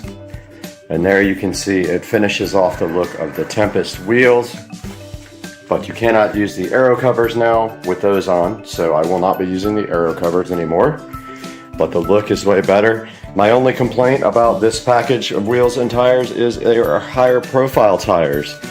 So the wheels look a little small in the car. It definitely could use 20s or 21s. And now let's go inside and take a look at these actually online, because there's many choices. Okay, they did give us a couple of spare caps here, and this is the removal tool that they give you for that. So I am going to go ahead and put this in a bag here, right here. Put these two caps in the bag, and then I will place this unit into the Model S Plaid in the trunk, in a compartment, where we will have them if we ever go to a wheel and tire shop, so they don't struggle trying to take off the caps. But they do give you two spare caps and a little red removal tool right there, which is pretty cool to get extras. Alright guys, welcome back to Supercar Street Racing. We are live, and you are down there, and we are in the beautiful Supercar Street Racing studio here, and we are going to be showing you now these wheel covers. So let's go, and it's actually called a wheel cap kit for the Model S Plaid. So if we go to Amazon, we go Model S wheel cap kit here, and we will see that there is a number of available options here that you guys can pick from on this wheel cap kit. Now, the one that I bought matches the gunmetal almost perfectly. It might be just slightly off, but it actually looks really good on the wheel. Now, when you see here, this guy right here, they're all pretty much the same, except for the fact that some of them come with black center caps and some come with gray center caps. I did order the ones with the gray center caps, and let's get that called up right now on the screen. So this is the Zongyu, crazy cool name, right? The names on here are hilarious. This is the Zongyu dark gray, and you guys are right there. This is the Zongyu dark gray and silver wheel center hubcap kit, and it says it is compatible with both the Model 3, the Model S, the Model X, and you get 4 center cap hubcaps, and you get 20 lug nut covers. So they give you 2 extra actually, and they are $18, and there is a 5% coupon, and I got them literally in one day, but you can get them here, right now on same day. So make sure you go, please guys, go into any of my videos when you buy something on Amazon and click any of the links. You don't have to click the product that you want that is on my actual link. You just need to click any of my links when you buy anything from Amazon, and it will help me on the channel by generating the tiny bit of revenue, since we don't make hardly anything. So this will be linked in the description, and then once you get there, you can choose from the gray. This one has red with the red Tesla logo. That's black, and then that is matte black. Matte black looks cool on black wheels. My wheels are the 19-inch Tempest, and they are gunmetal, and then the center cap, or the lug caps here, are all black plastic, which looks absolutely great. If you want to go ahead and get black lug nuts, you can do that. You can order black lug nuts for the car if you want to do that, but these look better than the stock lug nuts because the stock ones are keyed and they just don't look that great, and they're silver. There are other options available for this same deal. If we scroll down here, there is a crazy amount of options. This is one option that does not have the lug cover, or the lug nut covers. It just has the center caps. There are 20 or 30 different options here. This one comes with a little box. They all come with this little handy removal tool. Some of them have like chrome Tesla emblems in the middle. You saw my video that these are great. Says they give you customer support as well, so maybe if you need help with this, they will assist you. And that is basically it. There's so many different options that I would go with ones with good reviews, and you will be safe. And you're especially safe if you use the ones I bought, because they are great. They went right on with no problem. I did start using some needle nose pliers for it, but actually could have done it without. I just used the needle nose to kind of push the lug nuts in once I had them on the kind of lined up and ready to go. So guys, thanks so much for watching, and thank you for supporting the channel. And always remember that when I edit, I usually am live streaming, so please watch the editing sessions. It's a pretty cool creative process. And we'll see you guys again real soon on Supercar Street Racing.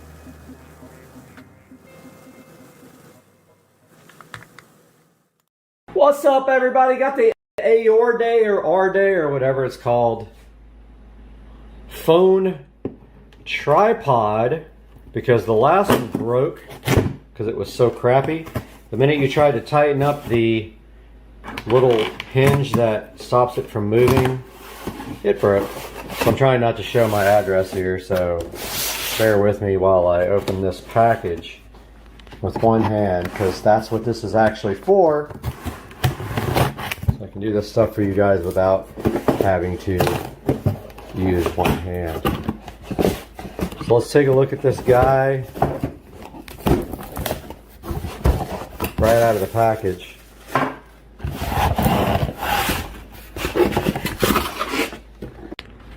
Got the box within a box. And it is really hard to open these things with one hand, but that's literally what this is for.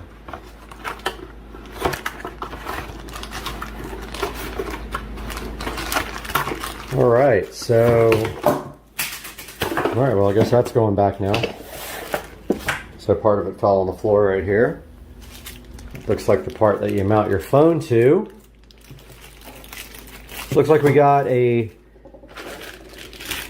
pretty hefty tripod, which a lot of people complain because this was heavy when you want to just do selfies and stuff, but like, dude, if you get a cheap one, it's not going to be light. I mean, you're going to have issues with that. I had it.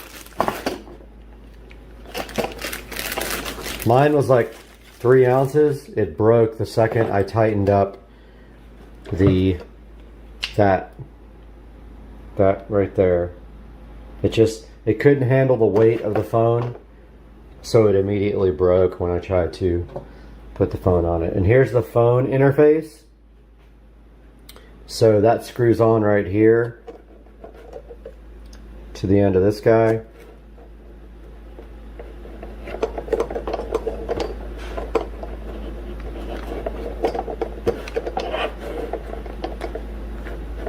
And then once that's tight, so I do mostly landscape stuff. So now the phone should be able to go, I'm just breaking everything today. Should be able to go right here somehow. I don't know how you open up this guy right here, but that needs to open up because I have a larger phone. So let me check that out and see how you do that, and I'll be right back. All right, got the tripod connected. It's pretty heavy, like a good amount of weight on this guy. And so you can see now that I'll be able to do some videos with you guys. And maybe I could probably also extend this so I can get a little bit farther out. But this is the first time I'll actually have a tripod that I can, and it's tricky because you have to look over here. If you look at the camera, it looks like you're looking away from the screen. But so this feels solid. It actually has a good amount of weight on it. So I feel comfortable like putting that out there. And it looks like, so this is in, you know, the camera's flipped around to the mode where it sees me. And I think that this will be no problem like doing, you know, I like this thing a lot. So I'm going to flip it around now and do some other stuff and see if you guys like it. It's a habit. I look to the wrong side. The camera's right here. All right, so got the nice tripod now for the videos. So this is the packaging. Came with a remote Bluetooth starter button. Don't know how that works, but got some instructions here. All right, so step 1, pairing. Turn on the remote with the power switch located at the side. The blue LED light will flicker. All right, let's see. So we're supposed to turn this guy on. Let's see. Yep, okay, now what? Turn on your phone's Bluetooth settings and connect UB size. All right, let's try that. All right, got the remote paired. So now we have 2 settings here. We got an Android. So if you have iOS, you have a different button, which is hilarious. Like you have to have an entirely different button. Let's see if it works. So we should stop in 1, 2, 3, stop. Yeah, so stop. No, but stop. All right, so I'm recording again. Here's the remote. I'm going to try to stop it. Negative. Okay, so it says step 2. I'll probably miss something. Okay, step 2. Open your phone's camera app. Press the button associated with your phone's operating system. If your camera does not respond, it may not be compatible. So I guess it's not compatible. So I guess I can't do this. A lot of people. Okay, Samsung. Go to camera settings, volume keys function, and choose record video. Open the native camera. Click the iOS button, not Android, and start the video. Click again to stop. Let's see. Okay, so that did stop it. I'm going to stop it again and try to start it. Wow. Okay, so the so the iOS button works on Android. So please tell me how that even is a thing. So there's the remote and the iOS button. 3, 2, 1. Yep. So the iOS button works on Android, which is freaking hilarious. I love it. So we do have the new remote, which I will post a link to in the description. It comes with a nice little thing here. It is beefy. I love that. Like, I'm not mad at you if you're going to produce a good product. I'm mad at you when you produce a product that's supposed to work and does not. This guy works with an S20 Ultra, which is heavy. It's holding the phone perfectly. There's absolutely no issues with this. And dude, I'm not mad at you. Good job. I'm gonna have to give this a good review. So look, so I raise up, yeah, so I move it this way, no issues. It doesn't tilt, doesn't. And I'm literally holding this by the tripod, so I'm holding it by the legs. This is, okay, some people, I guess this would be annoying, like if you're doing selfie stuff. It's a little heavy. I'd say it's a couple of pounds. But dude, I mean, work on your biceps, whatever. So, oh, this is so much better. And I'll be able to set this thing up and actually, you know, shoot myself doing products and things like that. So I think maybe tomorrow I'll be able to do a nice new video. I've got one planned, so I'll probably shoot it with that. But there's the different tripods you can get. And so you can extend this guy pretty far, 62 inches.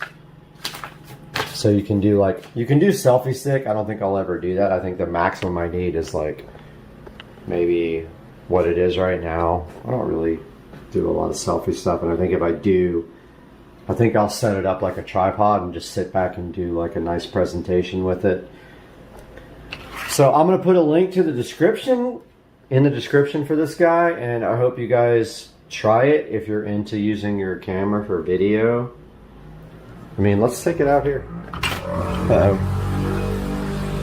We might have a Karen showing up for Motorbike Boy. But yeah, this thing is awesome. That's what it looks like in Florida at 71 degrees. There's the beamer.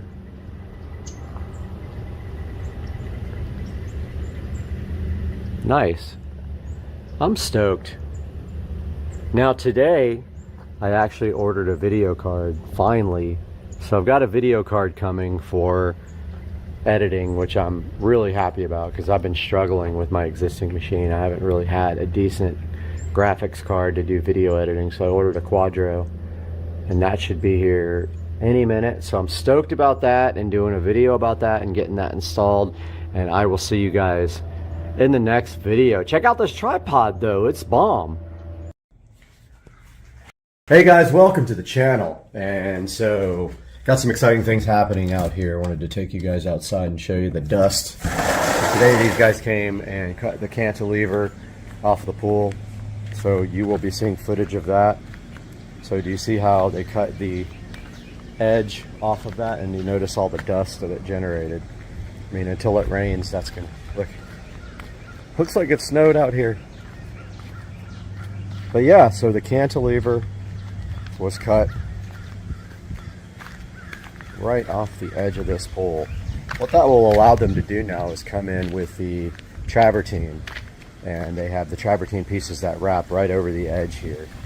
And that's what it looks like now after they spent about, I don't know, maybe an hour and a half doing the work. And so the next step is apparently that the tile guys are going to come lay the travertine all over the entire pool deck right here and underneath my patio. Still haven't decided what I'm doing with this wall, but I think I like charcoal stack stone. It's a dark stack stone for that whole entire wall right there. So yeah, just wanted to give you guys a little update. Now you'll see this work being done right here on the pool, and we'll talk to you guys on the next step.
All right, it's bad news.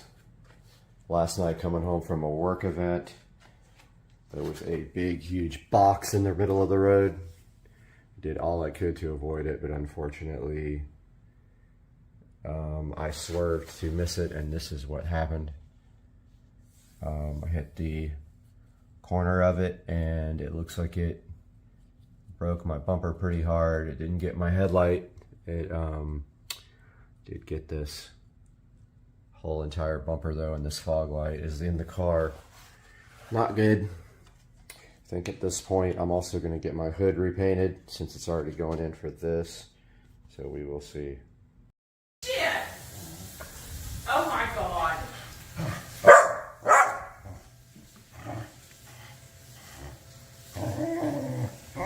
What are you doing? Oh my goodness gracious. He's so happy. Oh my goodness. Look at him ready to pound. Alright, you want leftover black eyed peas? Sure. Alright, I'm stuffing it. Oh, alright.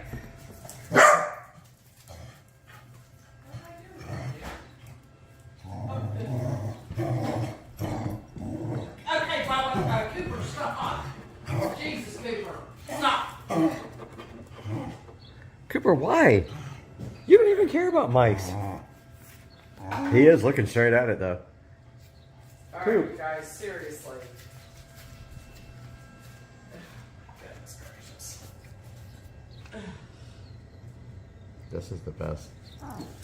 Oh, he tried to. Get it, Bubba. Get it, Bubba.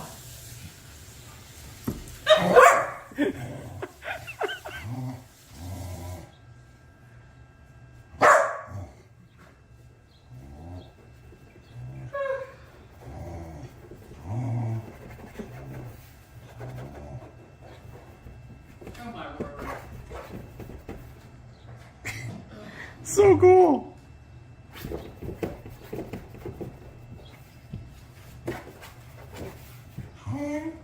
What are you? What? You're a grand old flag, a high flying flag. That's it.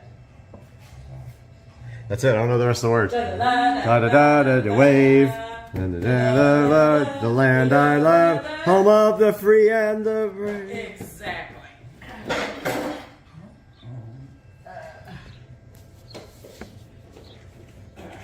Okay, so you got the peas, he's got the corn. Y'all are both good. You are just ridiculous. You know it. You're ridiculous. Alright guys, give me 2 seconds and you'll get dinner.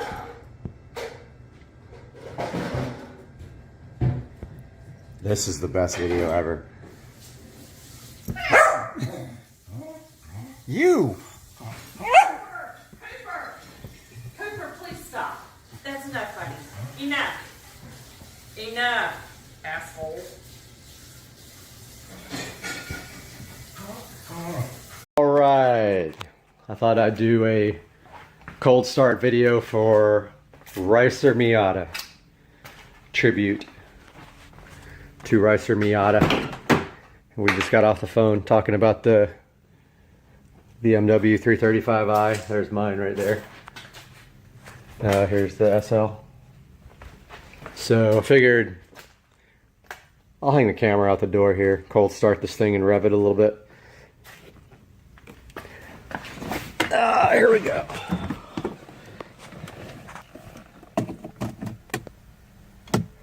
All right, I'm gonna hold it out the door here.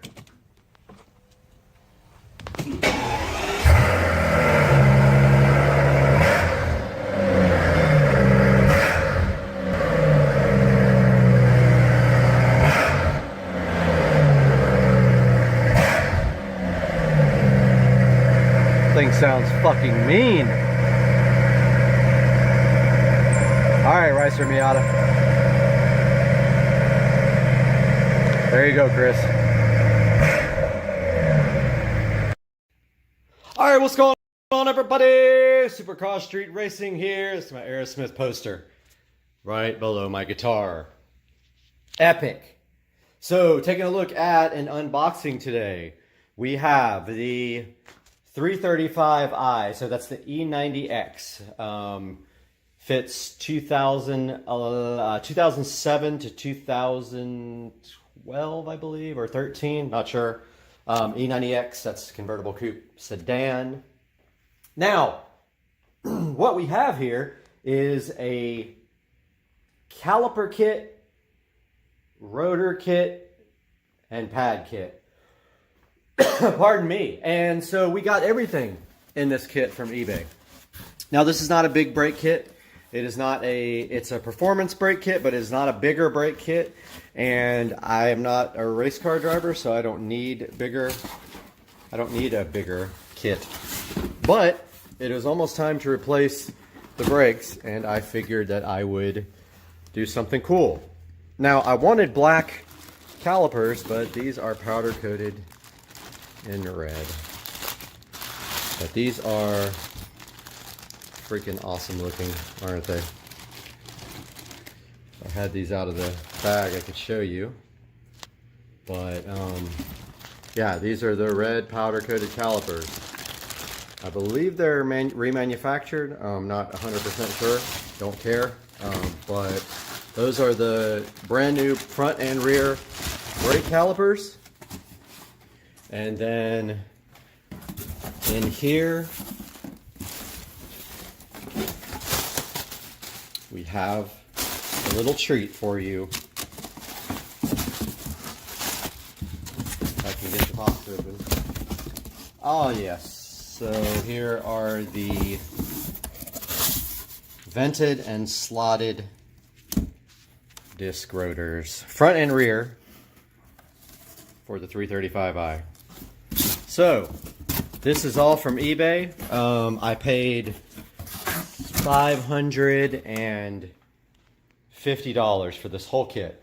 4 rotors, 4 powder coated calipers in red, and 4 sets of brake pads for my 2011 335i convertible. Stay tuned, because I will have a video of the install process, and that will be coming up this weekend. Peace out.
All right, we're in the 2023 Model S Plaid, and this is how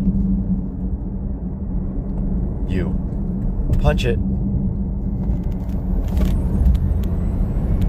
Oh yeah, just like that. Guys, welcome back to Car Street Racing. Wonderful day here on the channel. And we just got these skylights replaced. The old plastic ones were replaced with nice modern glass skylights, and it's really weird to be able to see through them. But today we have some added fun for these skylights on Supercar Street Racing.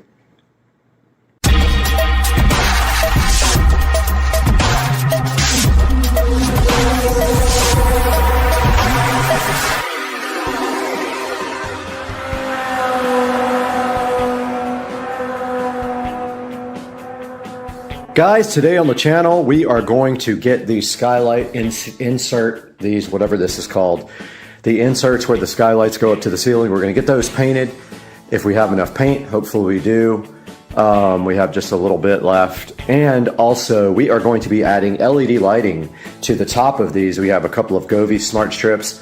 So we need to get that ladder out, get up there, and see what is up there. So we're going to be doing that next. Let's grab that ladder.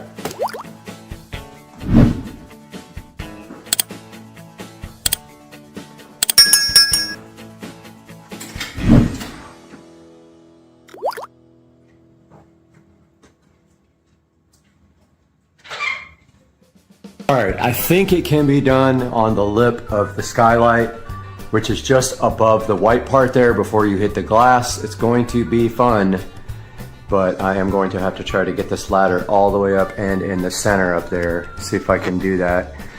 And then here are the actual strip lights right here, which then I need to get power into the attic somehow. All right, I'm gonna get this guy open.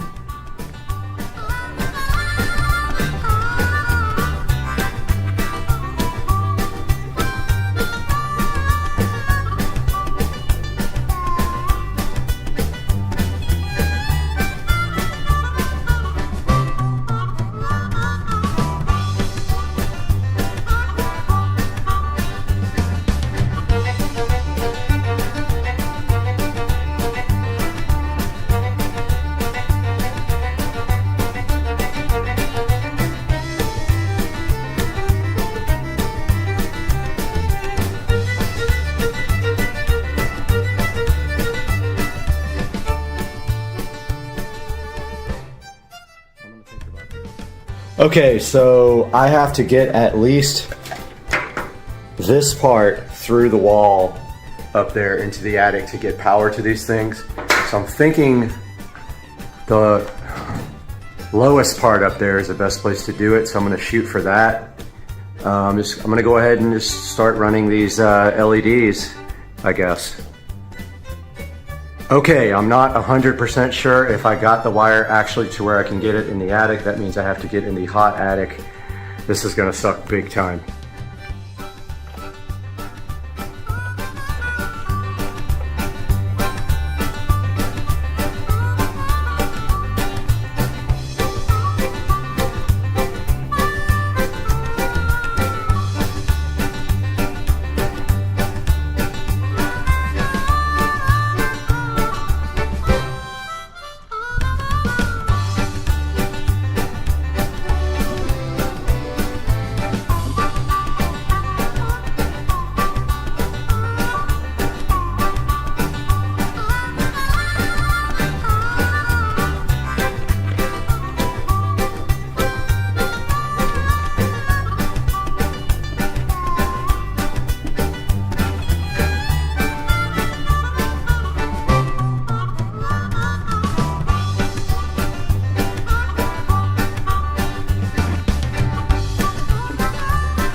Okay, I'm not 100% sure if I got the wire actually to where I can get it in the attic. That means I have to get in the hot attic. This is gonna suck big time. All right, the first LED light is connected in the attic. We just need some long extension cords in the attic to connect it to power, but I did good. However, this time I don't need to drill such big of a hole. I'm gonna send one of my paddle bits right through it this time.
As you can see, the lights came on.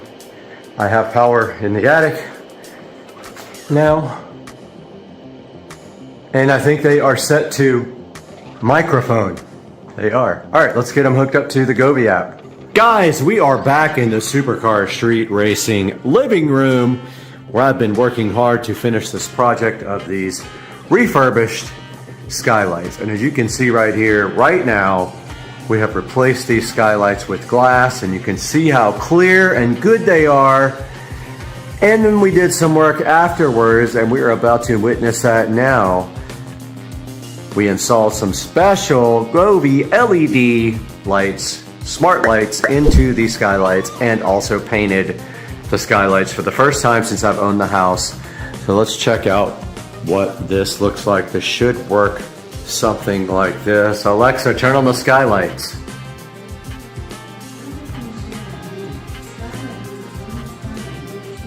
Alexa, turn on skylight number 1. Alexa, turn on skylight number 2. And there we have it. For the first time at night, we are checking out the Supercar Street Racing enhanced skylight action here. And this is quite a sight to see. Look how good that looks, guys. The Supercar Street Racing skylights in action.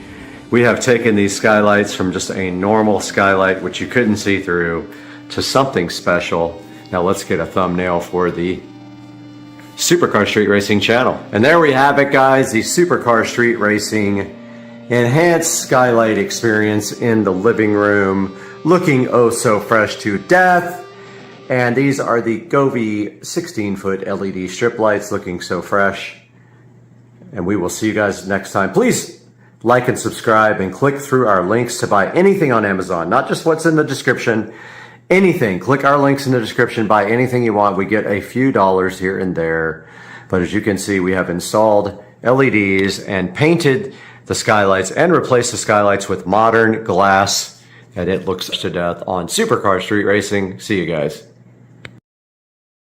Hey guys, Supercar Street Racing here. Just posted a video about SpaceX Bitcoin scam videos going around. They are currently live. Wanted to post a new update here with the actual video that's happening now. So let's just switch the camera. So you can see right here this current scam that's going for Bitcoin. Now what this is the actual, I'm going to go ahead and mute the video right now and play it. The actual person has named their channel SpaceX like that. I think my screen is all dirty, but let's try to wipe it off a little bit. And so see, it's called SpaceX right there. It has that you can actually donate Bitcoin and win like more than you actually donate, which is of course ridiculous, and it's a total scam. So what you want to do when you see these videos, now you'll notice if you go to their actual channel, there's one video on here. Obviously these guys are not SpaceX. If you go to About, and then you go to Flag, and you go to Report User, go to Spam and Scam, go Next. It says this channel doesn't have live videos, but it is live. And then put Bitcoin, Scam, and report this so that YouTube can delete the channel. You can also go to the video, go to Flag, Spam, go to Scam, and go Bitcoin Scam, and report this. Now, if you notice, once the video plays after this ad, they will also have a fake registered URL up here. So what you can do with this, all these URLs, this is the same person or people doing these scams. You can go to reg.ru, reg.ru, and it's actually, the email address is abuse@reg.ru,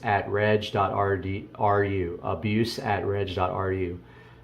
Tell them the name of the URL that's posted here and ask them to remove it because it's a Bitcoin scam, and they will delete the actual account from the internet. So do not fall for this scam. Notice SpaceX is 2 right here instead of just 1. SpaceX is actually 1 word, space, and the letter X with no space. So I wanted you guys to be aware of the scam. This will get taken down here pretty soon, but until then, people are actually I don't want you guys to be one of the ones that actually falls for this stuff. Please report this. Please let it be known. These people are trying to use SpaceX to generate money, and you're not getting anything. You will lose every penny you ever put into it. Thanks, guys, and have a great day. I hope you are going faster and faster. All right, the IKEA ferry did come last night, and I did get rid of the old couches. So our mission today is pretty simple. We are going to unbox all this IKEA stuff and set up my new furniture.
did get everything unpackaged, and the hardware and instructions were in the last box tucked underneath the springs.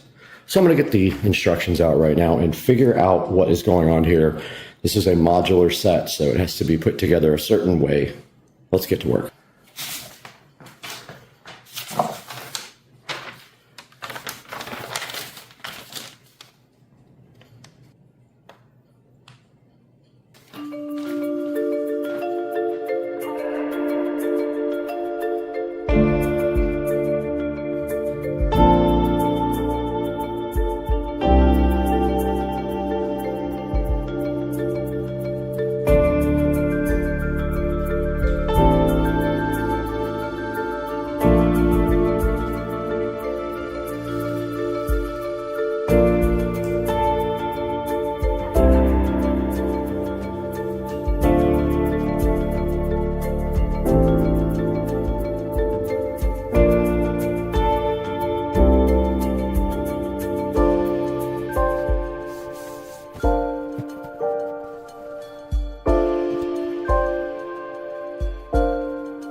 Okay, I had to take the ends off of both of these and swap them around. They are interchangeable, so I had to take this end off because it was configured for completely opposite. Move it over here and then take this end off and move it over here. So basically swap everything around before I start putting this back together.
Okay, this part of the project is done and the couch is put together. It wasn't too bad. I made one mistake that cost me maybe 30 minutes of extra time, but I got that fixed now. And you can see right here, let me step back here and put it on wide. There's a better shot at it, the modular couch. Remember, I had to move one side to the other to get it to the configuration that I wanted with the small part over here on this side. So not too bad. I'll put a link in the description to the couch, and watch the video back if you need any help putting it together. We'll see you guys.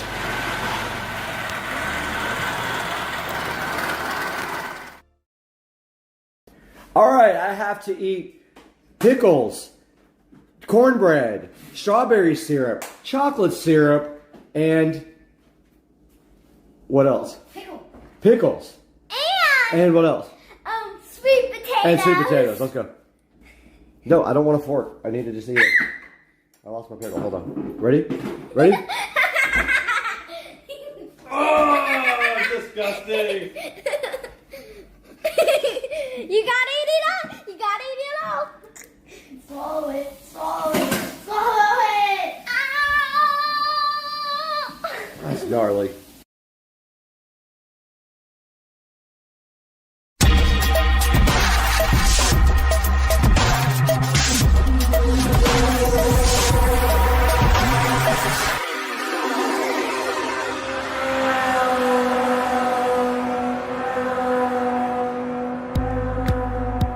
Hey guys, welcome back to Supercar Street Racing. Today we're going to be designing my car stereo system for the Club Car Precedent golf cart. So we have Photoshop open here, and we are going to start looking at what we need to design our stereo system here. Now we've got our safe title area here, which we don't really need that while we're doing just a regular design. So I'm trying to remember how you actually get those off.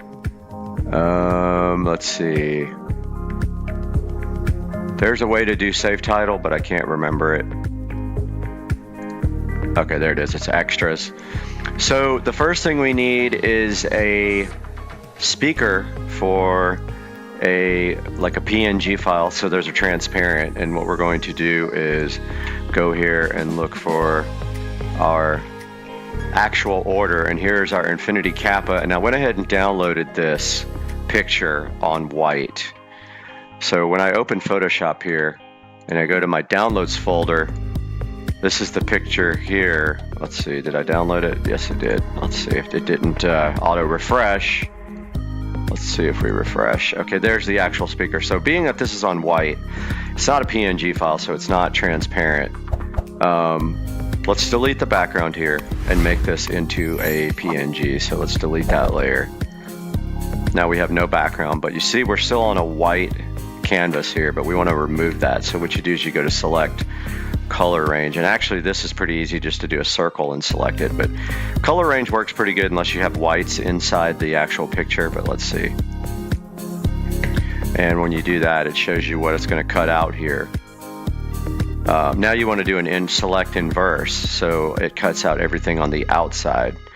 So we go select inverse, and then we do edit copy, and then we do file new, because we're going to actually make a new picture for our background for our whole design here. So file new. I'm going to make it 10. No, wrong size. I'm going to make it HDTV. So file, dang it, file, new, and HDTV is right here, and paste. Okay, it didn't do very well at the copy and paste, so I'm going to go back to our picture. I'm going to undo this first. So we didn't get a good cutout here. I'm going to just cut it out with a circle. So let's deselect everything. Change our marquee tool here to a circle and just cut it out like that. Doesn't have to be perfect. We just want the whole speaker in there, and then we can move it a little bit once we get it kind of where we want it. We hit Control C, come back to our canvas here, hit Control V, and then we can edit, transform, and we can do a scale. And we can do the golf cart over here. So let's call this the golf cart dash. And we're going to put that there on the left side. And now see, we got that layer. We can right click this and duplicate that layer. And then we have a second one. Over here we have to define our new layer. Now we have a second one laying on top of that one. Let's just take our tool there and move it to the side. Now it's snapping into place because we have snap selected. So it's snapping on the place right where the same plane where this guy is. So there's our front speakers. And let's go to our text tool and type in what these guys are. And let's find some different text first from Text Studio. Let's just find some simple text. This looks kind of cool. So let's get our text here. Let's go infinity. If I could type infinity 6.5 two-way. Remove the background on Text Studio and then just download it. This will be a PNG, so it will be transparent. And we can show it in the folder there. It's on the other screen, but if we drag it over here, now we have our infinity 6.5 two-ways there. We can label that however we want. That's going to be our fronts. Those sit in the carbon fiber dash. So then of course we need our subwoofer. Now let's go back to our orders here at Amazon. And we will find the actual sub. And it is here, the SCAR audio. And let's go ahead and we might be able to cut that out. I'm not sure. Save image as into downloads. Go back to Photoshop here and get rid of this. I don't want to save this. No save. Now I've got our SCAR audio in the other screen. Let's drop that onto, let's copy that actually. I'm going to right click and copy it. You guys can't see it because it's on the other screen, but we do a file new and it didn't copy. File new. It should say clipboard here. It doesn't really matter, but we can paste it here. I'll drag it over. Okay, so there's our speaker. We should be able to do, let's merge visible first so we merge our layer with our background. Now that we have everything merged, we can try select color range. And you see that cut out there? Let's do select inverse and try to cut this out. Now we do have some white that's not going to make it because the little white here is going to mess our selection up. So we copy that, Control C, go back to our other one, and we have our, now it doesn't matter about the white because the background's white, but now we can transform this and scale it, and we can put our SCAR audio back in the rear of the golf cart. And what we're going to do now is go back to our text tool, and we're going to see what this is actually. So SCAR audio SDR12. Okay, let's take that over to Text Studio. Go to text, paste that in, and let's put the SDR12 on the second line. Download that with PNG. Maximum quality you can do is medium if you don't sign up for the account.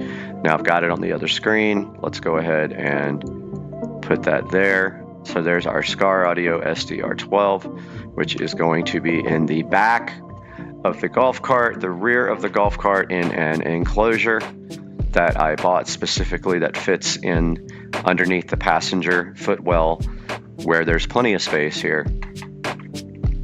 And now we need our amplifier. I've already downloaded it. We're done with this because we can close that. We don't want to save it. Let's go to our amplifier over here. So let's do File New again. Make a big, nice new space. Drag our amp over. And we can actually place it a little lower, like that. And maybe actually just cut it out because we don't need all that other stuff. It's going to be hard to cut like that. Yeah, I don't want to bother with it. Select, deselect, select. color range. And there's our color range already ready to go. Now we select inverse. And what that does is cuts out everything on the outside of the selection. Then we copy it, edit copier with Control C. Come over to our drawing here, paste our amplifier and all the accessories, and do edit, transform, scale. If you do scale, it doesn't change the aspect ratio, it just changes the size without changing the aspect ratio. So here's our 5-channel amplifier. And we are going to go ahead and place it right there. Now we have to get some text for this to define what it is. So this is a, where is it? Okay. I have it somewhere already up. Yeah, well, Rockville 5-channel. And it is the Phenom. Yeah, sorry, I did that completely wrong. Yeah, there we go. Rockville RXH F5. Take that into Tech Studio here. And that is perfect. And let's just drop this on the second line. Download that. Make sure you are in medium quality and click download. And I have that on the other screen. And let's pull that over here and shrink that down. And there is our Rockville amp. Now we are doing the epicenter as well. The fake epicenter, which works just as good as all the other ones. I removed it from the home audio system, and we need to find that on our orders here from a little bit ago. Let's see if we can find it on here. It is the Blaupunk EPX 1600, and there is the picture. Save image as. We'll save that to downloads. We will go back to Photoshop here. Kill this out. Don't save it. File new again. And pull our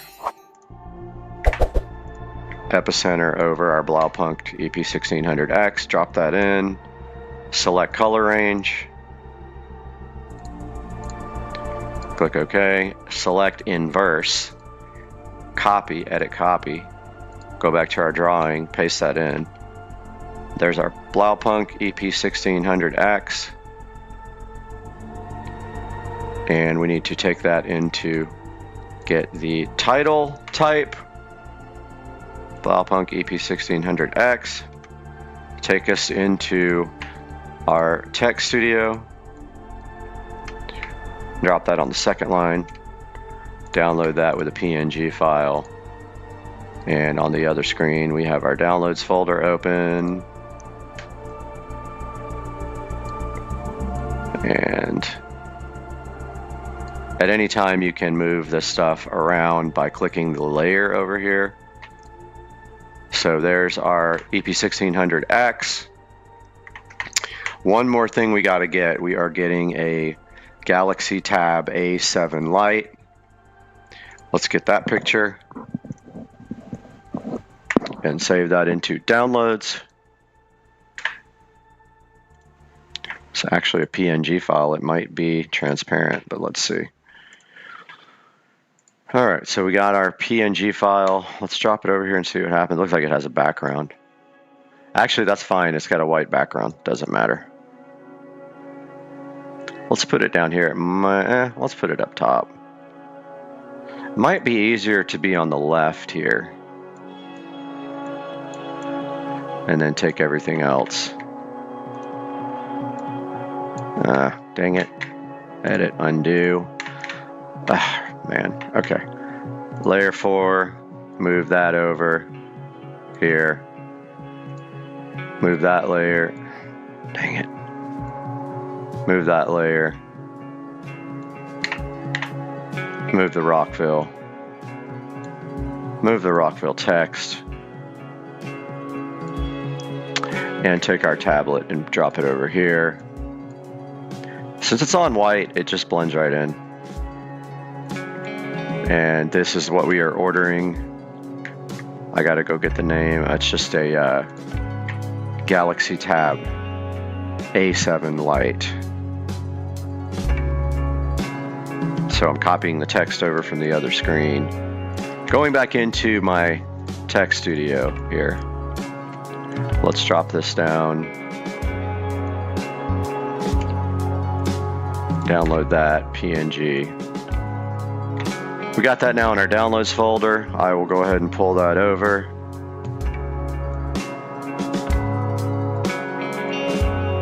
And there is the completed non-wired up diagram of the audio system for the cart. So we need a Bluetooth logo now to show that we are connecting Bluetooth. So let's go over here and find one. So all we need to do is do Bluetooth PNG. Will be a transparent PNG. We go to images. Some of these you have to join to actually download, but we're going to look for one that doesn't require joining. This one's got a little shadow that looks pretty cool. Looks like we can download that for free. Download HDPNG. Let's do transparent.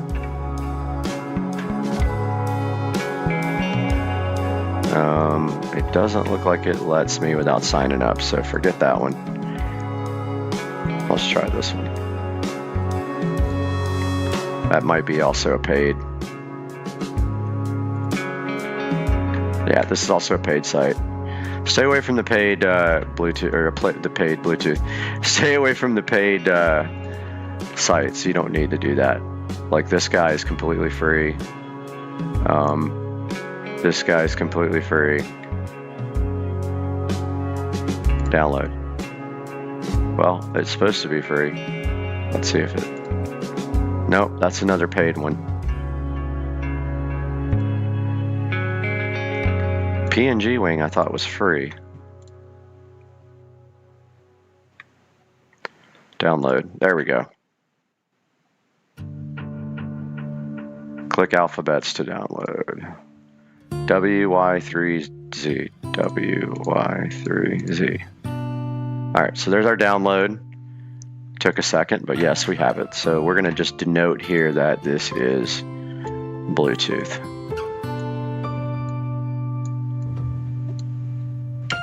Now, we have a Bluetooth adapter to put here, so I forgot that. So let's go ahead and grab the Bluetooth adapter from Amazon. Bluetooth adapter. That's the exact one. Save image as. Let's drop that in downloads. Go to our downloads folder. And I'll pull that over for you guys. Just like that. Now we can take this and drop it right here. Now, we need 4 channels. We need 2 for the front to feed the front, this 5-channel amp, to feed the front part of the amp. We need 2 to feed the subwoofer inputs as well for the 5-channel, the 5th channel. And so we have a Y adapter that comes out of here and feeds 4. So it comes out male to 2 females, and then we have 2 sets of RCA cables going from this to this. But let's just go ahead and get our line tool. I've never used this before, but let's just draw a line there and a line there. And we can add text if we really want to, but we know that that is feeding there. And we can also draw 2 here. Like that, hit enter.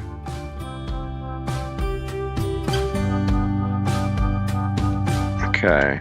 So actually we could go grab some little text to kind of define this on our text studio. Let's just put channel 1 and 2, download that, and let's put channel 5 sub, download that. We have those sitting in our download folder now. Let's pull this over, denote this here, just like that, and then we'll take our little sub, denote that here. We're just going to assume that we know that there's a Y adapter right there. So there's our subwoofer and our channel 1 and 2. So there's a Y adapter and 2 sets of RCA cables. So it adapts male to female on each side, and then we take 2 sets of RCA cables and run our RCA inputs. Now the Rockville has 5 channels of outputs as well, but we are running a Blaupunkt epicenter.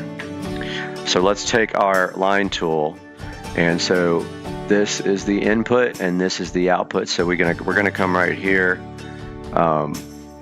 from, actually I did this whole thing wrong. Yeah, we gotta back up. I did this wrong. Okay, so 2 channels feed the RXH F5. The front channels go directly from our Bluetooth adapter. The other 2 actually go here to our Blaupunkt. Okay, so that goes here.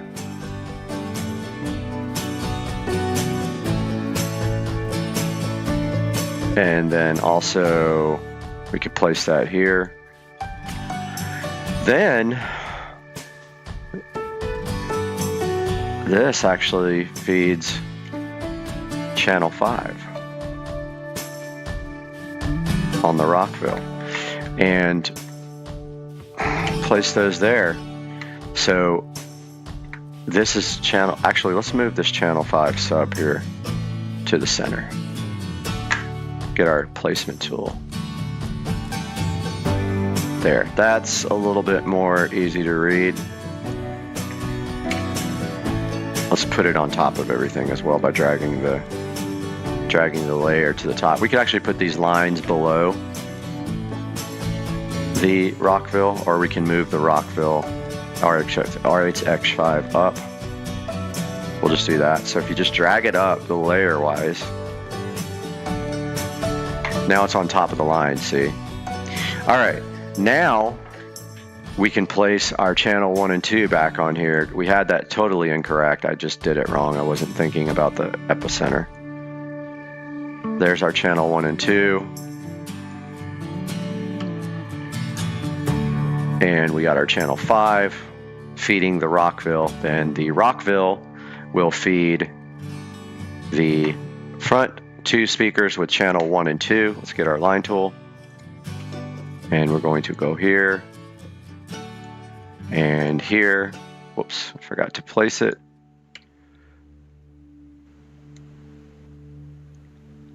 And then eventually we'll move the SCAR audio up. But now we have our sub channel here going to our subwoofer. That's 1 voice coil. And then we come out of that to another voice coil.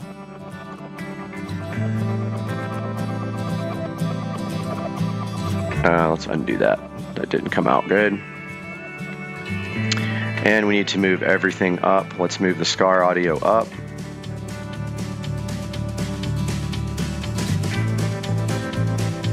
Above everything. Put it on top. So that just moved this font up to the top. Now let's move the subwoofer up to the top. I think it's this one. That moves it on top. Oh, it didn't? Come on. Okay, it didn't move it up. Let's see why. Come on. Okay, there it goes. Now the sub is on top. Now we need some text to indicate the voice coils. Let's go back over to Text Studio here. Let's do VC1 4 ohm and VC2 4 ohm. Go back to our drawing here, VC1 4 ohm. Drop that over here. VC2. Oh, I forgot to place it. BC2 4 ohm here. These are going to be parallel. So one voice coil feeds the other voice coil, which would lead a 2 ohm load on the amplifier. Let's go note that. 2 ohm load.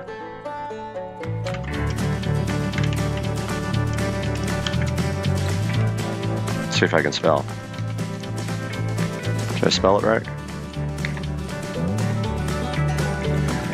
Drop that in from our downloads folder.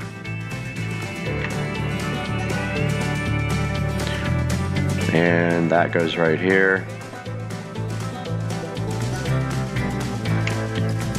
There is the basic design. Now the only thing that isn't shown here is the power. So we have up here we actually have let's go ahead and do that, the power. So let's go back to our orders here. So we have a 48 volt to 12 volt reducer right here. Let's save that. And we will drag that over up to the corner. Here's our voltage reducer. And that is our power section. And we can label that. Let's go to our Tech Studio here. 48V to 12V. That's our voltage reducer. Come back to our drawing, drop that in.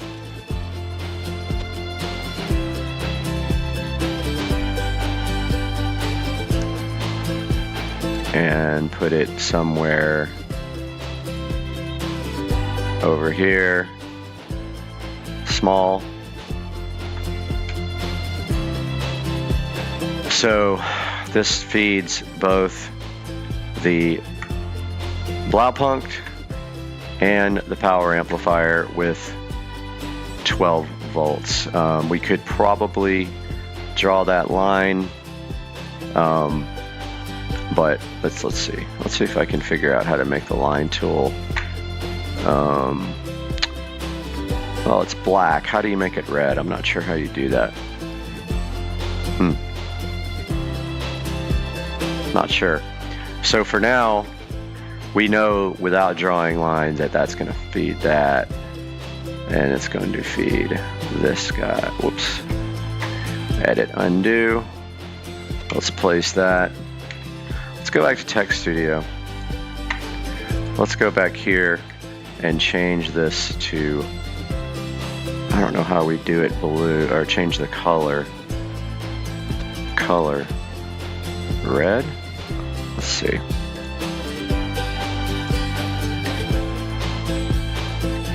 Oh, that didn't do it either. Okay. Filling color. That didn't work. Gradient. Text. That's perfect, actually. 12V. We'll download that. We'll drop back into our drawing here. Drop that on there. And let's actually put it right here. And then draw a line from there to there. And we can duplicate that layer. Duplicate.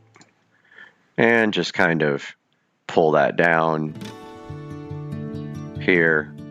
Edit, transform, scale. Drop it down. So we know that's 12 volts. We could probably change these lines to red. I'm not sure how you do that. I just put the 12V on top of the line. So there's our voltage reducer. there is actually going to be a master switch before this underneath the seat so that I can switch off everything when necessary, so there's no power to any of this stuff. And then also there's an inverter that we can also connect to this 12 volt reducer so that the cart has 110 volt actual plugs to plug in anything for the house. So let's save this image. We'll save as a copy. Let's put it in projects. We got to make a new project. Designing my golf cart audio system. And we get that. And let's put it as a JPEG that we can use it in our video here. Golf cart audio. Save that. It's going to ask you what quality. Let's do full. And now we have the video here. Now I'm going to put that video up on the screen right now for you guys to see. So this is the design of the golf cart audio system, and I'm just going to go over it quickly with you. So we start with a Galaxy Tab A7 Lite on the left. We are using Bluetooth there to connect it to the Bluetooth receiver, which is not labeled here, but it's the blue thing. Actually, let's go ahead and get that labeled. That's the only thing that's not labeled. And actually we changed our style. Let's put it back to blue. And let's go Bluetooth receiver. Download that PNG. Drop that down here. Before this gets too crowded, that's about the last thing that I want to put on here. All right, let's file, save as a copy, JPEG, overwrite the old one. It says, do you want to replace it? And your quality is going to be full quality. All right, here we go again. So the Galaxy Tab A7 Lite feeding a Bluetooth receiver. This Bluetooth receiver has these RCA outputs. We have Y adapters coming out of that. We have a male to two female for each output. 2 sets of RCA cables feeding the amplifier. 1 set goes to the Blaupunkt EP1600X for bass, comes out of the Blaupunkt EP1600, feeds the 5th channel of the Rockville, which is a mono channel for the bass. We have a SCAR Audio SDR12 here, 4 ohms per voice coil in parallel will produce a 2 ohm load on the Rockville amplifier. The Rockville amplifier will be running the Infinity 6.5 inch 2-ways in the dash for now, and we have the option of adding rear speakers later to the rear output of the Rockville RXH F5 amplifier. And that's basically it. That's the whole audio system, give or take a few little accessories, and we have those ordered, and some things will start trickling in. As things get here, we'll go over it. Guys, this is Supercar Street Racing. I hope you enjoyed the video, and I hope you guys have a great weekend and a happy new year.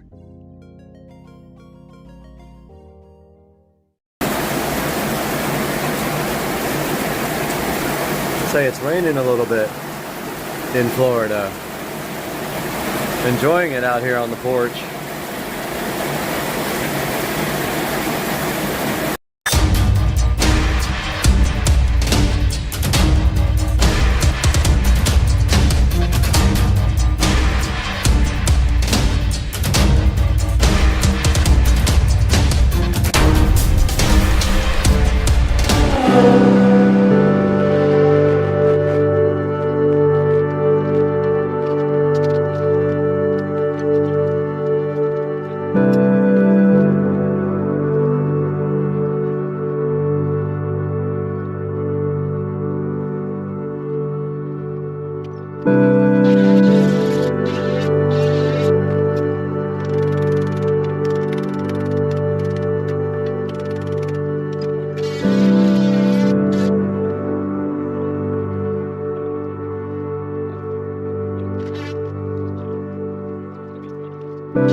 Guys, back in the Supercar Street Racing, amazing kitchen, and we were lucky enough to work with a company on this guy right here, which we're going to be unboxing today. And you can't see it until after the intro, which is after the intro on Supercar Street Racing today.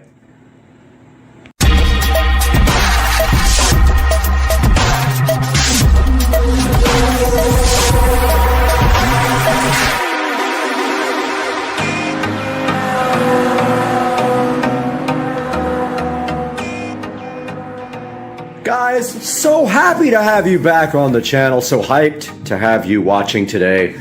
And we have this Joust set air purifier to take a look at today. I was lucky enough to work with this company and they sent me this air purifier free of charge. It does have a HEPA filter and we're going to take a look at everything it does. And there's some of the things that it filters out of your life and into this lovely filter right here. So we're going to get this thing out of the box right now and take a look at it. The Joust set is looking so fresh and is trying to make your air fresh. And you can see right here that it's got a carbon filter. It captures 99.97% of all the airborne particles. It has a sleep mode and a 4-speed fan. So we're going to be taking this out of the box right now, but there's a look at how it looks box. And the side of the box here, it's got a color display, an automatic mode, 4-speed fan, ultra quiet sleep mode, timer, and a child lock, and it is Wi-Fi enabled as well. Let's get it out of the box completely and take a look. Oh, some contact information here for Joust set. So the Joust set air purifier comes with a filter already installed, and if you look at the label, it says replace the filter in a timely manner, meaning that they want you to keep replacing the filter on a regular basis rather than using a dirty filter. Having a dirty filter on your air purifier literally does nothing for you if it can't filter out. And inside we have an instruction manual, a remote control, and also this would be the power adapter for the Joust set air purifier, and there's a look inside of it. Let's get this filter unboxed right now and see what's inside of this bag condom. All right, reinstalling the Joust set, you just take this filter, drop it straight in there, and then it turns and locks just like that. And then over here, we have this beautiful power adapter that we need to get unboxed, and it is in a nice air poppable condom. Nothing can happen to this guy because it is so protected that it will never have babies in that air condom. And here's the power adapter for the Joust set. Hope I'm saying that correctly. Joust set. Joustset.com, and they have a YouTube channel, a Facebook page, and we will be helping these guys promote this unit and showing you guys everything that comes with it. And if you look inside of this other plastic condom, we have some more documentation. Let's move this candle before we burn the house down. And we have a nice remote control as well.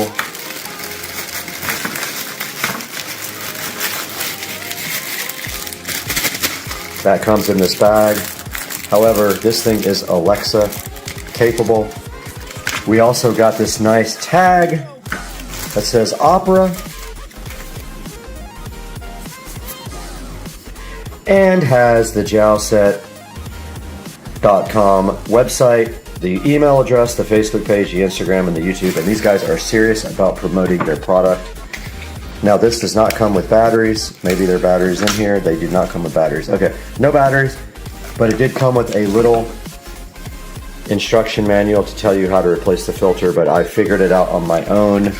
But there is how you do it. You turn the lock to the left, you pull out the filter, you get the power adapter out, put the filter back in, and tighten it. And there it tells you that the power adapter is inside of the Joust set. And let's get this thing turned over now.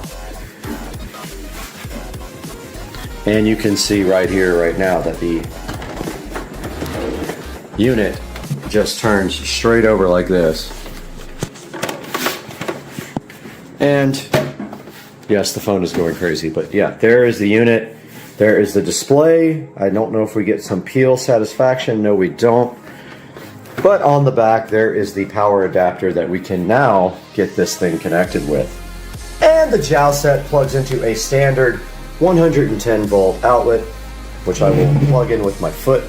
And the plug goes just like that. And the guy already made a noise, so let's go up front here and see what it says. Nothing yet, so at this point we need to refer to the manual because I don't know how you get this thing up and running and I don't know how you connect it to Wi-Fi, but here is a user guide. Let's get that opened up ASAP. So this guy uses Smart Life, which is what a lot of the generic Wi-Fi devices use.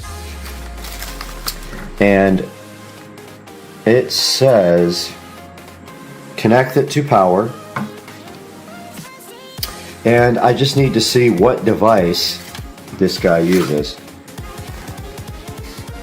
So I'm going to look at this a little bit more because it's supposed to be Smart Life, but let me get into this a little bit more. Guys, we are on the phone now and you can see the app is actually called Smart Home Life, not Smart Life. So two different apps, and when we open this guy up right here right now, it's going to be different than the regular, and I need to sign in, so I'm going to do that now. And we're back in the app and it says confirm it is blinking, and it is. And we need to get our Wi-Fi network here. That's Bluetooth.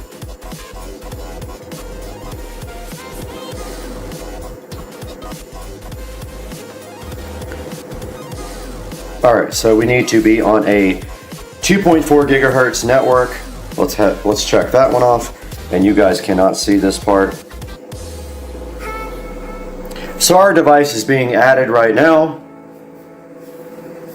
to Alexa, and then we'll have to put a skill on Alexa to actually control it with Alexa, but that comes later.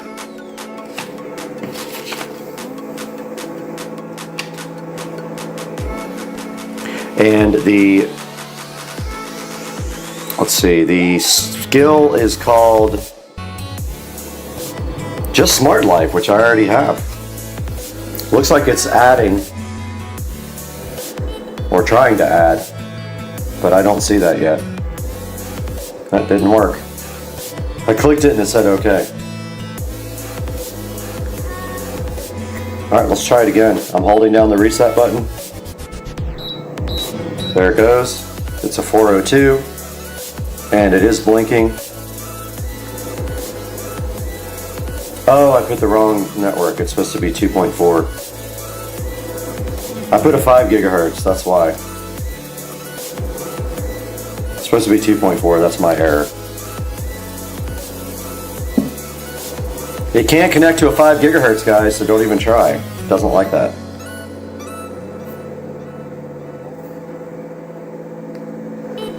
And I'm connected to Wi-Fi.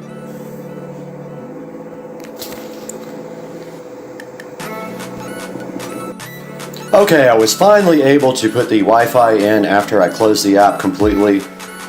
It is trying to add to the network now. Let's see if it's actually going to be successful or not.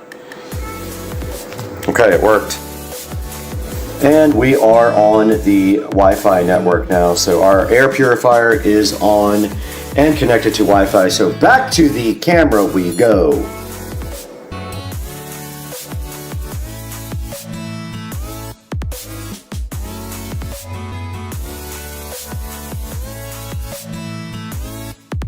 Okay, we just saw what you do in the Smart Home Life, and we just held down this power button for 5 seconds. You can see the Wi-Fi indicator.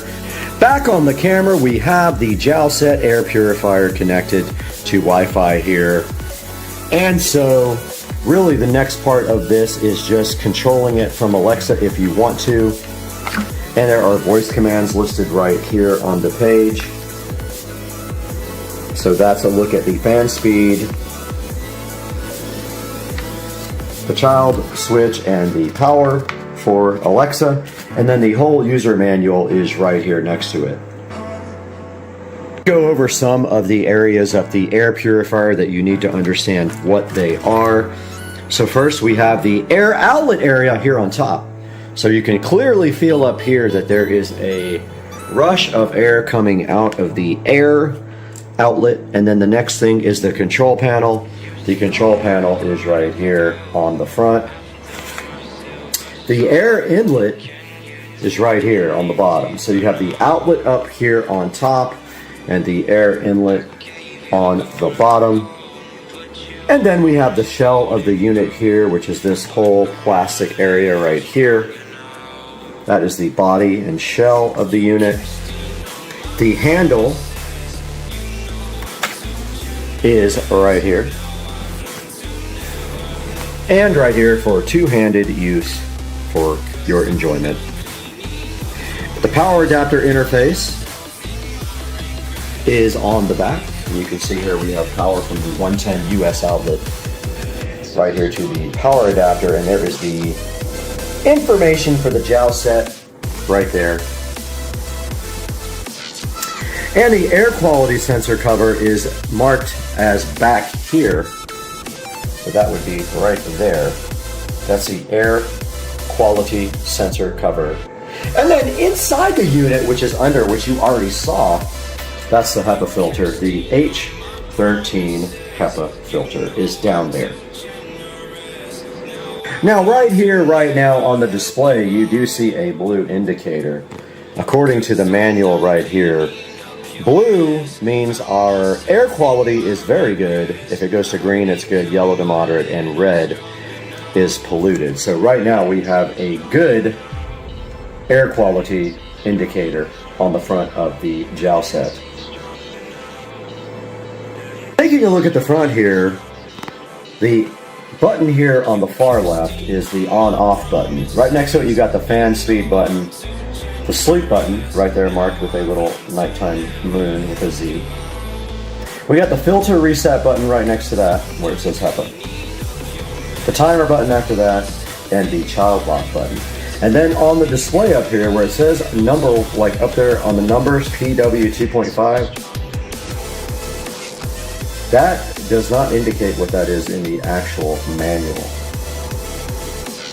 2 is the air quality indicator, which is that blue line. And in the middle, there would be a HEPA if you had to replace your filter. There's a timer over here on the right, which is not lit up right now. And down in the lower left-hand corner, there are some LEDs which are not up yet. And there is some lower right, there should be a sleep mode if you're in sleep, but that would be next to the Wi-Fi indicator there. Right in front of me is the remote for the JetSow air purifier, and if we open this right here, looks like it uses AAA, and we may or may not have AAA batteries in the Supercar Street Racing battery storage facility, but it looks like we do have a couple of AAA batteries available right here. Is it AAA or AA? Ah, it's AA?